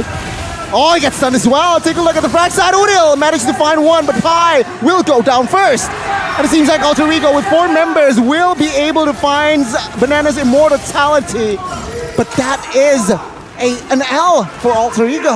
That was not the cleanest of setup at all. It felt like RQ were already sniffing as to where Rasi was. Skylar being able to evade all that, wasting all those resources and taking Pi down in the process. That's value, value, and value for RQ as they look to take this Lord. Look at Silly Boy though in the backside. Skylar will be taken down as well as Clay now. Clay will be the first one to fall first, but Skylar manages to get away somehow. Rasi loses immortality, Wind of Nature popped. Wow, that was a clutch WON. And now Silly Boy still alive, still has immortality as well. RRQ backs away. Skylar is an eel, man. He's slithering out of the hands. He's very so slippery. What is that? Unfortunately, Clay does get taken out, and Farazek uses Retribution to secure the purple buff in the chaos. Now that Lord will be taken by Alter Ego. RRQ, though, they have shown that they have caught up. Damage is now being felt. Alter Ego can no longer shrug it off, and counter items have been built. Sully Boy is having a harder time trying to one-shot the squishier members in the back line, and that is trouble. Alter Ego's composition isn't meant to be brought all the way this late into the game at 20 minutes. And let's take a look at the in-game equipment here by Junior Games, because as you mentioned, 20 minutes in, we should see full items being prepared. But, oh, okay, so the Valier, he doesn't opt for penetration at all. He just goes for Glowing Wand, and then he goes for Ice Queen. Utility. And everything else is just defense, which are Truncheon as well. Utility is great, but Alter Ego the way they're approaching these fights makes it very difficult for the searing flame of Lear to actually do anything. He cannot push everyone back at the same time. Now the Lord comes in, Alter Ego are going to make their move. Pi pops the penalty zone early though. No clear follow-up damage. Ooh, half HP with the true damage that Banana provides. Oh, very low, gets on it, forced to use the flicker. Still has immortality. Naomi managed to catch one, and that is Nino, who will not lose his immortality just yet. Rasi, though, will be the first one to fall. As RRQ, they not just managed to defend, they managed to find Rasi as well. But remember, 2 inhibitor turrets are already down for the side of for RRQ. So Alter Ego, despite losing Rasi, I don't think it's too much of a big deal for Alter Ego. Sure, RRQ are able to defend and stave off for just a little bit longer, but it's not too much of a L for Alter Ego. Unless RRQ can make it a bigger L. Rasi now not on the map means there's 25 seconds right here where they can be very, very aggressive. They can shove out lanes, get a bit more utility, and maybe prepare a trap in the jungle. They're sticking together right now, and noticing that, Sally Boy, he's doing the split push play, and look at that, respect from RRQ. They are going to be recalling, and the only thing they can get actually are 2 turrets. That's still massive value considering the late game investment. Here's the instant replay of that fight though. Initially, they try and go in, but without a flank route, Rasi is unable to make the play happen. And the back line for RRQ, they're just very good at positioning. Both Clay and Skylar just kiting and managing distance so well. The Alter Ego, they have to wait for the next Lord and use it even better to try and end out this game. I'm wondering, before that engage, did Nino have Immortal? Or did he buy it as he was getting caught? That's a good question. Maybe it's a quick buy, but he didn't lose his Immortal nonetheless. Yeah, but that's clutch. That's life-saving. That's very required, especially with the pick coming in from Naomi. Unfortunately, Pi went in a little bit too early, or there was no follow-up from Alter Ego. Which is which? At this point, the coordination needs to be on point, man. Whatever is the reason, using a penalty zone when there's no follow-up, that's dangerous. But look at Banana. Yeah, Banana will lose all of his Viraga armor again just before the Lord. This is not a good timing to lose that armor here if you're an X-Borg. Let's see here, the setup, Alter Ego has a much better setup here. Ooh, they're already poking down on the Lord. It got resetted actually. So now it's pretty okay. Steady Boy though adjusts his build, gets the haptices to ensure that there's a bit more burst in his kit. And look at this. 3 members just watching, maintaining distance, and 2 members going to the top side, maybe to punish someone pushing the wave. But without any base tower, there's no need for anyone from Alter Ego to rotate all the way up there. RRQ, if they show 2 members right there, Alter Ego will pull the trigger and make something happen. Oh, there you go, the Wave Dragon on towards Banana, who still has immortality. Banana has no enough time to pop that list insanity even. Banana will, by the Winner's Truncheon, will survive and escape with the last insanity. What a play. Naomi charges does not connect as Pi now. Soaking damage. Oh, the knockup though on towards Naomi. Not quite the target that you want, but it's still a 5v5 here in the Lord Dance. Yeah, no casualties whatsoever just yet, but they were able to get Banana quite low to go for a recall. Here it is once again. Damage onto the Lord. Everyone just resetting, re-looking for their position. Naomi doesn't find a particular target, but RQ, they're zoning Alter Ego out here. Yeah, look at the HP bars, man. Rasi, as well as everyone else, slowly but surely, they are getting chipped down by the Valor damage, by Banana, just hosing them down. But look at that, RRQ making the move. Yeah, Flicker as a defensive. Oh, Silly Boy, this is the right move. Shadow Girl towards 4 members of RRQ. Skylar now still survives and still has immortality, but Rasi will lose and loses life as well. First Signal on the other side also lost his immortality. Sally Boy looking for an angle, does not quite get it. It's still RRQ again, taking Rasi down. Wow, the discipline, man. In that fight, it looked like there was chaos. It looked like they were in disarray, but they regrouped, they recalibrated what they were trying to do, and they're able to get Rasi off the map for 48 seconds at this late hour of the game. They can make something happen right there, but they have to be careful. Split pushing is still a very valid option for Alter Ego. RRQ though, this is where they need to force a fight, force something decisive. It's so lucky. It's so lucky that Alter Ego were able to get those 2 inhibitor turrets because the lanes were crashing in favor of Alter Ego and RRQ. They weren't able to force it despite that man advantage. Udil. Yeah, he again manages to just chip down, not just chip down, he's solo killing Xborg. What? First hit with the Appraiser's Wrath now finds Nino, but the Navish is not enough. Pi trying to zone 2 members, Skylar and Naomi. Take a look at Teddy Boy. He finds a good angle for Skylar, and Skylar will be taken out by the Shadow Kill. Sally Boy collects the Unstoppable, as it seems like Naomi will be taken down as well. But no, not yet. He still has the Flicker. Torn apart memory though will secure the kill. But it seems like Clay will be the next in the chopping block. And there you go. 50 seconds on the soonest member of RRQ. And Alter Ego, they will claim the first game. Here it is, the engage onto Persic, the only one left standing, but even he doesn't stand a chance against the aggression coming in from Alter Ego. Wow, that was a very intense game. But Alter Ego, they were the better team from early to the late as well. Wow, RRQ. It was a valiant effort, and they were able to You don't have to sound bring... so disappointed, Arashi. It is what it is. I mean, they were able to bring the game into such late game territory. But this is the current meta, man. The proactive team gets the benefit of surprise. And Alter Ego definitely has a lot of it every time they were able to actually go on RRQ. And with the early game plays, with the investment, taking down 2 base turrets, RRQ just could not recover. And they were forced to accept defeat in game number 1. You know the Valley to pick, man. Like valiant experimentation, but just it wasn't right for me. It was iffy. The impact was not there. They were looking to stave off that engage coming in from Alter Ego, which should work in theory, but with something of dive like a Kadita with the Hayabusa, it's not as simple as putting in a Valir there. To be fair, the Hayabusa was picked as a last pick. So it was a bit of a surprise for RRQ as well. If this was, honestly, right, I feel like this Valir pick has a lot more value if you're up against a composition with a lot of fighters, right? Let's say there's a Mardis, Kufra, and Fredrin. Compositions like that is where this Valir would actually have a lot more things to say in the engagements. Against Assassins, a bit too difficult, man. The skills are just so clunky. It comes out so slow. It's easy to outplay as well. I think RRQ, if they want to go with the same strategy, they need a different solution.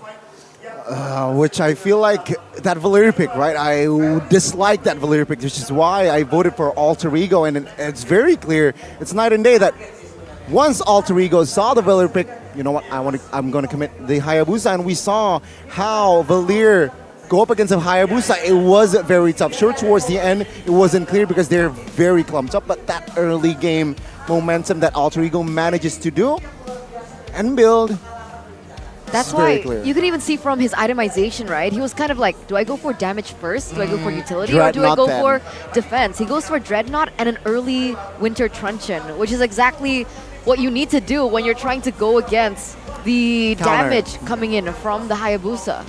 And to make things worse, honestly, right? I don't know, man. It's just a bit too risky in a way. It's not just about risk, it's about the fact that they can't really dictate anything as well. RRQ, they excel when they're able to actually dictate the plays. They can let Naomi have space to actually engage, hide in the bushes. But in this game, starting at the beginning, it wasn't really obvious what they were trying to do, right? They were rotating to both sides of the map. It seems like they're trying to contest a turtle, but not really. And they weren't really like drafting for it either. So it seems like they were trying to react to Alter Ego, and they thought that if we have enough counters, that will be enough. But in this current meta, that is just not the case. Nope. The man of the match, the player of the game here by Samsung Galaxy Z Fold 5, Z Flip 5. It's Udil on the Kadita. How many times did we see Udil go for a 1v1 and win it against Banana on an export? That's crazy. It is, kind of, actually. Just one too many times, honestly. And like we said, for Alter Ego, everything just went really, really smoothly because they are a team that required snowballing. And snowball they did. The Kadita, the Hayabusa, the Brody, right? All of these heroes are a terrible problem if they can get more gold than you, more items than you, more EXP. So for RRQ, having vulnerable heroes like that just really isn't the way to go, I feel like.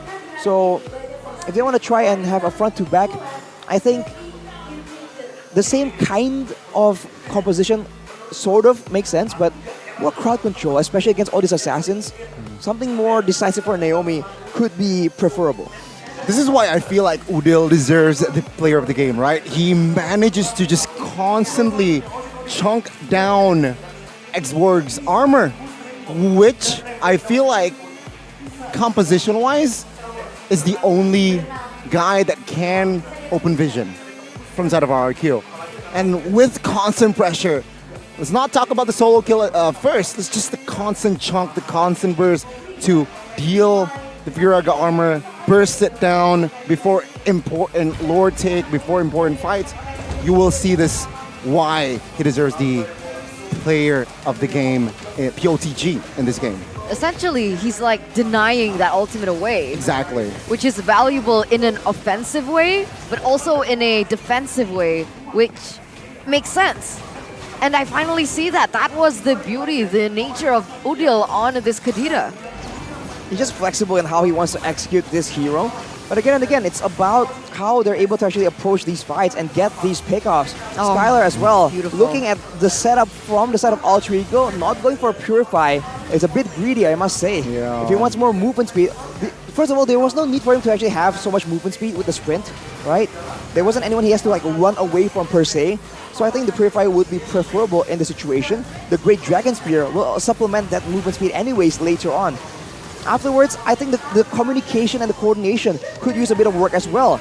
When Udil fails to actually get the kill, there is no punish. And in the middle of all this chaos, RRQ, they keep clumping together in these fights, allowing for Alter Ego to get even more valuable combos from their heroes. That's the thing though, right?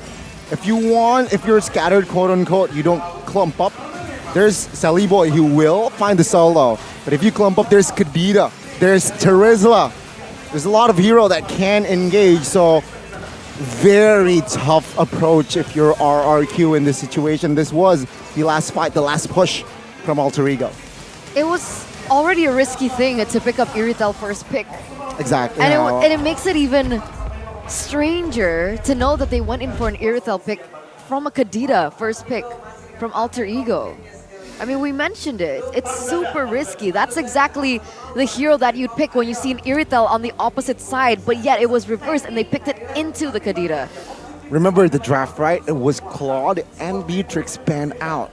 So again, maybe, just maybe, the third hero that Skylar feels most comfortable is that Iritel. I don't know. He still has Carry, he still has Brody, right? Yep, the Brody was available before the Iritel, because Iritel was first pick, you know? Like Exactly. He has all the options available. I mean, even the Harriet, if he really wants something else, something a bit more mobile, a bit more shielding, I think RRQ for sure, they have to go back to the drawing board. Let's give them some time because we are going ahead. What is wrong with my English today? We are heading into a break. There you go. And with that, ladies and gentlemen, we'll see you after. Stay tuned.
dan terus berlari, terus ke arah puncak tertinggi. Ku takkan berhenti, hanya sampai di sini. Kemenangan abadi menanti.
dan terus berlari, terus ke arah puncak tertinggi.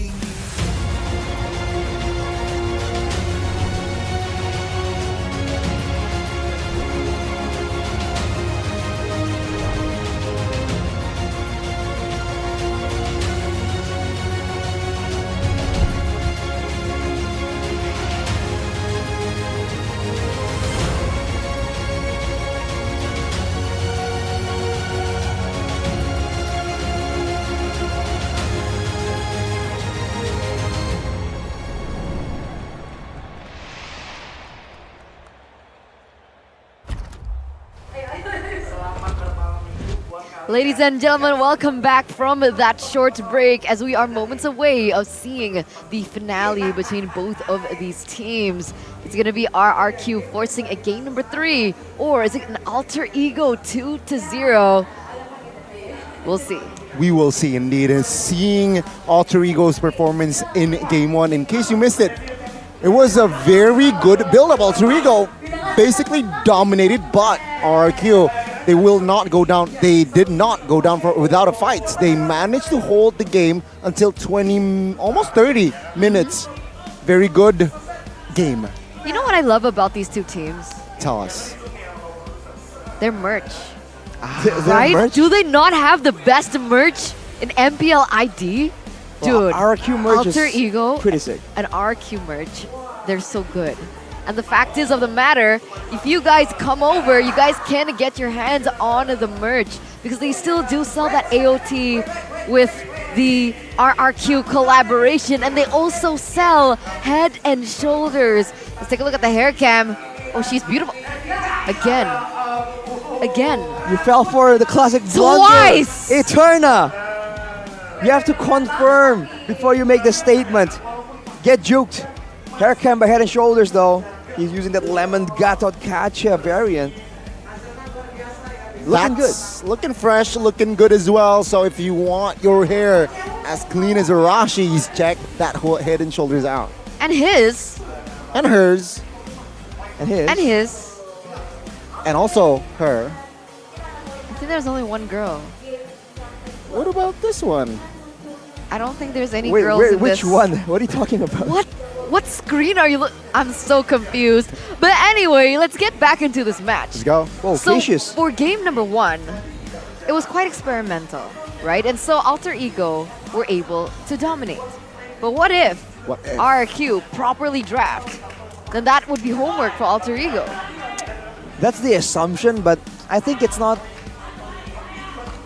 The assumption, of course, is that the Valier has to be some kind of experiment, right? But at the same time, it seems like they were actually planning on winning with that. So you can't really call it a full experimentation. It's not like some people are saying that, okay, RRQ is doing so well right now, they can afford to lose a match. Well, yeah, but at this point, I feel like all these teams are really battling out for...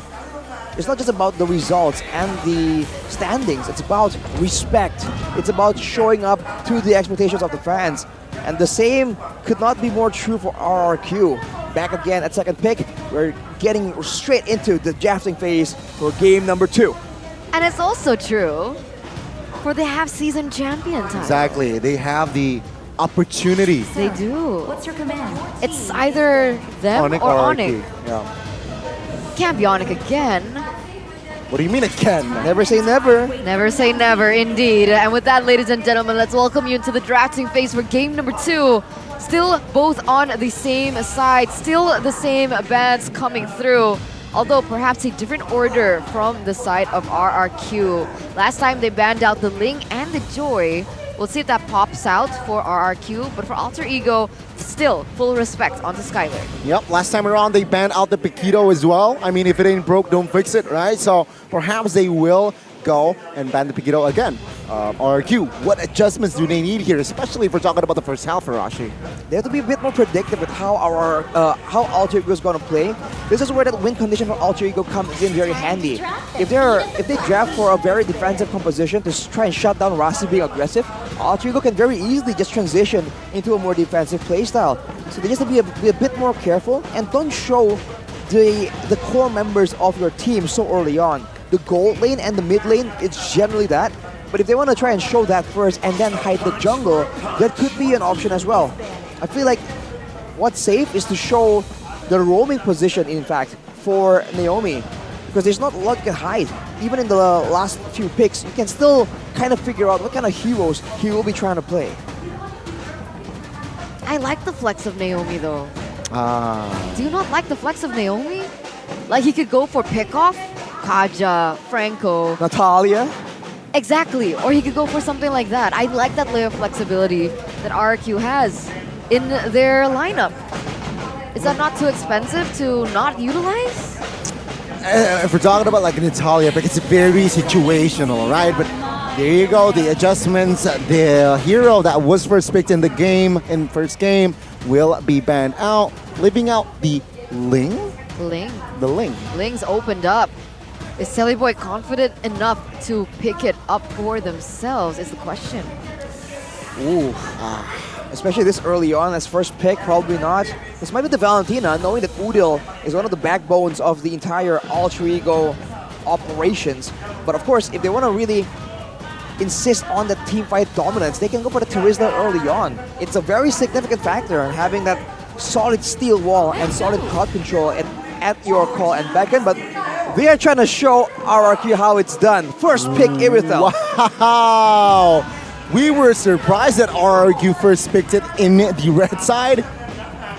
Alter Ego, blue side, first pick as well. I mean, in this case, Kadira has been taken off the board, right? So it's providing an environment that's a little bit safer towards that damage coming in from the Kadira, but that still can be replaced by other kind of heroes, dive-in heroes. Ling opened up here for Versik to utilize if he wants, and just plain range coming in. But they're gonna go for Terizla and Brody. The heroes that were used by Alter Ego in game one to shut Irithel down. Wow! Well, the Irithel without a flicker will be forced to stay inside the penalty zone if Banana can land it, so it's still a bit of a counter. In the lane, the Brody will be able to do a lot of work, but how can RRQ ensure that the lane will go as dominantly? In game number one, Alter Ego were able to gank Skylar again and again, orchestrate dives, orchestrate skirmishes that put Skylar on the back foot. If RRQ wants to do so, they need crowd control, they need mobility. Ferric's specialty has always been the Baxia. I feel like that's not a bad pickup for this game. But look at Alter Ego, man. The Eve that was banned out by Alter Ego in the second phase. They have picked it up along with the Martis. Okay, they're trying to balance out, right? They're trying to balance it out with that Martis here, trying to give pressure towards that early. So RRQ will not have that momentum from early game. Question is, what will they pick here? First phase to close that out. They might secure a hero for Naomi. They might. Franco is an option, but whoa. they go for the Valentina for Skylar instead. And I like that you mentioned it, right? The Martis pickup. Why does it work? The fact that he has a little bit more mobility, more control over the tempo of the early game compared to a Fredrin jungle, which is what RQ opted for in game number one. It should help create a difference in focus, taking it away from the Irithel. And I think that's super valuable. RQ now, they have a chance to start in with the bans, seeing as the EXP lane as well as the rowing position still left open. Alter Ego, they severely need engage, but RQ, they take away the X-Board first. Wanting to make sure that they can't kite back. That's the whole basis of this Irithel pick, is having heroes that can slow you down or speed you up so you can actually outmaneuver and just outrun your opponents. That seems to be the backbone of how Irithel is supposed to be played. So with the Yi, they sure don't want the X-Borg to be an additional slow on top of the real-world manipulation or the Void Crystals. The Kaja banned away though, leaves only Franco as a Christian hero if RRQ wants to go for it. Wow, you know what, looking at the bans here, right, RRQ, they might commit to a hero for EXP again. Why? Pi effect. Pi has been such an important role in that EXP, and there you go, the Uranus ban does come through again. And Alter Ego, I feel like they need to ban a hero for Naomi, but is it going to be Cho or Natalia? Irithel is quite vulnerable if Natalia is around. Oh, I kind of like the Natalia pick. Natalia pick can work. There are targets available in this game. But again, we haven't seen too much of the protection tools that Alter Ego could possibly use. So RRQ, you gotta be wary about that as well, right? So far, only the Martis can push people away. Alter Ego, they're gonna opt for that Cho pick. They've seen Naomi on it as well, but now, what will RRQ expose first? Will it be a roamer, knowing that there's only a select few handful of heroes available for Naomi to make use of? I think save it for last, yeah. I think they should just go for the jungler here, Baksha, and just really utilize Naomi's flexibility that you mentioned earlier in that last pick. Baksha here doesn't make sense here. Adding another tanky unit apart from the Terizla, I feel like it makes sense because solely of his mobility that he will bring to the table. Yeah, he can go head-to-head with the Martis in the early game, give the Martis a little bit of a hard time, prevent that snowball. Or they can go still for the Ling. Whoa. Franco is the choice here for RRQ. I expected that maybe they could go for something a little bit more dynamic. Yeah. Even something like the Atlas, honestly. But now Alter Ego, the last two picks. So RRQ right now, their composition is not nearly as teamfight heavy as Alter Ego. It's by all means more of a pick composition, but it operates on the same premise. Someone gets a pickoff, Terizla zones everyone else away. If they are ahead enough, this will work just fine. But for Alter Ego, they have used this strategy before, so they will have countermeasures available to counter, to counter their own counters. Countering their own counters. Wow. Okay. Blade armoring, basically. Okay, Novaria. Gonna be the choice as well as the glue. Okay. Okay. Oh, nasty range here that Alter Ego has set up, right? You have the Eve, you have the Novaria as a roam. It's a lot of slow as well, man. A lot of slows, a lot of range. Astral Meteor, Void Crystal. There's going to be so many slows that RRQ needs to walk through. They'll be possibly forced to use a Flicker to properly engage. An Assassin will be great here. There's not a lot of lockdown, not a lot of crowd control. If Fresa can pull off the crazy mechanics, the Ling was available. It will be picked up. There it is, the Ling going to be the choice here for RRQ. Man, when was the last time we saw Fresic on the Ling? It was this season, but we don't get to see it too often. I'm excited to see his performance. And I'm excited to see whether or not this is going to work out for Alter Ego. They only have... They don't necessarily have any playmaking tools at all. They're banking on range. That's kiting, yeah. Range and kite is, I feel like, their approach. Just poke, poke, poke till your enemies can't do no more. Well, here's the issue though. With the new patch comes a bit of a modification to the rapid boots. It now reduces slow effects that could come in crucial in a game that is so dependent on walking through slows, especially for Naomi on the roamer. Usually Franco does go for the rapid boots anyways. We'll see if that is what he builds. We'll see if that actually comes in clutch, especially in those late game fights where a single Iron Hook could really decide the fate of the entire game.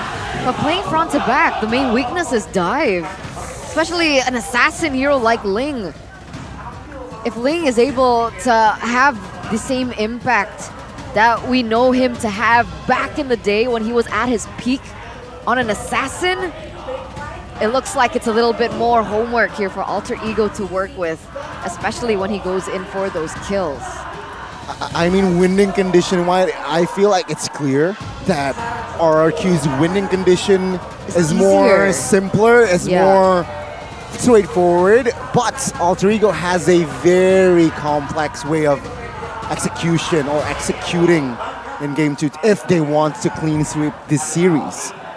Well, I feel like they're trying to go for a bit of a split push right here. Maybe using the glue for more of a split push tool instead of a teamfight tool. Because if you look at the composition, no one is that important for the glue to just zone out or try and mount in the middle of a fight. And in fact, if Alter Ego goes for a split push, the 4 men, they leave, right? The 4 men trying to maybe dance around the Lord. can very easily scout out with the Astral Echo, and he can still just chip away at the health bars with the range coming in from the Yve and the Novaria. Week 3, top 3 junglers though, Fersik, Van, and Tsujin. Funny enough, Van is the highest over here, which is, again, testament to how good he is. For Fersik, the turtle rate is very, very high. If he can, again, secure all these turtles in the early game, our RQ can get some snowball going like Alter Ego did in game number 1. Oh, very interesting stat indeed if we're talking about week 3. But, 3, 2, 1, it seems like the game. Is that what he's talking about? Yeah, that might not be what he was doing, right? Then why is he like... Maybe he's dancing. Finger dancing? Is he not allowed to Maybe. dance? You know what, you're right. Seeing the Marshall right now, he is dancing. Ladies and gentlemen at home, you can't confirm, but the Marshals are absolutely dancing right now. Oh, you guys missed it, barely. That's The dance? unfortunate. Oh, Yeah. man!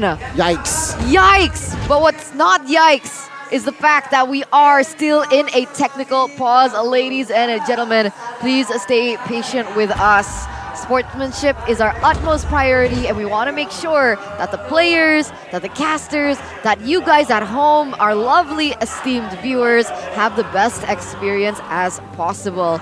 And now we get a little bit more time to dive into their roster. What is their roster is the question here. Really is the question, isn't it? I mean the composition of Alter Ego, right? What do you use as an engaging tool? You brought it up already. There's none. Glue, real world manipulation, that's the best you can get. It's not reliable though. Exactly. It only gives you slow. Exactly. And looking at even the lane matchups, right? Irithel Brody, not exactly a win. Glue Terizla, I think Terizla wins that pretty decisively. Able to heal from the splits in the midst of a big engagement. In the mid lane, Valentina against Yve, again, not really that much lane potential. If RRQ can win the lanes initially and then shut down the smartest completely by invading and ganking, this could be the surefire solution to just take down Alter Ego and stifle their aggression. Does Alter Ego have any winning lanes? Alter Ego have Irithel winning lane. Just the mid. I feel like the mid, they have more control, right? With the Yve and Novaria, if you head to head, it's Franco and Valentina, which lacks range. I feel like they can exploit that, clear it fast, and rotate towards wherever they feel. But then again, there is no engagement tool. There's no crowd control within their composition, whereas we're talking about RQ during lore dances, during turtle fights as well. They can rely on Terizla with the flickered, not Divine Judgment, flicker penalty zone. Yeah. Or even just Ling. Bloody Hunt. Ling just entering the back lines, looking for Yve. That is quite juicy. Novaria, if possible. Even the Brody has a kiss. Has a smooch. Corrosion Strike. Arashi, do the smooch. What? Do it. The Brody smooch. His skill 2. I'm not sure if I know how to do that. It's so easy. It's so easy. How would you do it first? Show an example. There you go. Alright, close enough. No homo though. Anyway, and that mid lane, more wave clear, 2 mages in the mid lane. But if RRQ can land an Iron Hook, that could be fatal. That could be devastating for this 2v2. One word, purify. Yes, we're quite curious to see how many purifiers are in the hands of Alter Ego, because their composition right now, if they don't get caught out, it's all good. They don't really need a lot of flickers, a lot of sprints, a lot of petrifies. So they can very easily just go for a lot of purifies and get the pull yourself together for even shorter cooldown on that battle spell. And on the other side, RQ, they can just go for flicker. Oh my. That is where I feel like with flicker, you're able to get more range, close the distance, or even maneuver defensively. And like you mentioned about range, right? For the side of RQ that they're lacking. Valentina, pick up real world manipulation. True, but I feel like I don't know. The Or real even Novaria. You can take it. to open vision. Yeah. There's like so many things that the Valentina can utilize and play with to strengthen that lack of range. Well, Astral Echo Iron Hook combo, that is still a possibility as well. But here we go. Finally, ladies and gentlemen, into the land of dawn we go. Whoa, whoa, and we're going whoa. straight into the middle of the action as Sally Boy is caught very low in the first minute of the game, but so is Skylar. What in the world happened? Let me analyze. A minute 30. First six. Okay, Skylar's low. Let's see. 2v1. Good Iron Hook. And with the smooch as well now, Skylar isn't able to take him down, but Versick is there to join the party. Tempest a blade, hasn't been popped yet, and there you go. Nino gets taken down as Versick finds the first blood. Great first blood for RRQ. As per their win condition, Versick will have to try and farm up a storm right here if he wants to have that late game presence that all things aspire to have. Unfortunately, they sacrificed the first turtle. This is a valid strategy, but now it's just a bit more costly. Alter Ego are willing to make that trade. We'll see if that pays off in the long run. So the answer to our previous question before this match begun was how many Purifies are we going to see? And the answer is none. No one from the side of Alter Ego have opted for Purify, neither for the side of RQ. I kind of missed those predictions. Was it a split 3-3? Ooh. Hi, Connie. How you the king doing? have been dethroned. Still equal, though, at 30 points. We're still equal, Arashi. We're still equal. Let's share the Spotlight? spotlight. It is what it is, Love man. you, Arashi. Love you too, bro. Looking at the emblems, agility for RRQ. You need to be roaming around the map as much as possible. And on the other hand, whoa, look at that. Oh, Naomi caught. Forces the figure as a defensive move. Pi will not be able to commit as he knows Terizla is already upstairs. They're trying to push. Versick will not claim the gold as Rossi with the Navaria finds the gold steal. Alter Ego, they're the ones trying to engage on using the fighter against the assassin matchup, using the superior burst damage that mages have in the early game against RRQ. It's going to work for now, but if they don't get a lead in the mid game, this is where I think RRQ's composition will start to ramp up. I think the Terizla is going to be a big factor, unless, of course, Pi can really just make the Terizla a non-factor using the wave manipulation. I agree, and that's why this matchup in particular with the composition that both of these teams have built and brought here for game number 2 is interesting because there's intricate levels of power spikes. In the early game, you'd think that perhaps Sally Boy has a little bit more of an edge. Towards that mid game, you see other heroes start to pop off like Skylar, Terizla, but if it falls into the late game, Alter Ego has Nino and Rossi to dish out the damage, if not in addition with Udil. So there are small windows of opportunity for both of these teams in certain periods of time. And so far, the window of opportunity for Alter Ego in the early game, they haven't been able to take full advantage over. RRQ seems like they're doing a split focus kind of play, going for the turtle, but still having two members in the bottom side. They might get punished for it, but Versick is here for the steal. Retribution will fall to the hands of Alter Ego's Banana now, soaking damage, Mountain as well. Flickering away, but Sally Boy, good moral coil, though he will fall as well. Oh, Clay with the flicker to secure the kill. As Versick will be able to escape, but take a look at that mobilization for Clay. Oh. He will not be taken down as, again, the movements, the maneuvers from Clay was just too quick. But the hook and the hunt will be able to secure Pi in under the turret. That's for 2-0 trade for RRQ. Getting more of an advantage there, taking away that slight early game momentum that Alter Ego has built for themselves, especially in terms of neutral objective control. As Versick, is he gonna go for a kill in that top side? Meanwhile, on the bottom. Let's see, it's technically a 2v1. So close. 1 HP. Almost though. It's so unfortunate, but Naomi will be trying to confirm the kill even more. Sally Boy is in the area, but he is but alone. Seems like it's gonna be back to the default, back to the Intel gameplay, waiting again for the next turtle. Before that though, I think RRQ, they're gonna try and make aggressive move into the jungle. Because otherwise, they're not really making use of this Franco, of this pick-off potential. Not just yet. The thing is, the Franco and the Valentina is an interesting combo because the Valentina doesn't necessarily have enough damage in the early game to burst down whoever Franco is able to pick off. The lack of burst damage is definitely a concern, but Valentina, with some items later on, will be able to do so, and so will the Brody technically.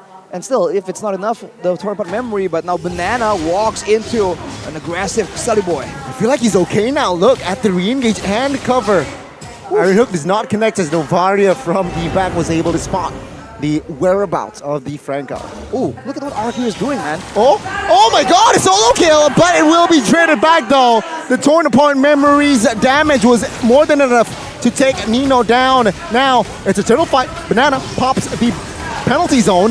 But Banana gets taken down, gets bursted by Udil as well. Naomi gets taken down as well. Clay now, targeted as Sally Boy, is there to steal the turtle. Persik, quite low, will be able to escape with the Ling.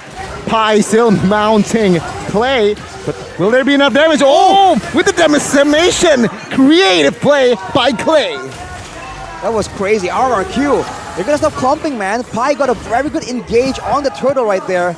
What they did earlier to set up that play was also to gather at the turtle and let Fairsake use that mobility to clear the wave on the far side. Look at the hook by Naomi though! Good hook. The mortar coil is still there though. Oh, outside. Skylar will not be able to defend. The damage is more than enough as Rossi will secure the kill with the Novaria. What happened there? Skylar miscalculated. Yeah, that was quite greedy. He didn't even attempt to use the flicker to get out of that situation. He might have thought that he could maneuver around it, but the slow and the DOT damage coming in from Novaria, it was a little too much to handle, and that's going to put them in a little bit of a back. And 1-2-1 on a Brody in the early game. Not the best of situations that you would want for a Brody. They really aren't snowballing as hard as Alter Ego were in game number 1, and that is a concerning fact. Of course, in the late game, they do have a Ling and a Valentina. Very solid options for damage. And when it comes to the mobility, the Ling certainly has a bit more of an advantage. But it seems like Alter Ego are the ones dictating the aggression again and again, even though RRQ are the ones with the better pickoff. Well, looking at the situation right now, Scholar will be able to claim the tier 1 bottom turret. Conceal though, will not be able to find an engage. Will they commit to this? Sally Boy caught to a half HP. Oh, Pi with the flanks will commit to a fight and engage towards Clay, which, very smart Clay. He copied the split, and he is able to escape. Oh, but look at that range again, that visibility. Nana goes in. Oh, Naomi actually gets that hook, but it's still onto Sally Boy, still able to get out of that pickoff coming in. RQ now, once again, looking for options, looking for the engage.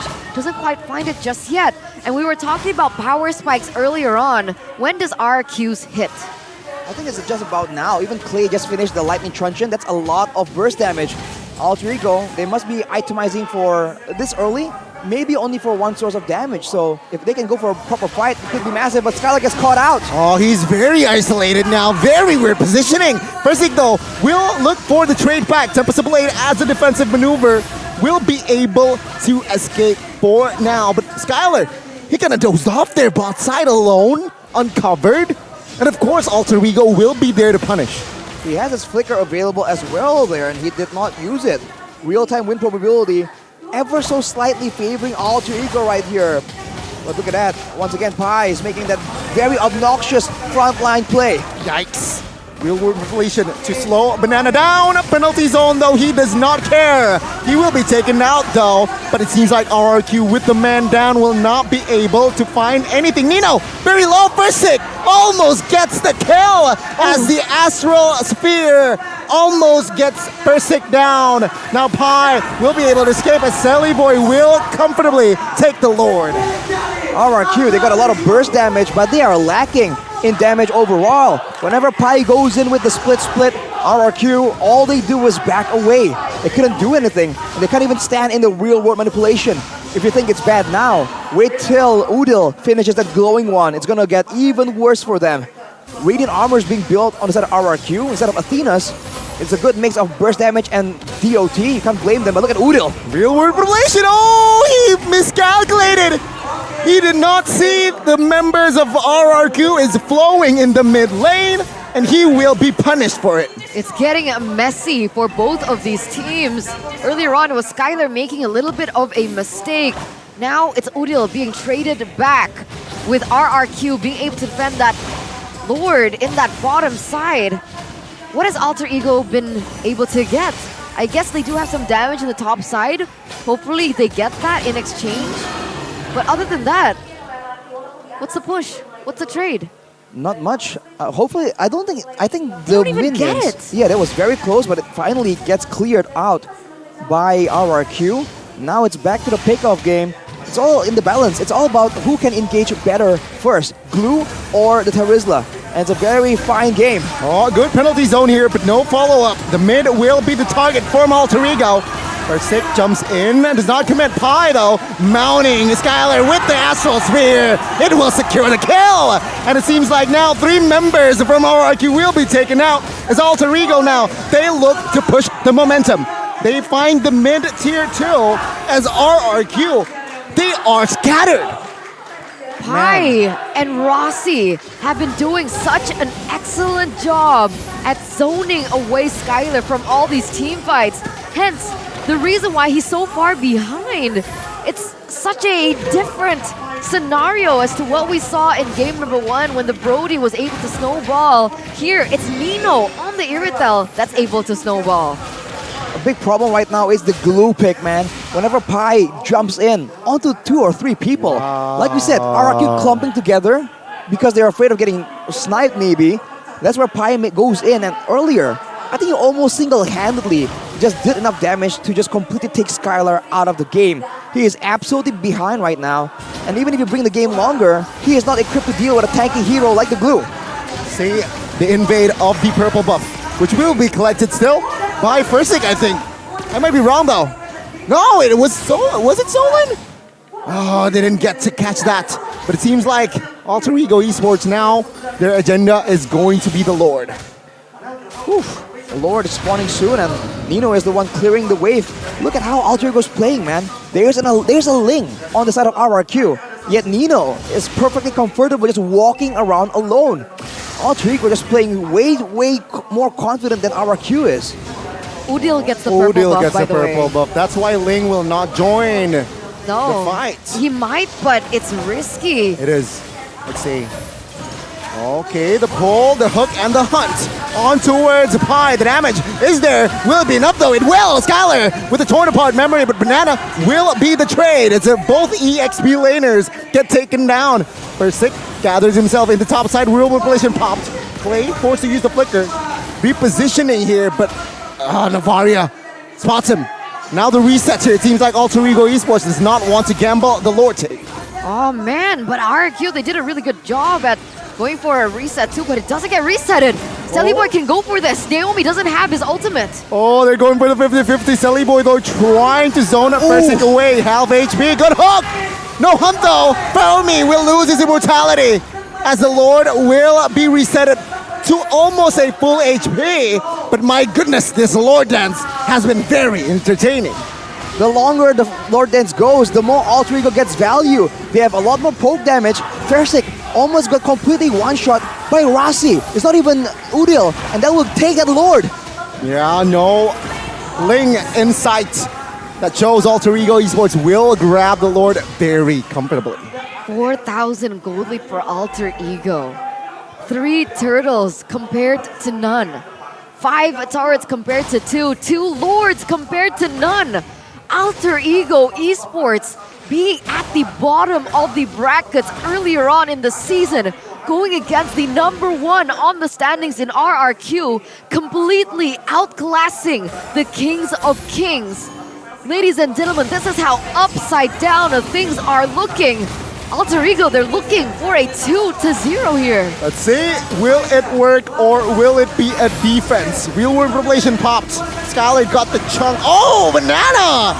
Goodbye to Banana. He gets taken down. The Lord now still at a half HP. Oh, the basic squad exposed as the Uncrowned Kings has a say in the first leg. They managed to defeat the Kings of Kings. The largest upset for all the kingdom out there.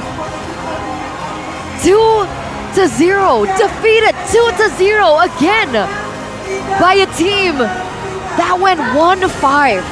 1 win, 5 losses compared to RRQ, 5-1, 5 wins and 1 loss after a single patch. This is the change that we see from Alter Ego. It's a huge statement. GGWP. GGWP, and as you take a look at the celebration from the Alter Champs, as Arashi, what happened in this particular series, bro? This is just a moment that the Alter Ego fans have been waiting for. Don't cry, bro. Don't cry. I'm not crying. I'm good. So is Alter Ego, man. Everyone has been waiting so long for this. The return of the uncrowned kings to finally make a statement, to remind everyone that they are still in the building. They're still in the race. It's a sad day for RRQ, but this is the way it goes, man. There needs to be a winner. There needs to be a loser. And what a conclusion. Who would have thought a 2-0 sweep from Alter Ego, who is all the way down in the standings? No one did. I mean, look at the faces of the players from RRQ. Look at the empty stare coming in from Skylar. The look of defeat from Banana. Holy moly, indeed. Not a single person expected this. And it's insane. How does Alter Ego keep on doing this? Seasons and seasons after seasons. We'll ask them straight as we take to the interview with our host, Monica. Take it away. Mana suaranya buat Alter Ego? Wow! Tapi, loh, kok sendirian, Serbai? Sendiri juga cukup, Bu. Mana suaranya? Sendiri juga cukup sih buat interview.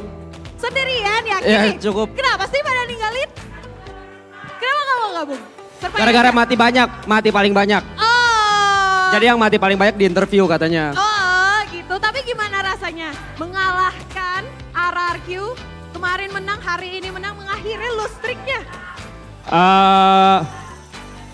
Senang, jelas, cuman biasa aja. Oh, ini udah bergabung nih. Oh, udah gimmicknya. Makasih loh gimmicknya loh. Kenapa? Apa alasan ninggalin Serbai?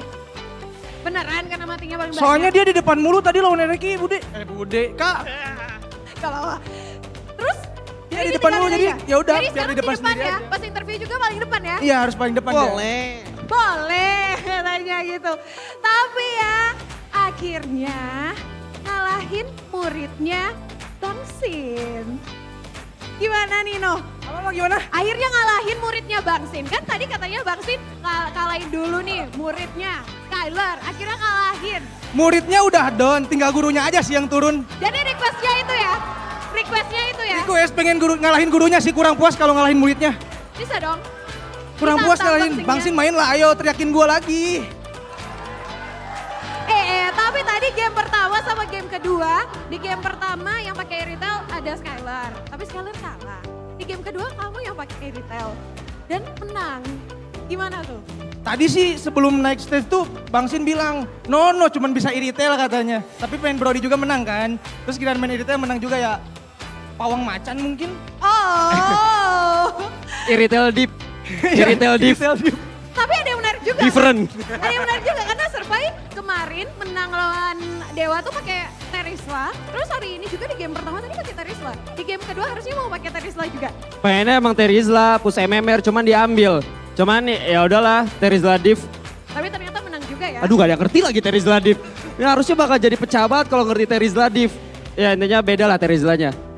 Itu aja sih. Oke. Tapi anyway, deal. Gimana rasanya mengalahkan RRQ? Tadi kalau di game pertama kita lihat permainan yang agak berbeda dari Alter Ego. Biasanya barbar ego, tapi kali ini kayaknya sabar ego banget.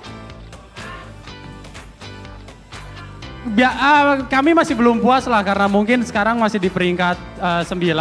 Jadi win rate pun masih 30-an%. Masih harus terus naik. Mungkin sebelum kami menang kami gak akan senang. Sebelum kami menang kami gak akan senang. Berarti sekarang belum senang? Masih belum menang soalnya masih di zona merah. Zona merah. Tapi ini sesuatu yang baik ya karena kemarin menang, hari ini menang. Week selanjutnya diharapkan menang juga. Ya tinggal besok aja nih soalnya ada King Pai mau melawan Prince. Oh, ditunggu ya besok. Tapi Rasi di season ini juga kayaknya kamu juga permainannya semakin lebih variatif dibandingkan dengan season sebelumnya. Ini apa yang menjadi motivasi kamu? Menolak camat. Menolak camat ya. Tapi Celi Boy, gimana rasanya ketemu Versik? Apalagi ya kalau datanya di week ketiga Versik itu secara objektif nomor 1 jungler. Dan kamu hari ini ngalahin Versik. Iya ya? Iya, gimana tuh? Oke aja. Gimana rasanya ketemu di Land of Dawn?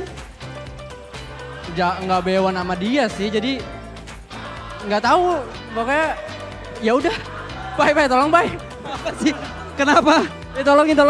Iya begitu katanya. Oke, ngerti nggak? Nyambung lidah ya. Iya, ngerti nggak tapi? Ngerti kan? Ya gitu-gitu aja ya. Iya gitulah pokoknya. Oke, tapi nggak usah berlama-lama, langsung aja kita lihat siapakah player of the match kali ini. Karena tadi di Surprise. Di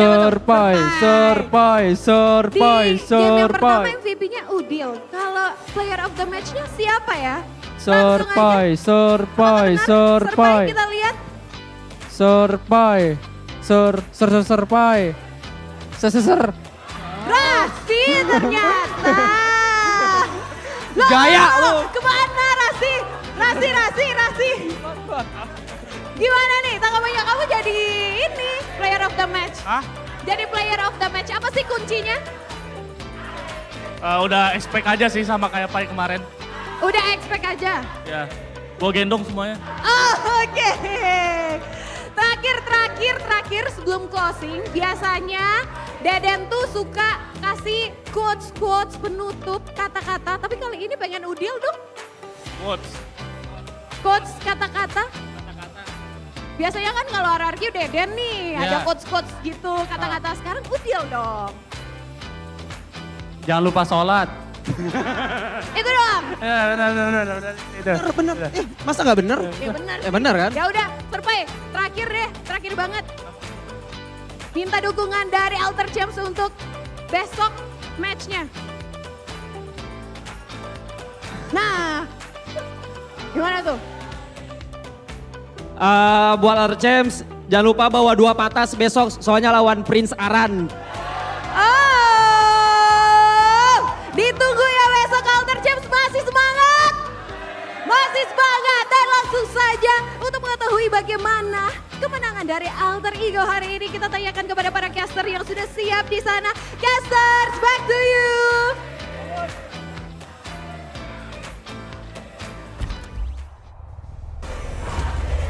Man, we need more Alter Ego victories just so we can see their interviews, man. That was super entertaining.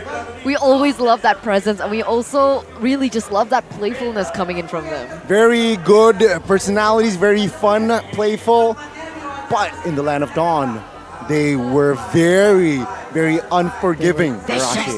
Vicious. That sure is the case, man. I mean, RRQ felt that firsthand, especially in game number 1. That was a brutal early game all the way to the late game. In game number 2, it's just showing again that Alter Ego, people say, okay, the meta is suitable for all these aggressive plays. But look, player of the match, player of the game as well in, hang on. I don't think he was player of the game, actually. Player of the match, though, Rasi, right? By the Samsung Galaxy Z Fold 5 and Z Flip 5 on the Novaria. So you can't say that, it's only because Alter Ego, they just keep fighting. This is their style. The meta just suits them. No, they are showing that they can do a lot of different strats. And I keep asking people, I don't understand how this is possible. How did they improve so much? Now they can do so many things and they do it well. It's not like they're just trying out strategies and there's mistakes here and there. It seems like it's done, they've been cooking. They truly have. Someone and let them cook. I don't know who did. I have no idea who did. But again, this is a good example of your point that you're trying to make here, Arashi, in specific detail, right? Remember Arashi's playstyle, I think 2-3 seasons ago? How one-dimensional it kind of all was. And now we see him popping off on heroes like the Cho that we haven't seen to success up until this point. And now he brings a different layer of his gameplay with the Novaria. So him himself, you can see just really evolving as a player. So you can imagine the other players as well just stepping up as a whole. Yeah, as a team, he's not the only one that's improving, man. Neo being a bit more, he's always been solid, but now he just looks a bit more dominant almost. Pai as well, finally making these big plays we've expected him to make since the beginning of the season. And more importantly, Sally Boy, man. Sally Boy can retry. Sally Boy has no mechanics. Say what you want now. He's just killing it right now.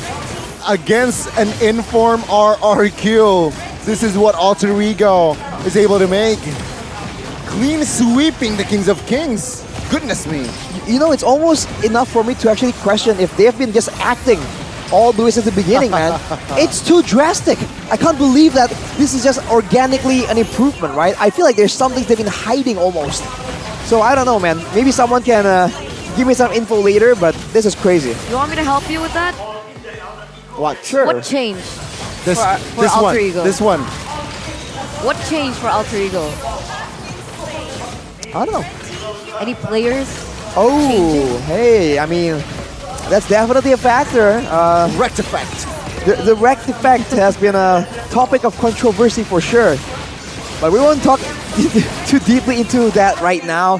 That was a great performance from Alter Ego. This is definitely the way to go, though. If they do want to climb back all the way through the rest of the season, man, they still have a very good chance. I don't know why you don't want to talk about it, because it's the facts. True. It's facts. Rect no longer playing for Alter Ego, and suddenly they're winning, right? Obviously, when they replaced in Rect with Rossi, they lost one game, one match. But for the most part, it was Alter Ego being able to finally climb out of that lose streak. And we even see that in the interview with Coach Yeb. What he said earlier, we didn't really get to touch on it, but what he said was, Rect is a good addition, but how is he a good addition? It's his mind, it's his experience, his macro, it's his decision making. But in terms of micro, in terms of just skill and flexibility that you require so much here at MPL ID as a roamer, Rect isn't it.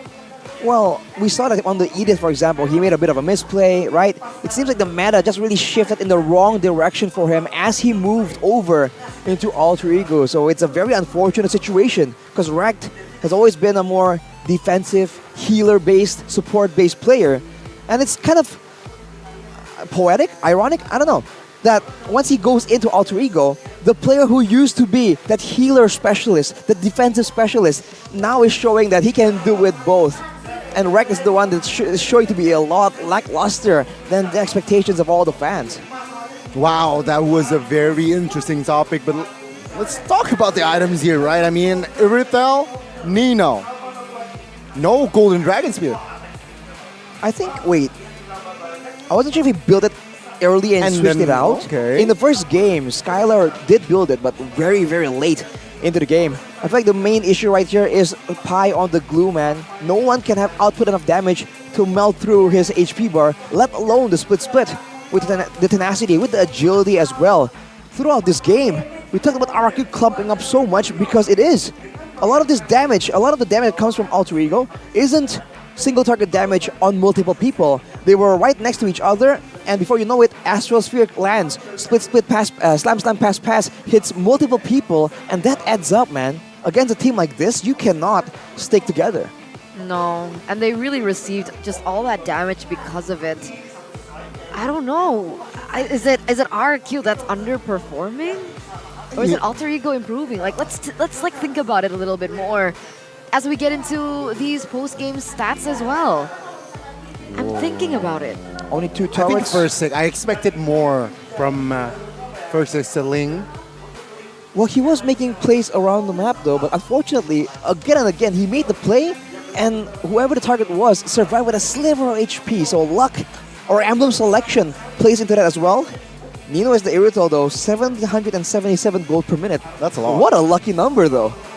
We haven't seen a 777 in quite a while. Yeah, I mean, I guess that's why also he won the series, right? 777 luck, but Banana in this current game as Terizla, he will be the sandbag. Again, Udil, I feel like deserves more.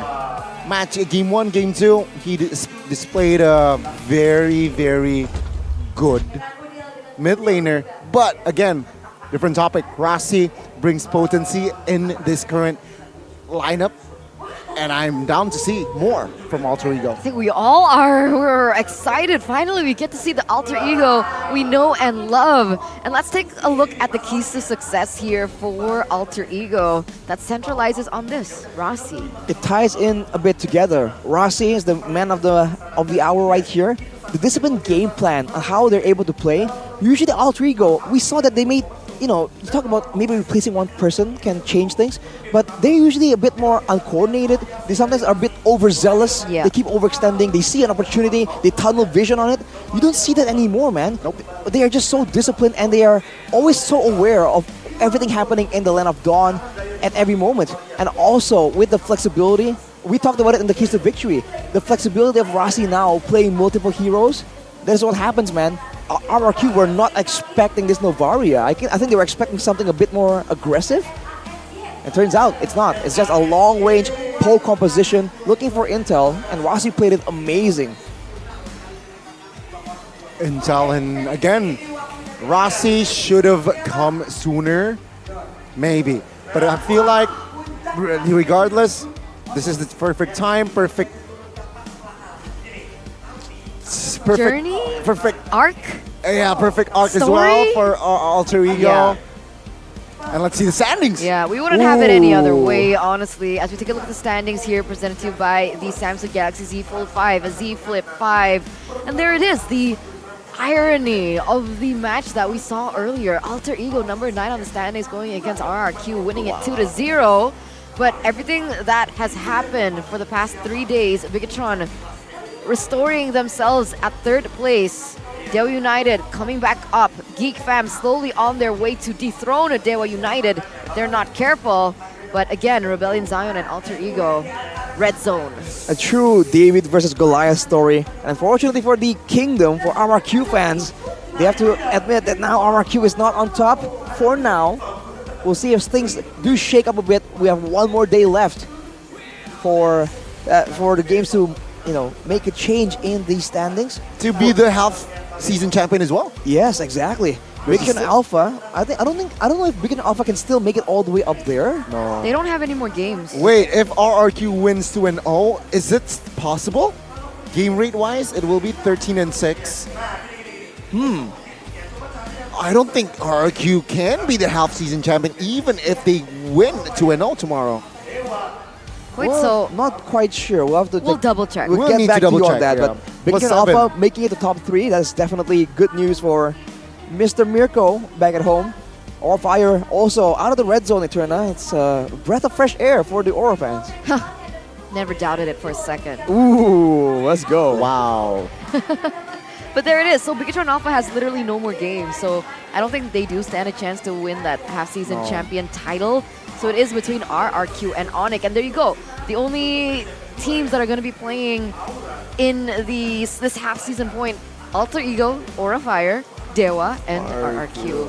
And the funny thing is about the interview earlier on with Alter Ego was like, Pai's like, guys, get ready to bring something. I mean, he was talking to the Alter Champs in like he was talking about Iran. Like he wants to meet up against Iran. Like there's something brewing. I need to double check what he said. Take out the Prince. Yeah, there you go. Prince Iran.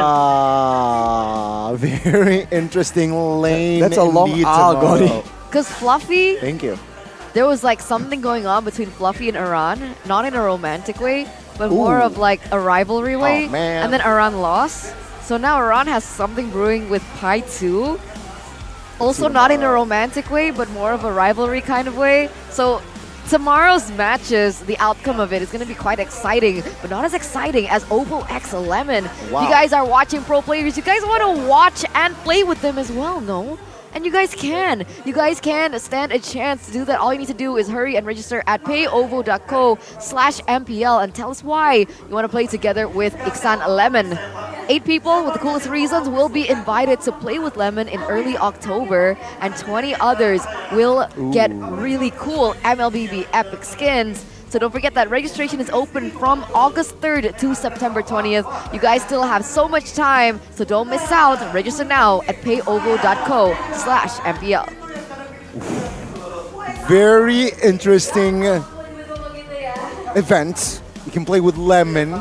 Can you imagine play with Lemon? That's gonna be a weird experience, man. Why is it weird? Because I feel like he's gonna be so aloof, and you're gonna be like, ooh, and then you can't really make conversation, you know? You'll be kind of starstruck, and he is also not a very social guy, so it's gonna be.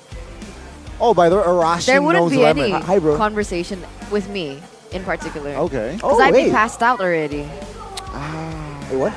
I'll be passed out. Playing with Lemon? Yeah. I'd pass out. You'd faint? Yeah. From the sheer aura of greatness? Aura is my team, Aura Fire. Fine, from the air of greatness All right. exuding from I'll- the alien. I'll accept that. I'll The accept alien that. atmosphere. Alien atmosphere. Lemon is Arashi's idol, by the way. So a very, very interesting, very interesting event. Just check it out. Yeah. Well, Yeah. Do check it out. 3 matches though. But it's so crazy. We're at week 4, day 3. One more day until we close it out and crown our half-season champions. What a day. We Gotta saw be on it. Valir being picked up. What else did we see today? I'm so confused what's happening with the meta. Saber Room. Saber Room, we saw it Alpha, last and week. then Alpha's gone and Alpha's back in and then Alpha's gone again because of the patch perhaps. But we, the casters, are very grateful for those of you who tuned in. Thank you so much for staying with us, for tuning in with us. It's me, Eterna, Goni, as well as Arashi. We'll see you tomorrow. MPL ID Season 12. We own this.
Aku kan berdiri dan terus berlari, terus ke arah puncak tertinggi. Ku takkan berhenti hanya sampai di sini.